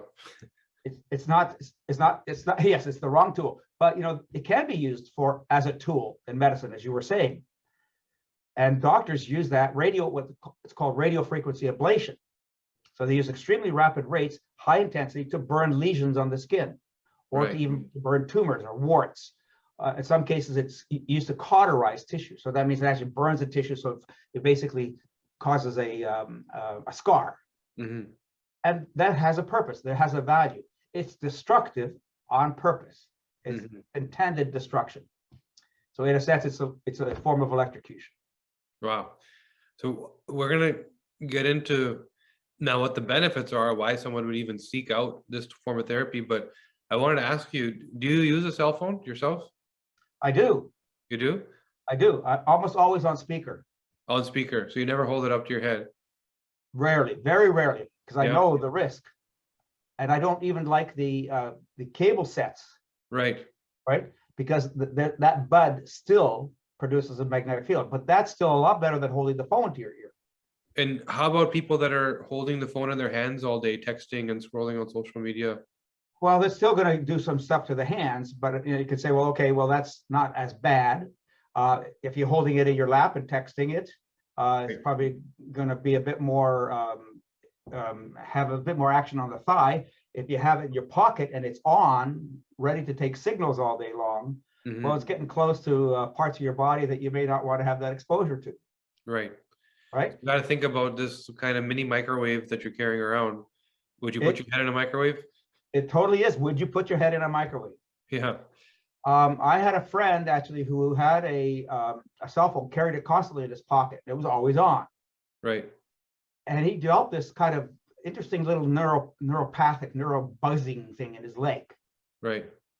From the stimulation from the cell phone at that spot. Wow. We have evidence, in fact, well, there's some degree of evidence of people who hold their phones to their heads in the same place all the time, particularly kids, for hours at a time. There's been an increased incidence of brain tumors on that side of the head. Wow.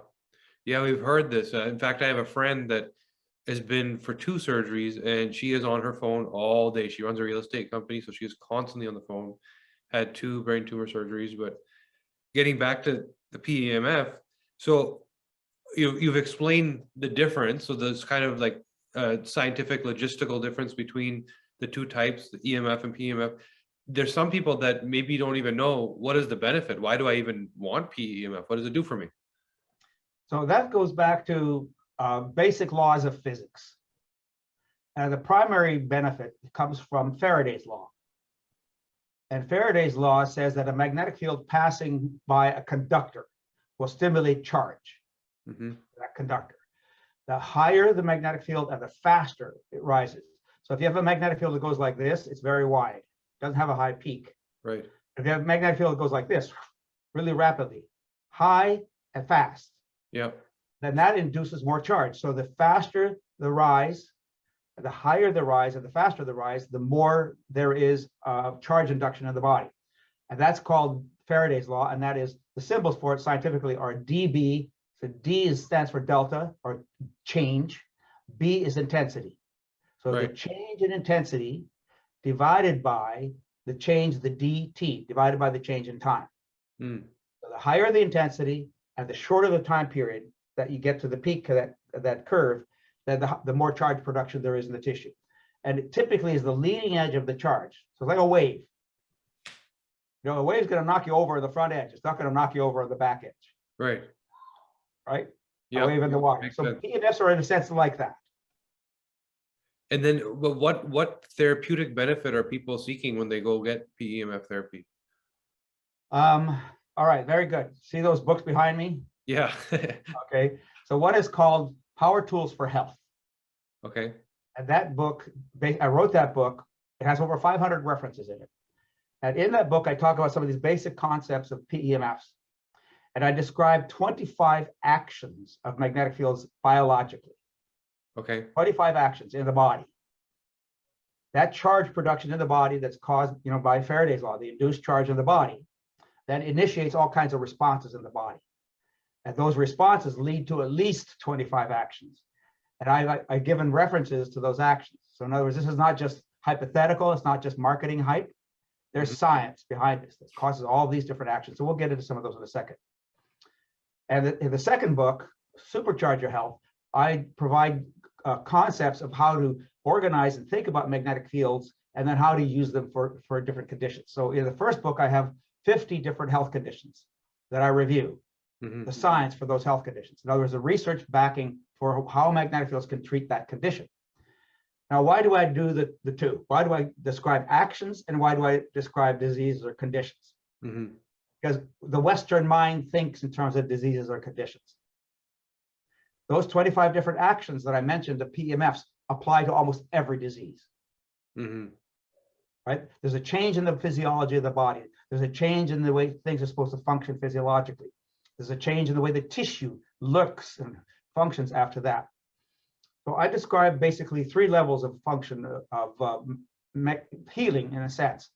One is tissue. So we think of body as tissue. I can pull up my skin, that's tissue.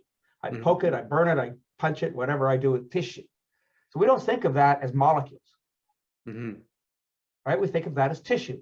Yeah, you think about the end result, not what it's made of. Not what it's made of. And what is it made of? It's made up of biochemistry. It's made up of molecules. How do those molecules work? We have, let's say, well, you used about 70 trillion cells in our body. I frequently use 100 trillion. Right. Right. So I don't know, somewhere between 70 trillion and 100 trillion. Anyway, it's an impossible number to imagine, right? So of all those cells, what percentage, how many biochemical processes exist in every cell per second? 2 to 5,000. Wow. Every single cell has about 2 to 5,000 chemical processes or metabolic processes per second. That you can't even think about what that even looks like. But the whole thing works. Yeah. Right? It's all controlled. Yeah. But what controls it? Physics. Right. You can't see it, you can't touch it, you can't feel it. Right? It's there, it's working, it's causing it to work. So for example, charge is an important aspect of physics. Positive charge, negative charge. So all molecules, most molecules have charge. Some molecules are pretty neutral. But for example, salt, our bodies are saline, right? A large amount of saline. But you can't dock a sodium molecule to a chloride molecule unless the physics allows that docking. Right? The physics says, okay, I can dock, I can't dock. And actually, there's an atomic microscope at Johns Hopkins, and they put dilantin, which is a medication for seizure disorders, put it into the solution. And they were watching it under this atomic microscope. And all of a sudden, things started shaking, started moving. This is long after they already put the solution in. So there was no environmental contribution to this. They saw things shaking. And all of a sudden, the dilantin molecule showed up. Oh, wow. Right? So way before the molecule showed up, there was already electromagnetic action going on. Right.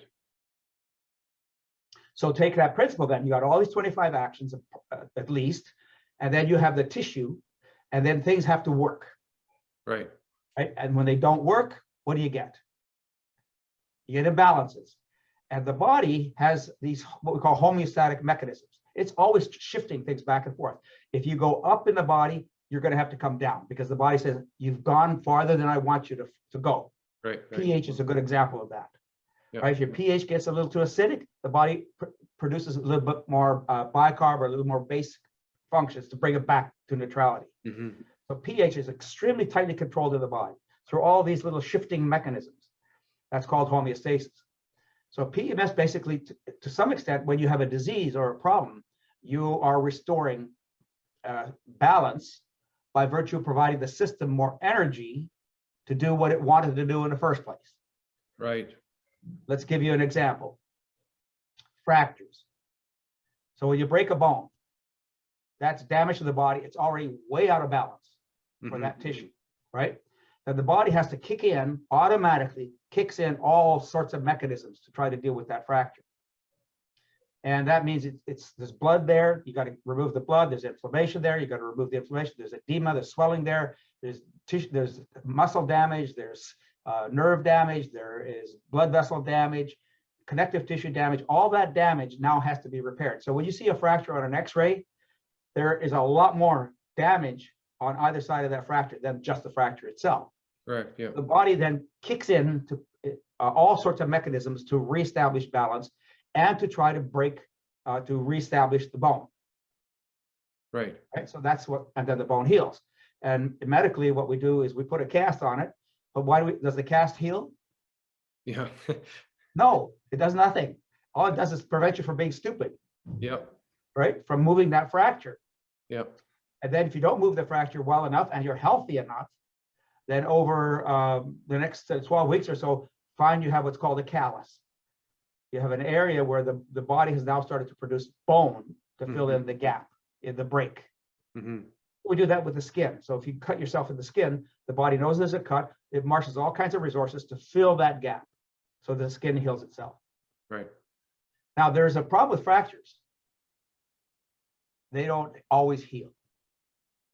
So 1 or 2% of the time, you get what's called a non-union. So a non-union means the fracture has not healed. And then you have basically a bone that's wiggly.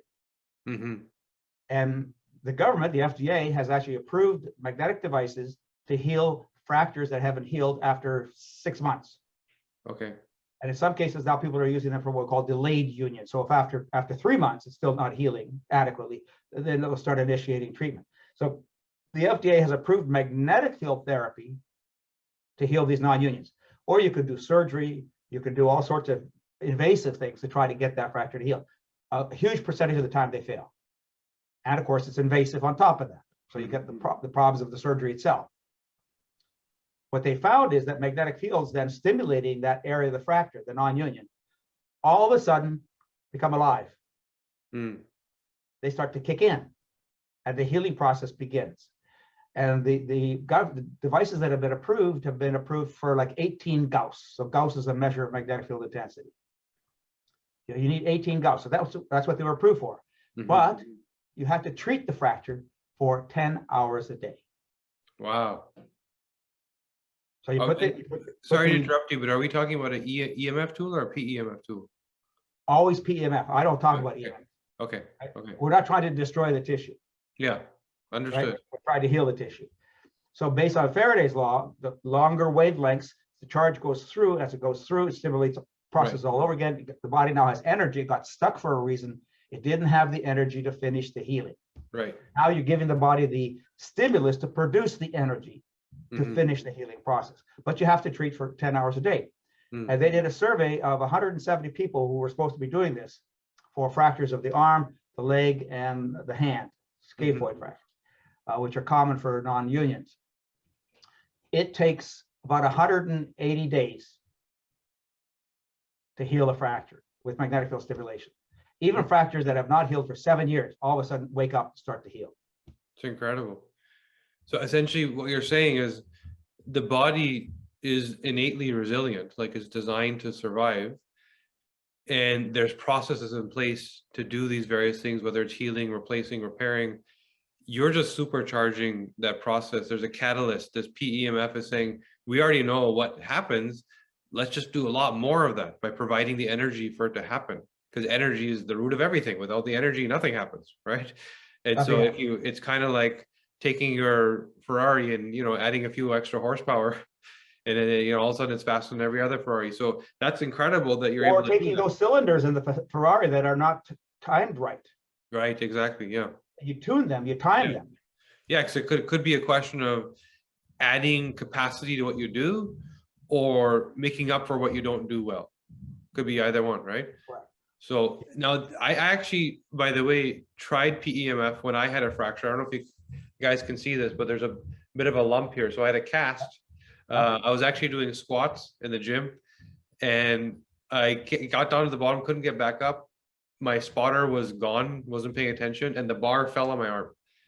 So snapped my arm. I went to a facility that had a PEMF tool, and I didn't do it for 180 days. I did it for 4 or 5 days, you know. But it wasn't a non-union.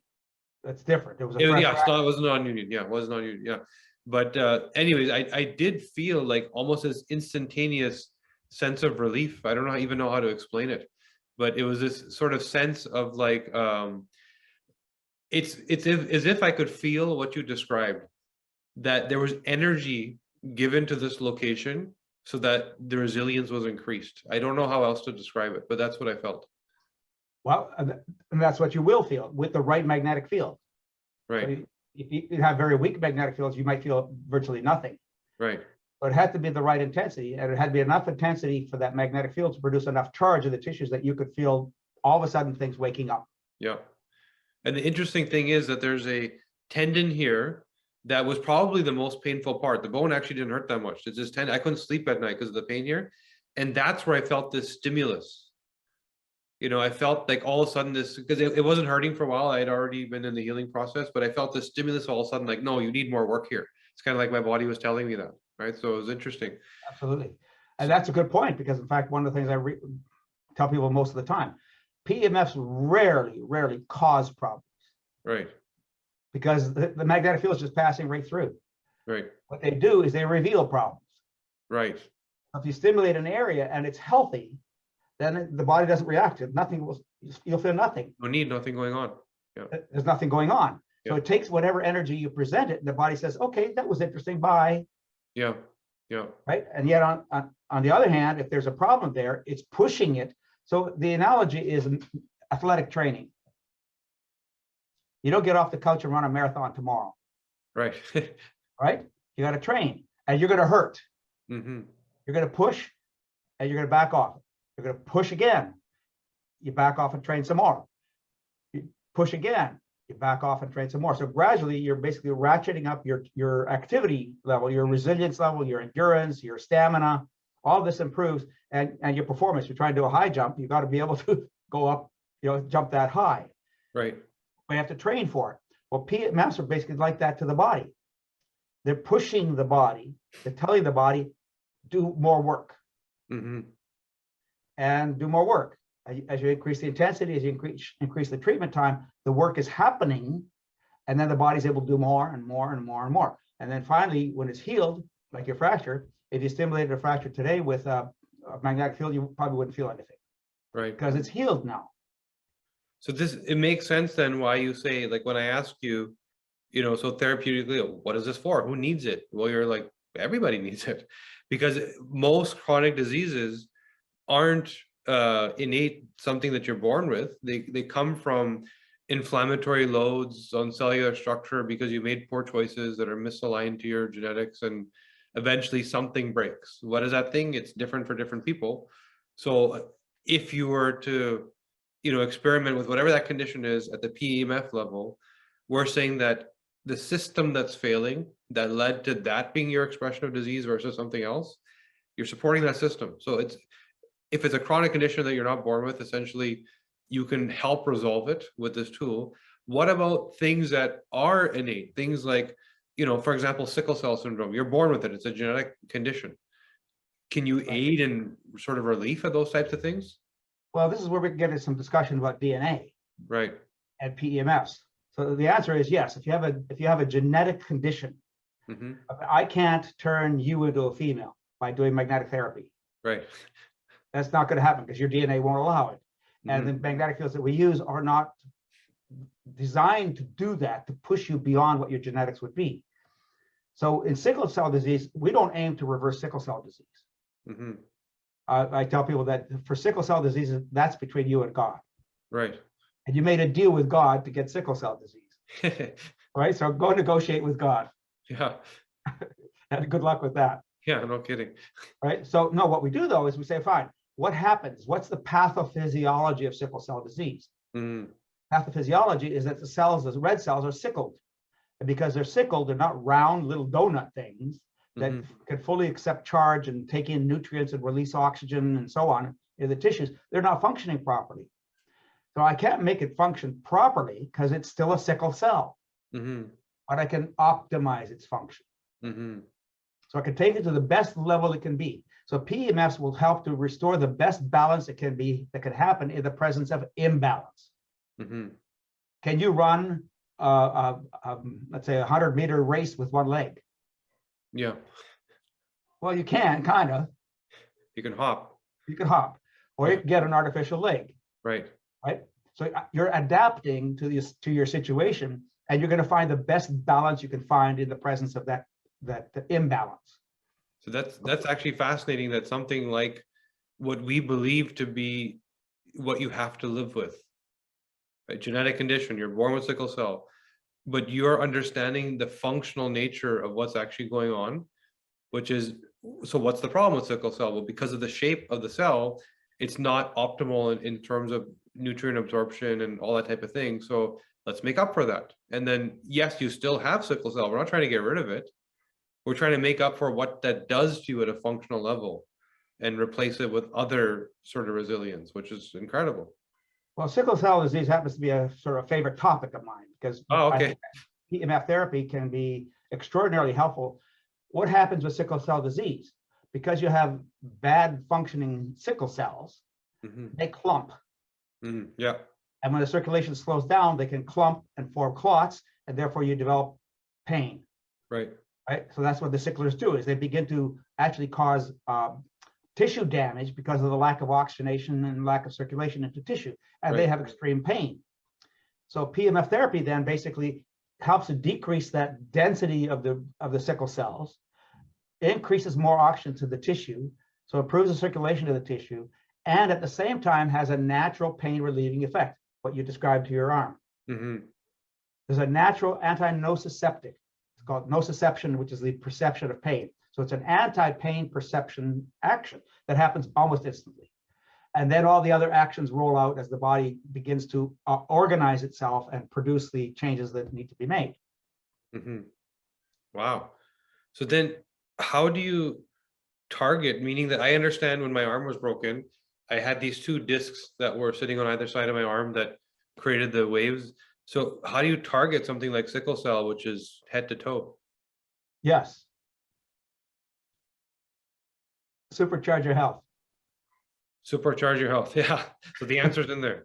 Well, I don't know that I talk about sickle cell disease specifically there, but yes, the answer is, first of all, because we have, let's say, 100 trillion cells in our body, right, and there are 5,000 processes per second in every single cell, what can go wrong? Sounds like a lot. There's a lot of opportunity for things not to be perfect, right? Not to be in balance. So the question is, what can't you optimize? Even in a healthy person, what can't you optimize? Right. And aging, I call aging is death by 1,000 cuts. Right. That makes sense. It's not so much the genetics. The genetics is important. Then we're going to talk about epigenetics. But then you're loading on top of that genetics other demands on the body's repair processes and restoration, rebalancing processes. So what we're doing then is we're pushing all of those systems to be optimized and giving it the opportunity. Now, you can't build a house without bricks and mortar. You need the tools. You need the nutrient elements. When you're repairing a fracture, all of a sudden your demand for calcium goes up, your demand for magnesium goes up, your demand for boron goes up. So your demand for a lot of nutrients go up. And if you're deficient in those, your healing process is not going to be as good. Right? So you have to optimize the substrates for the body to be able to do the work that you need to do. That's why the analogy is you can't build a house without bricks and mortar. So if you have all the mortar you want, but you don't have any bricks, well, you're not going to go very far. Right? And then you need, if you have all the bricks in the mortar, that's fine, but you're going to need plumbs, you're going to need ladders, you're going to need all sorts of other tools and equipment, and you're going to have somebody doing it. So PEMF therapy basically relies on the body's natural capacity to do the work it should do, optimizes it, but it's limited by the tools the body has available. And so, I mean, everything we've spoken up until now is sort of condition-based, like therapeutic. How do we deal with various diseases, whether chronic or not? I've heard you once say that this extends beyond just masking or supporting therapeutics around conditions, but you can actually dive deeper into like the actual DNA repair and cellular regeneration and going beyond just what you feel. But what you don't even know is happening yet. So how does that work? How does PEMF help with sort of DNA repair? Well, we're talking about global, Right. right? And you're talking about an obvious problem. So let's do another analogy. Back to 100 trillion cells in your body. How many cells does your left little toe have? Yeah, I don't know. Let's say millions, okay? Yeah. I don't know, it could be 20 million, I don't know. Let's say millions. If your left little toe decides to get an ingrown toenail, Mm-hmm. how many cells have to be damaged before you even notice? Right. Millions. Yeah, big number. Huge number. Yeah. But if you're doing magnetic field therapy on a regular basis, all those cells are getting the energy they need. They wouldn't have that problem. Mm-hmm. So because you're optimizing everything constantly, continually, now you can't do it all day long. You can if you wanted to, but there's no harm if you did. No apparent harm. Studies, we have not done studies on people for 30 years doing 24 hours a day of magnetic field therapy. Right. But at this point, depending on the intensity of the magnetic field, if you're giving that body energy on a regular basis, it's got enough energy when it needs it. So if I take 5 deep breaths right now, Yeah. what am I going to do to my body? You can oxygenate it. I'm going to oxygenate it, but what am I going to do because of the oxygen?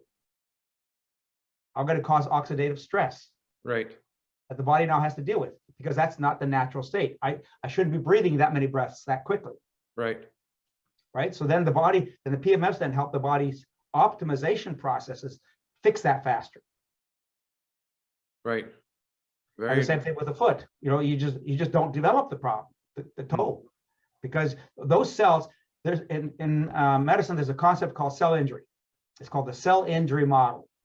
right. So every cell has all these processes in it. If any of those processes go awry, and they go awry bad enough, then the cell begins to become injured. Mm-hmm. It can't function as well. And if it can't function as well long enough and bad enough, it dies. And there's a demarcation line called the line of irreversible injury. So if you cross that line, now that cell is going to die. Right. It's going to die naturally because you hastened the aging process of that cell, or it actually dies because you poisoned it or burned it or traumatized it in some fashion. So it dies, and then it goes through a whole process of dying. There's a process of dying as well. And it's detectable by us at different degrees. We can do lab testing, we can do x-rays, we can do biopsies, we can do all sorts of testing. The more you can see it, the farther it's advanced, but it's way past that line of irreversible injury already. Mm-hmm. So if you're supplying energy to the body on a regular basis, the cell has a chance to repair before it gets down to that bottom, Mm-hmm. before it becomes irreversible. And So that's the goal. So we're actually talking about preventing. So we're not just talking about treating or masking or eliminating. We're talking about preventing chronic conditions. Correct. Because Mhm. our bodies are opportunities to fail. Mm-hmm. We're not designed to be alive forever. Yeah. Right? Nothing is actually, anything that has form is not designed to live forever Mm-hmm. because of entropy. Everything over time loses energy to maintain form. So you have to constantly be adding energy to form to maintain the form. And that's what we're doing with magnetic field therapy. We're adding energy to the body. We're increasing the energy production of the body so that you're maintaining the form at whatever optimization you can, depending on the stressors you put on it. So essentially you're saying it's also an anti-aging tool because you can add healthy years to your life that you wouldn't have otherwise had because you were on a certain path with your energy and cell regeneration, but you're slowing that down. Totally. So the question for us is, between age say up to age 24 or so, Mm-hmm. this is the aging curve. Actually, up to 24, you're actually more like this. Mm-hmm. You start off faster at the bottom, like 1, 2, and 3, and then eventually you start to plateau. And at age 24-ish, now the rate of breakdown and rebuilding or building has plateaued. Mm-hmm. It's even, it's equal. Most of us notice by about age 40, now we start to have creaks and rattles. Mm-hmm. Right? So why do we have creaks and rattles? Because the curve is not like that anymore. The curve has started to tip. Mm-hmm. So at about age 24, if we're not doing optimization, we're going to age.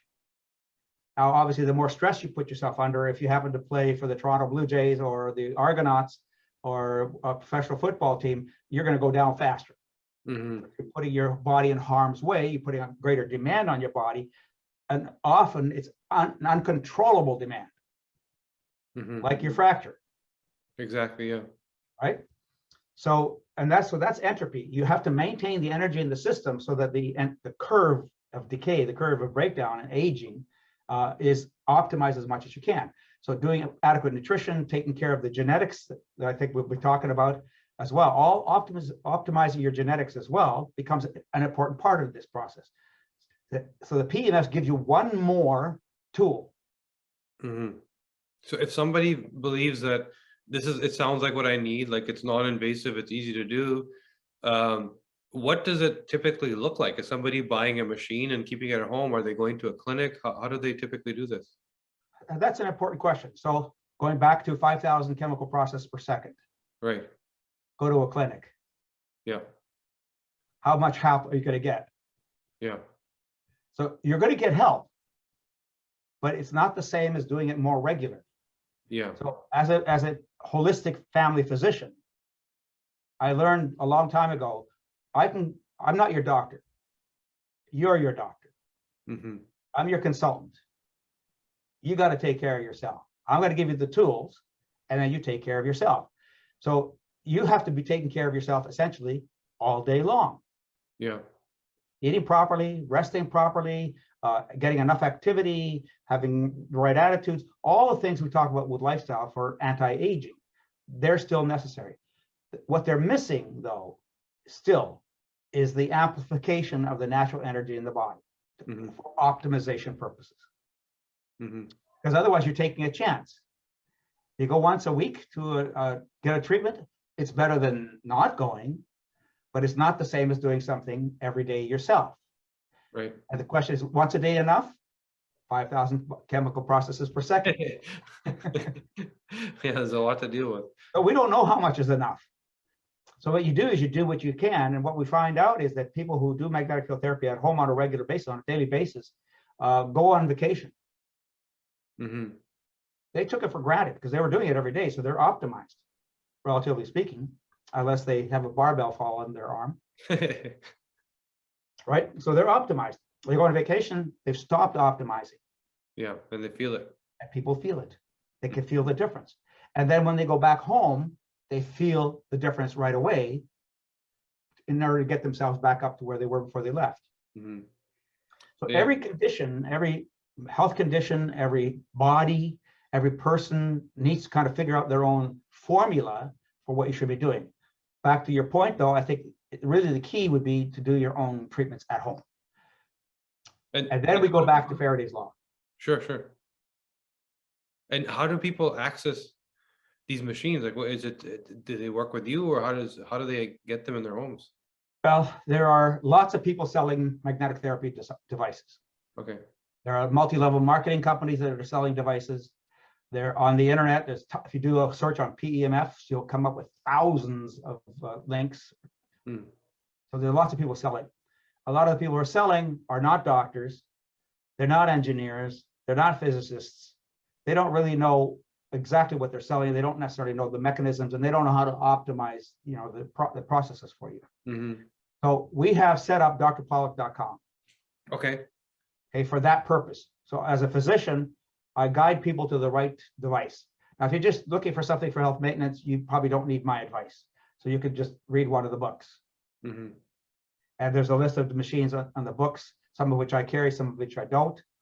So we sell machines on our website because people want advice, and then they want to know how to use it, and then they want to know what to do about the next condition they get. Mm-hmm. So we decided at one point basically to do this, to do proper support, proper education, get people into the proper equipment for their needs. Then they need a consultation typically. Right. And just to be clear for everyone that's listening today, it's drpollock.com. So PAWLUK, correct? .com, correct. Right. So drpawluk.com. Highly recommend you go check that out and read the book. I've been skimming through it, and it's been very interesting to learn so quickly. But I think what you said nails it, is that health isn't a doctor's visit, it's everything in between the visits, right? It's what are you doing? You know, we might see your doctor once, 2, 3, maybe 5 times a year, depending on what you're dealing with.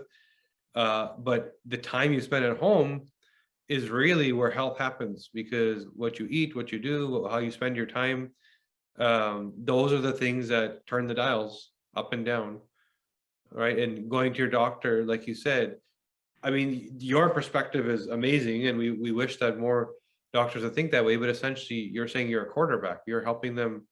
You know, you're creating those guardrails, which becomes their strategy, and making sure that they stay within them.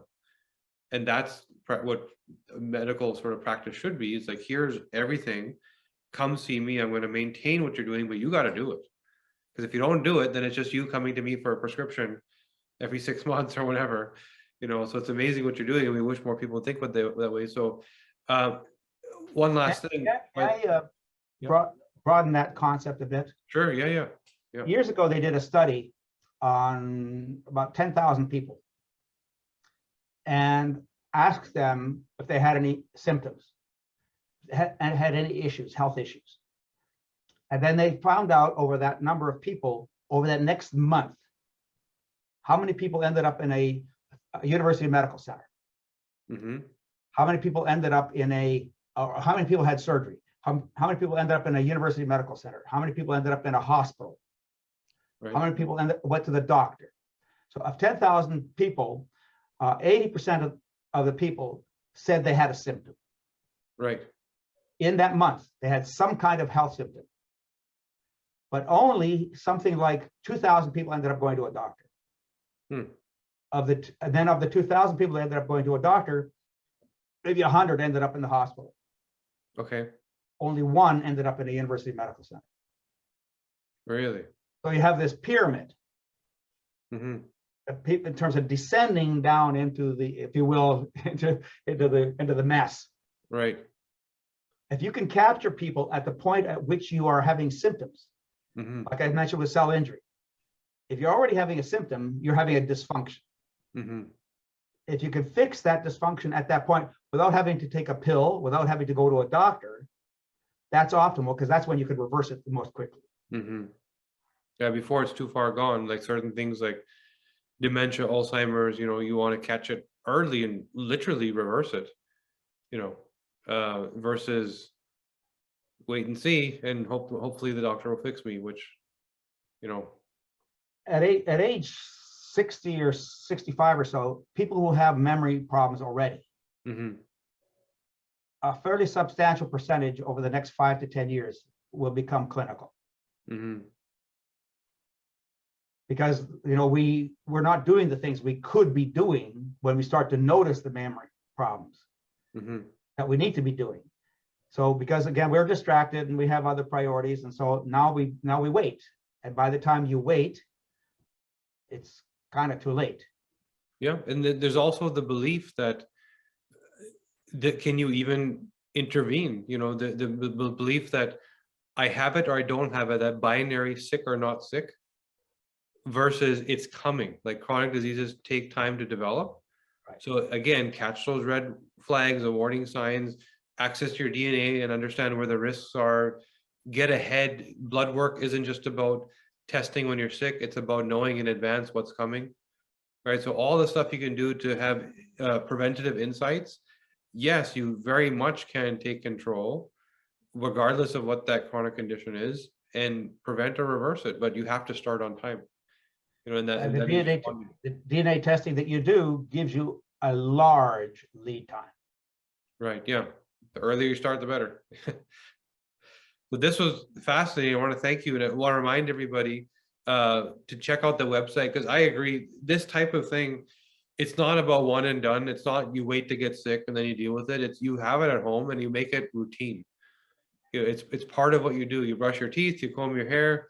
You know, this is another thing you do in terms of maintenance, and it's so easy and painless. And if it's in your home, it's not just you, it's your whole family. So highly, highly recommend. Go to Dr. Pollock's website, check out what's going on there. Get the book so you can learn also and start teaching the people around you, because healing isn't just about what you do for yourself.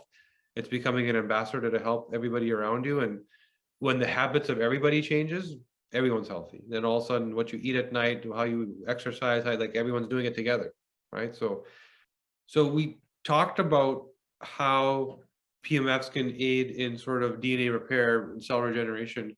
What about the epigenetic phenomenon? Like, what is there any insight there in terms of, is it pointing us in any direction? Is there anything we can do and glean from PEMF? Well, when we've chatted before, we talked about fixed genetics and epigenetics. Mm-hmm. And we assume that fixed genetics is completely fixed. Right. But even fixed genetics gets attacked, gets assaulted, mm-hmm. and has to react. So the question is, and what you can do is to try to optimize your fixed genetics, or at least remove the things that are going to stress that fixed genetics. Mm-hmm. So one of the examples is if you start taking, say you're a male, you start taking female hormone, or you take male hormone, but you're a rapid converter. Mm-hmm. So now what are you doing? You're stressing your fixed genetics, mm-hmm. right? So you don't do that. If you know that, don't do it. On the other hand, fixed genetics also can be compromised by other things, including injuries, including infections. Mm-hmm. So it needs to be able to function, and it can't, I say that you can't grow a garden in a swamp. Right? So even good genetics may not be able to function adequately for the amount of stress that's put on it.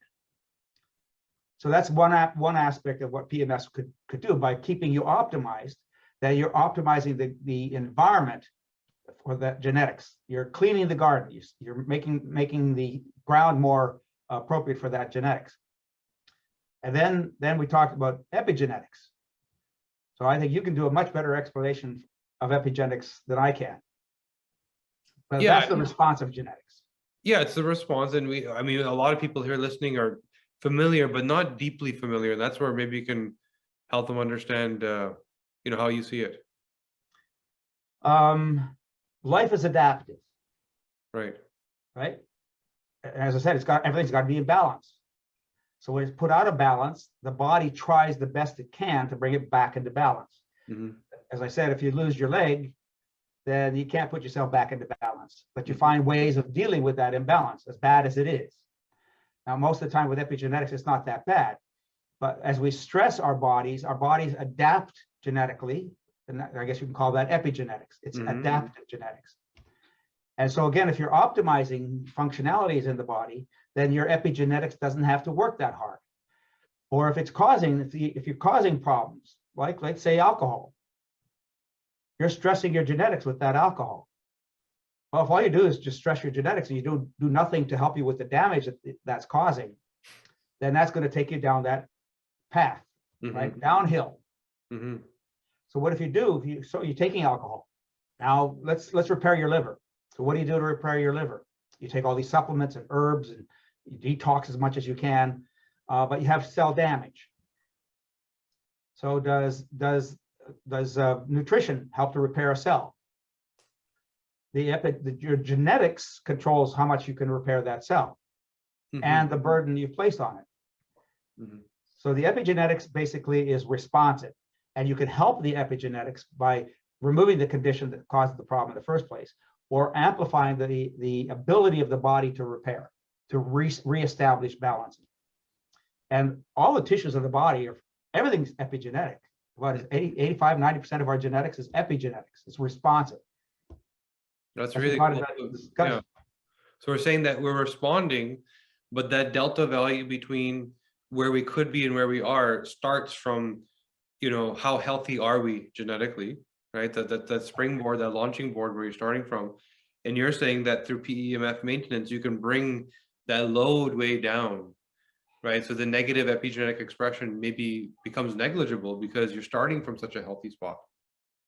You're starting from a spot of the least amount of damage, the least amount of injury, the least amount of imbalance. Yeah, that's very insightful.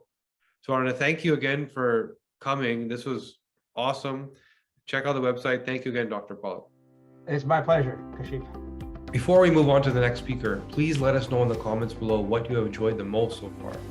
Have you learned something new? Is there a particular speaker that has inspired you? Let us know below and feel free to comment on other posts as well to keep the conversation going. All right, guys, we have an awesome topic today.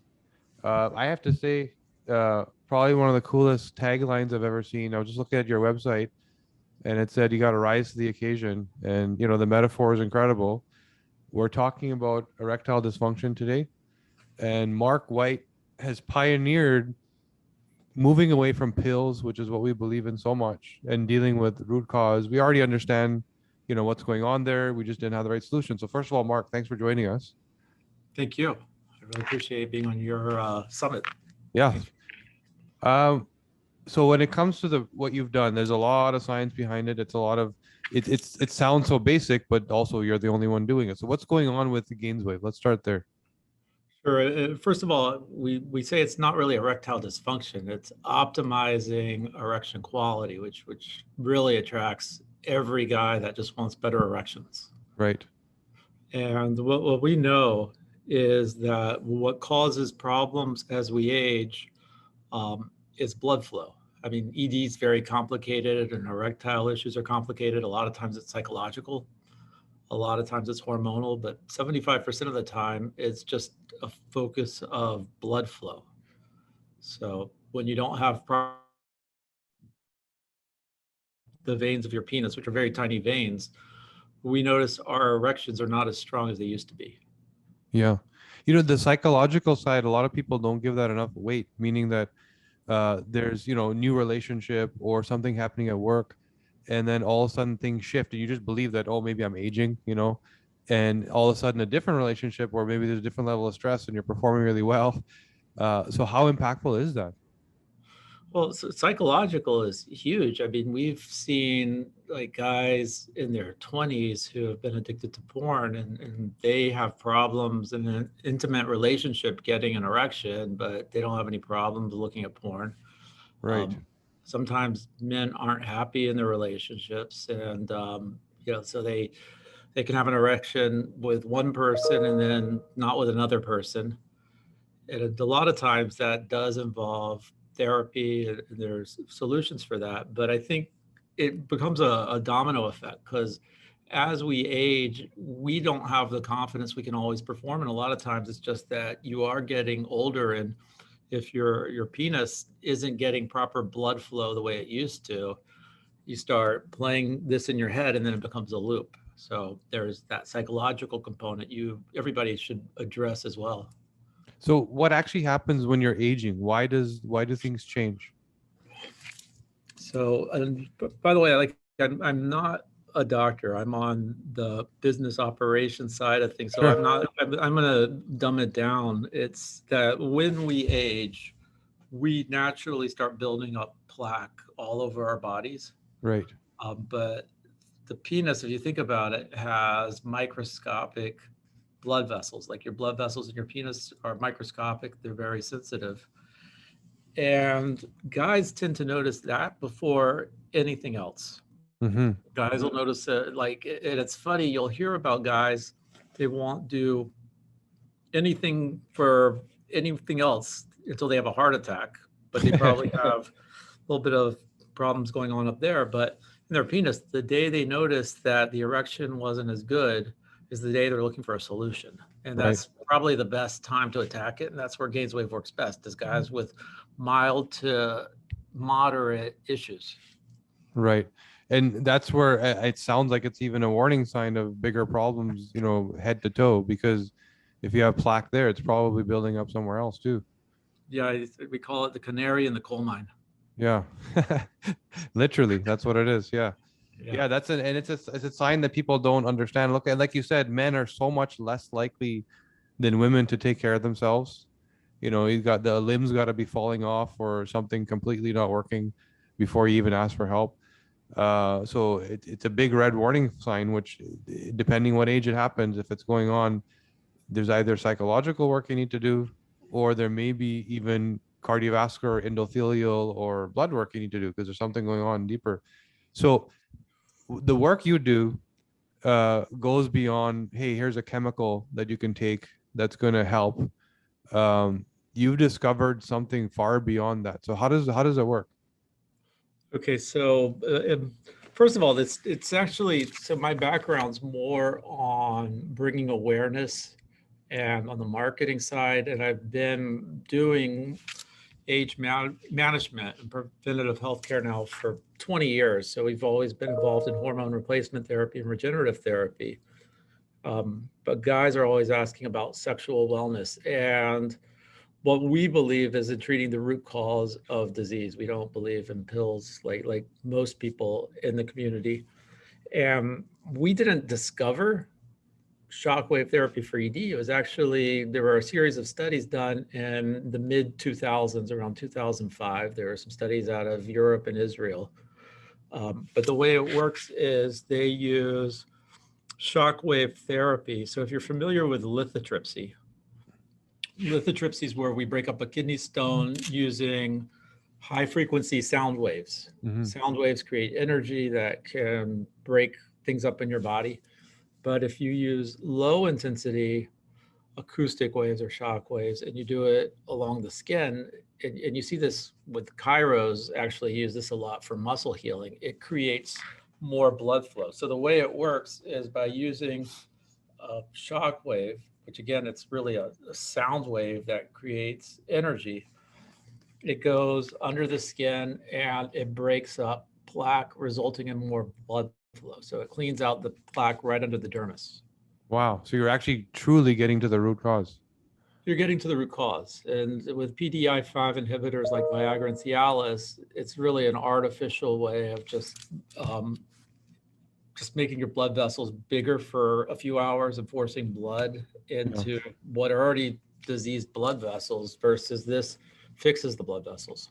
And this is why you have so many men that complain that when they take a pill, they often get headaches, migraines. Mm-hmm.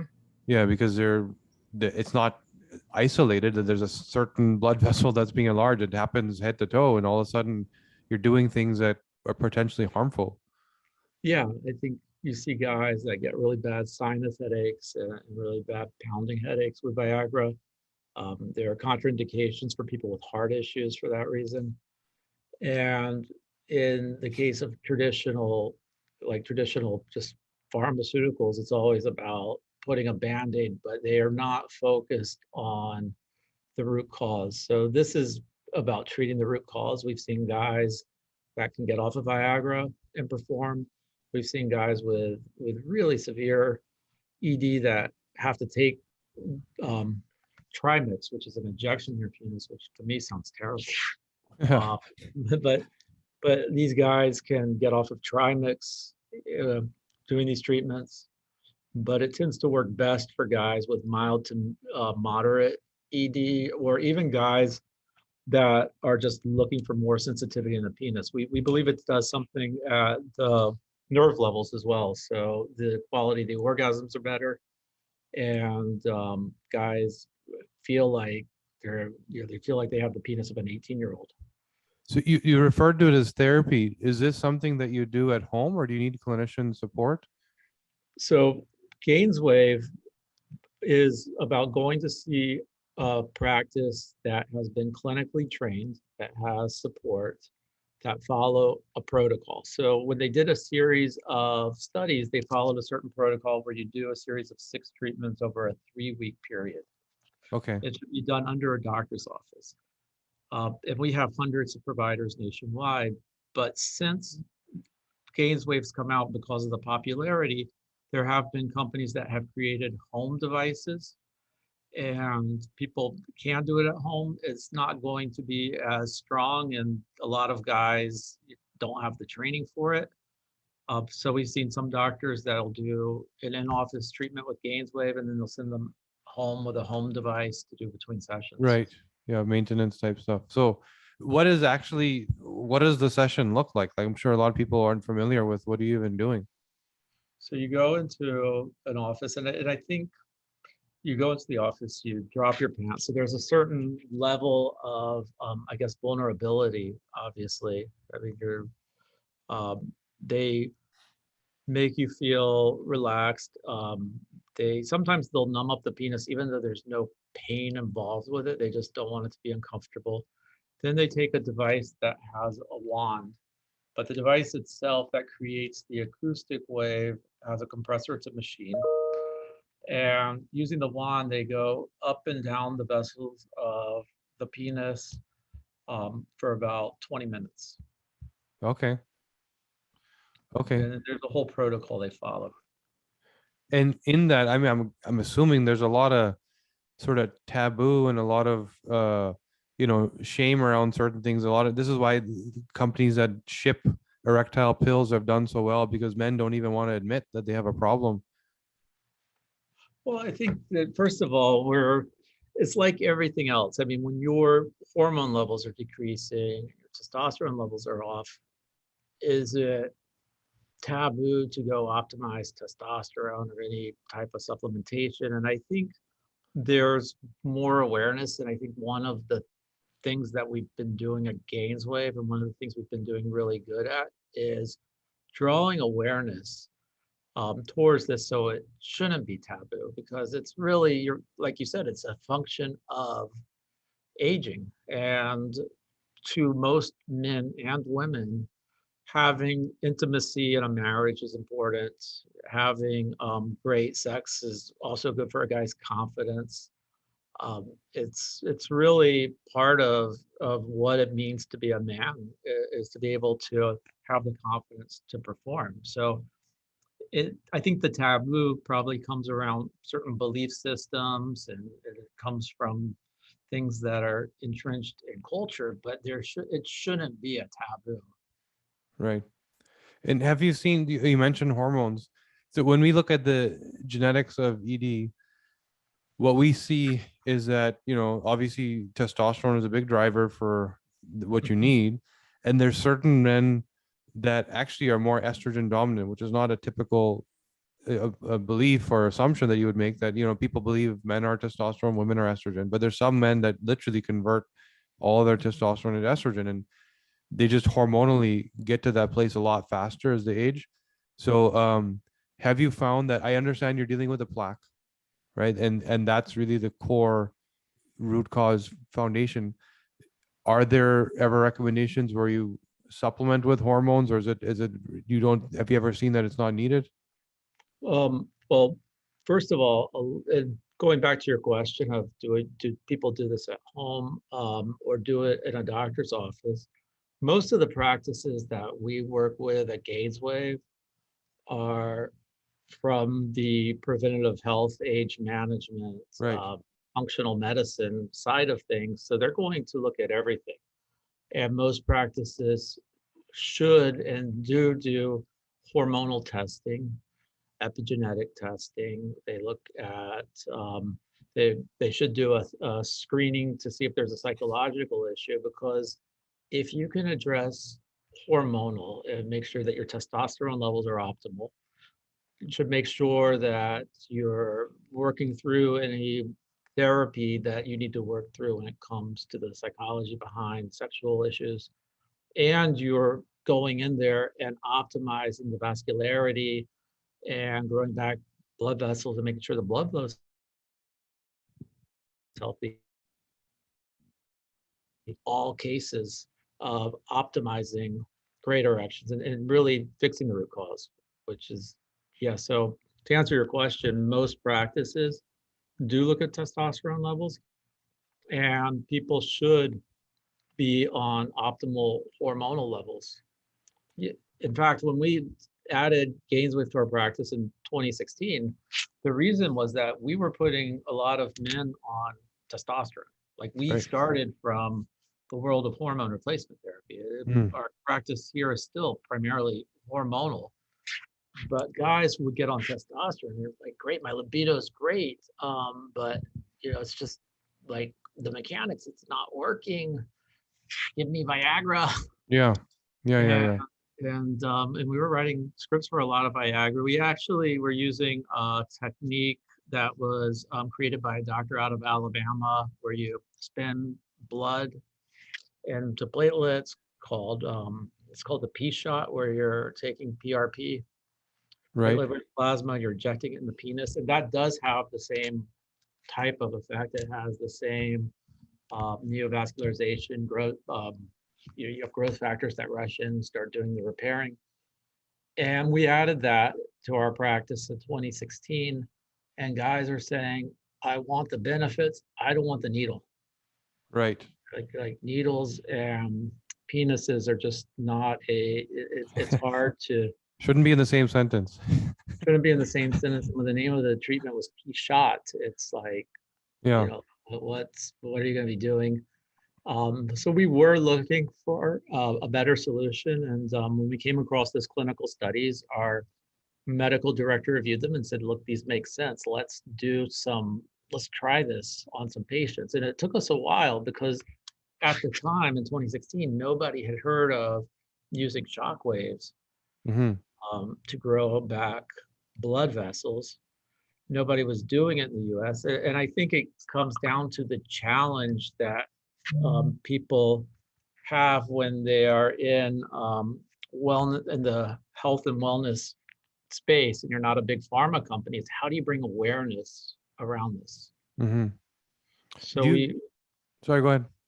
No, I said, so we did bring in a machine and we started testing it on our patients to see if it worked. And the very first patient happened to be a swinger.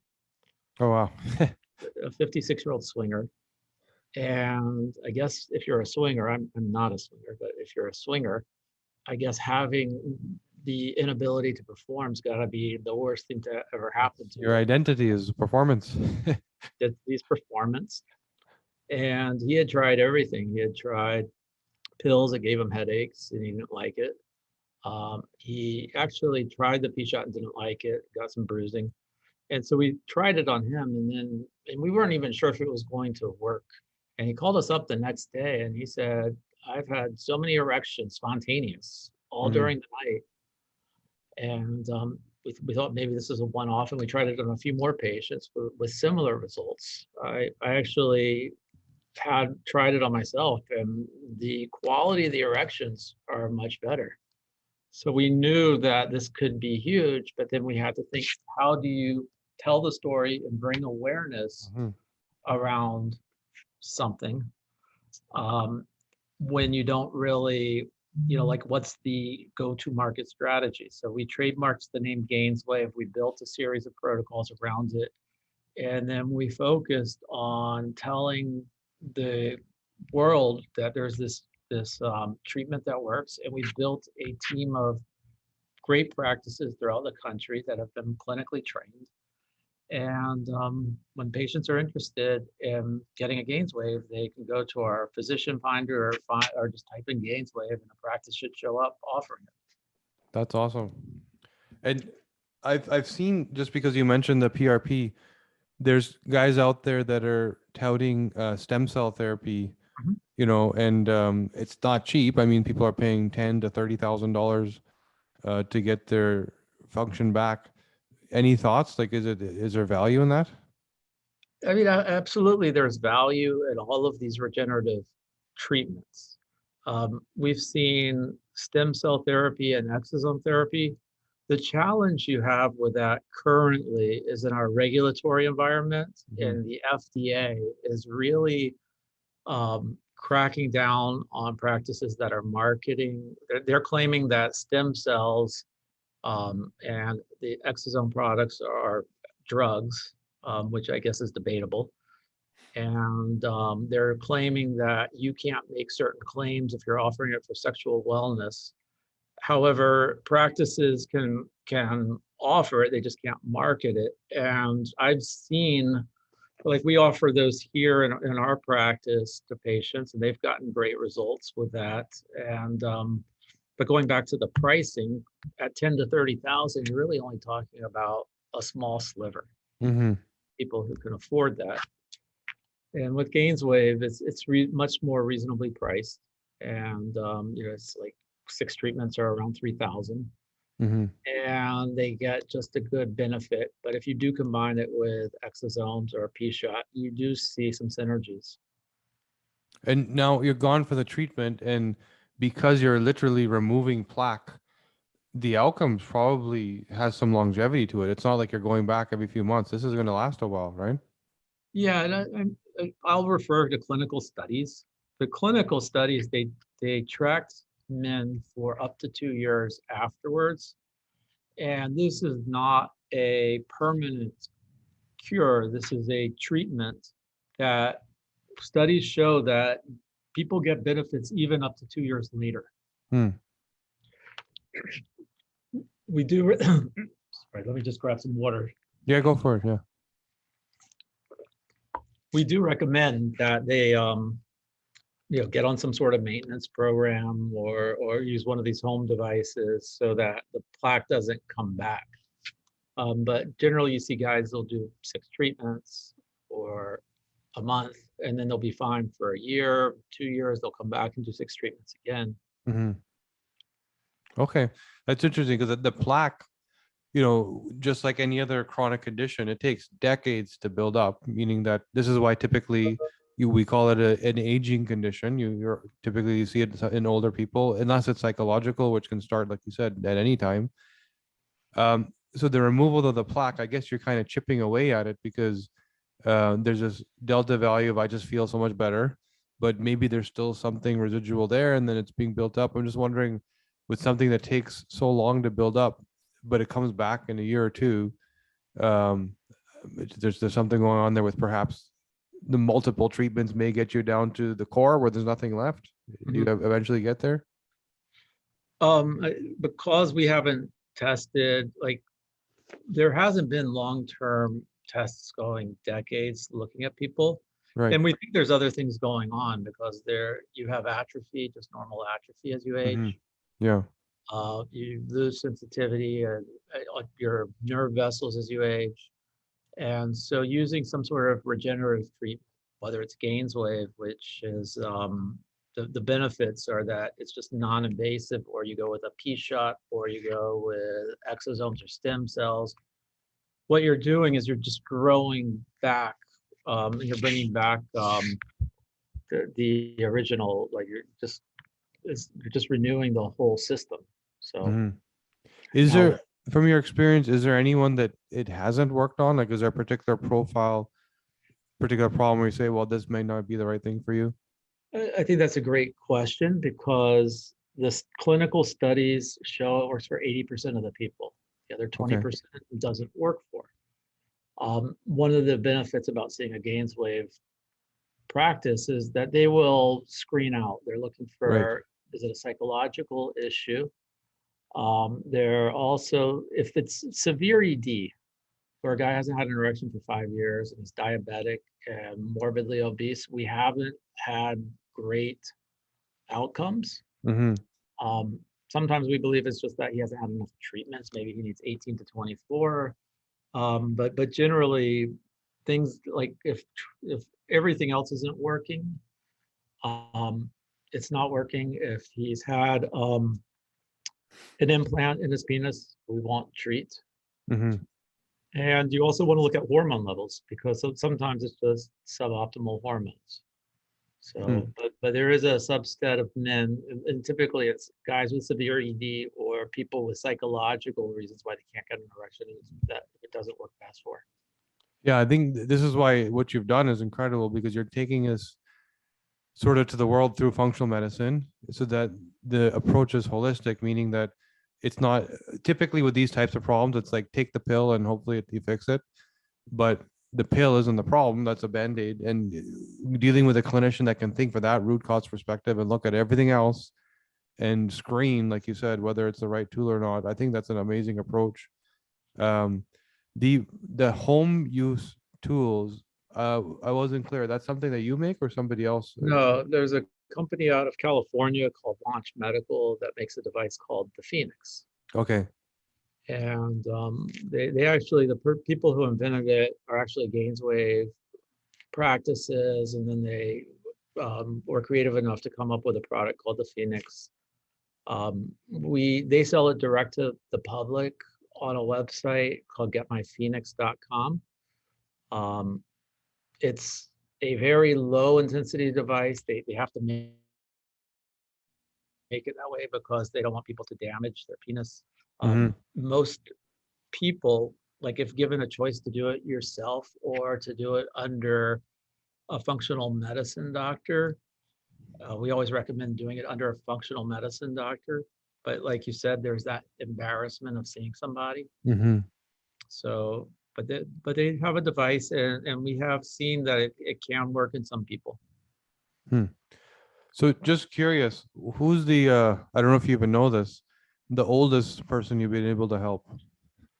Oldest person. So we have hundreds of practitioners and they work with hundreds of patients. So there's tens of thousands of people who have done it. In our practice, we've had an 88-year-old guy that did it and he got benefits. 88 years old. Wow. 88 years old. So typically at that age, it's not even a consideration anymore. It's like this part of me is now retired, and my life story is a little different. He had a lot of times as these guys, they have a younger girlfriend and they have to keep up. Yeah, that's incredible at 88. And so how severe was it prior to the treatment?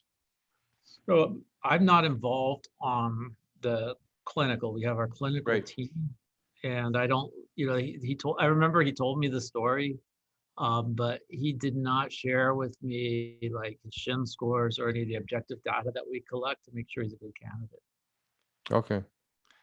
Well, the fact that at that age that somebody can gain a benefit, that's incredible. There's hope. Let's say there's hope for the future.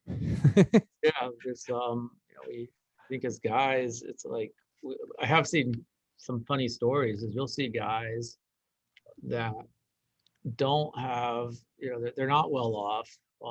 They're blue collar guys, and they can't afford a good car. They're not working in the best job, but they will do anything to have a better erection. It's very important. I mean, if you look at Maslow's hierarchical needs, it's, like the ability to have sex is up there with eating and, Hmm. everything else, sleeping. It's a desire that we have. So you see guys that will treat this beyond doing anything else. Yeah, and people don't realize how important it actually is. Like you think of it as sort of pleasure, right? And that's really what it gets bucketed into. But if you look into the clinical work around, people that don't have a happy or, existent even sexual life, you name a chronic disease and it's tied to it. Cardiovascular disease, cancers, uh, obesity, fatigue. It's part of biology, meaning that we're designed for this function. And when we're not doing it as per, regular cadence or frequency, it literally will affect your health. It goes far beyond me feeling good or, getting the pleasure I want. You will get sick. It's one of our providers, a Gateway provider up in Michigan. His name's Dr. Joel Kahn. He's a cardiologist, but he's a functional cardiologist. And he's a very influential cardiologist. And he added Gainswave to his practice, to your point. And he loves it because he says when guys come in, first of all, it brings people into his practice. He'll do a workup on them because if they have plaque down there, they have plaque up here. And he's told me dozens of times he was able to treat people with cardiac disease and get them on a program to feeling better. And he said that in one case, a guy was likely to have a heart attack, didn't even know about it. And the guy came into his practice looking for Gainswave because, again, guys will search out solutions if their penis doesn't work, but they don't really think about everything else that it takes to be healthy. And he saved the guy's life. That's incredible. Yeah. Yeah. The connection to chronic disease, anyone can go out there and go watch a YouTube video and learn, but there's plenty of science out there on, especially I've read, especially for men, as you age, it's something you have to continue. We understand that our hormone levels kind of drop as a protective measure in some cases, because as you no longer need to be reproductive and making babies, you don't necessarily need the hormones you needed. And so as we age, things like DHT and some of the more toxic hormone exposures get reduced. Same thing for women. Why do you go into menopause? Because you're no longer reproductive, and the estrogen dominance and the estrogen toxicity that could lead to various illnesses. You wonder why that we're designed to get into these hormone drop phases. What's to give you sort of the avoidance of disease.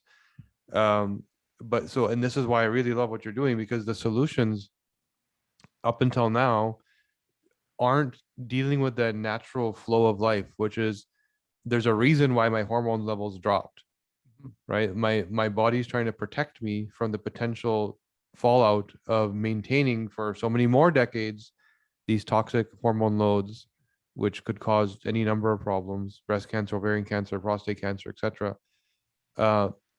And so many people go out there and fill themselves up with hormones again, not knowing. And for some people it's fine, but for some people it could equal the problem. We're saying there's a way to go at it with, it's opposed to adding, you're removing, you're getting rid of this blockage, this calcification, and just allowing blood to flow, right? Yeah, and I think when we first saw the studies and we tried it in our practice, like if we said, okay, let's go out to the medical community and spread the word and find good providers. We also looked at like the urology community, and we went to some urology trade shows. And even though we have some really good urologists who became Gainswave providers, it's really a fraction, because traditional healthcare, it's all about like, basically, I'm going to put Band-Aids on all the symptoms that are created as you age. Yeah. But you're still aging. There's nothing you can do about it except getting old. And when a symptom comes up, I'll give you a pill. And we saw that with urology, which was, I guess it shouldn't have been surprising, but I think coming from the functional medicine world, it shouldn't have been. But the functional medicine doctors, age management doctors, they really look at the whole holistic reasons of why we're aging, from looking at your genes to looking at your blood work, to treating you with anything other than pills, making sure you're supplementing, you've got great vitamin D levels, looking at really inflammation markers, because inflammation and aging go hand in hand. Mm-hmm. And there are correlations to inflammation and poor sexual performance. You see higher C-reactive protein, higher markers of inflammation associated with ED, always. Mm-hmm. So sometimes it's just living a healthy lifestyle. There's definitely a correlation between obesity and ED. Mm-hmm. So, is one causing the other? We don't know. Like we all know that's a fallacy of assuming that correlation is causation.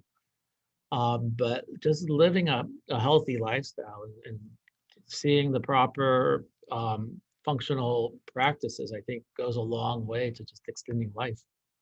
Yeah, it makes a lot of sense. Yeah, if you're metabolically unhealthy, metabolic disease is not the feeling that you get, it causes everything else, right? If you're doing everything wrong, right? If you're doing everything wrong, that's that central hub for which all these spokes start to poke through. One of them can be ED, one of them can be migraines, eczema, like who knows what's going to happen depending where you're already, the cofactors of the plaque is built up. And now I just needed to be metabolically unhealthy, and that leads to the ED, right? So yeah, that core foundation of good health for everything supports it, but then there's the acute, let's deal with the problematic, whatever that load is. And in this case, it's a plaque buildup, and the nerve stimulation, all that type of stuff. So that work you're doing is awesome.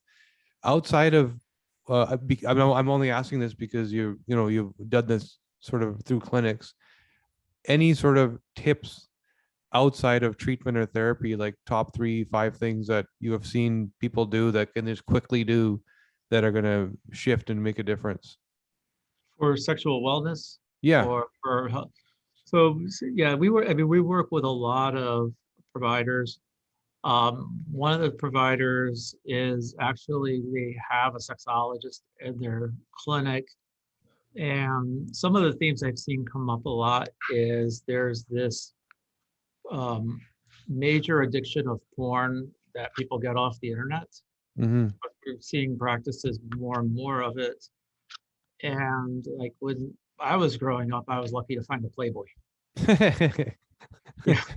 Now I'm scared to see what my kid, like we've even given up on the issues, because on your phone you can find whatever fetish you like, but the tip is like, take a look at like what you're putting into your brain. Take a look at, because a lot of it is psychological. So, cutting back on porn, I think does go a long way to helping. And I've just heard that from a lot of people. Mm-hmm. Going back to what we were talking about before, living a healthy lifestyle goes a long way towards having good sex, Mm-hmm. having a great relationship with your partner, Mm-hmm. having date nights, and just rekindling that intimacy goes a long way. Making sure you have optimal hormone levels goes a long way. So, I mean, there's a lot of best practices, but I think it does start with being healthy or having this healthy attitude towards sex and not making it so taboo, and have not going, just not getting into that feedback loop, and just having it be nice. Yeah, that makes a lot of sense. And then you remind me of things like sleep, for example. People that don't sleep properly don't have the libido. Like you produce your hormones in your sleep. That's where you also have sex too, so you can kill Yeah. two birds with one stone there. Yeah. And the thing is, like with sleep, I use an Aura ring. I track my sleep. I like, for me, everybody says you need 7 to 8 hours of sleep, and I read Why We Sleep recently, which is a fascinating book, and that's where your body goes and heals while you have your deep sleep and your REM sleep. But just tracking sleep is critical. Yeah, to know what you even need to fix. If you don't know what's broken, how do you fix it? Yeah, that's awesome. So for the people listening, is it only available in the United States? Well, GainsWave, we have providers in Canada, US, we have them in the Caribbean. There are, in the UK, they have different devices over there that they use for treating erectile dysfunction. So it's not about the device you use, it's about making sure the practice has been clinically trained and they're following best practices for screening. Mm-hmm. Yeah, they can address it. But yeah, you can get this in other countries. We've had a lot of interest in people who want to create awareness in other countries. Mm-hmm. We see a lot in Australia. We see a lot in Europe. We've seen people reach out from us, believe it or not, in the Middle East. It's really big. Yeah. We've got a lot of people reaching out in the Middle East, and over there, I'm sure the talk of sex is even more taboo. But you have guys with many wives that want to perform. Got to keep it going. I remember, I'll tell you a little story about a gentleman I met in UK. I went there for a trip, and he showed up at this event I was at.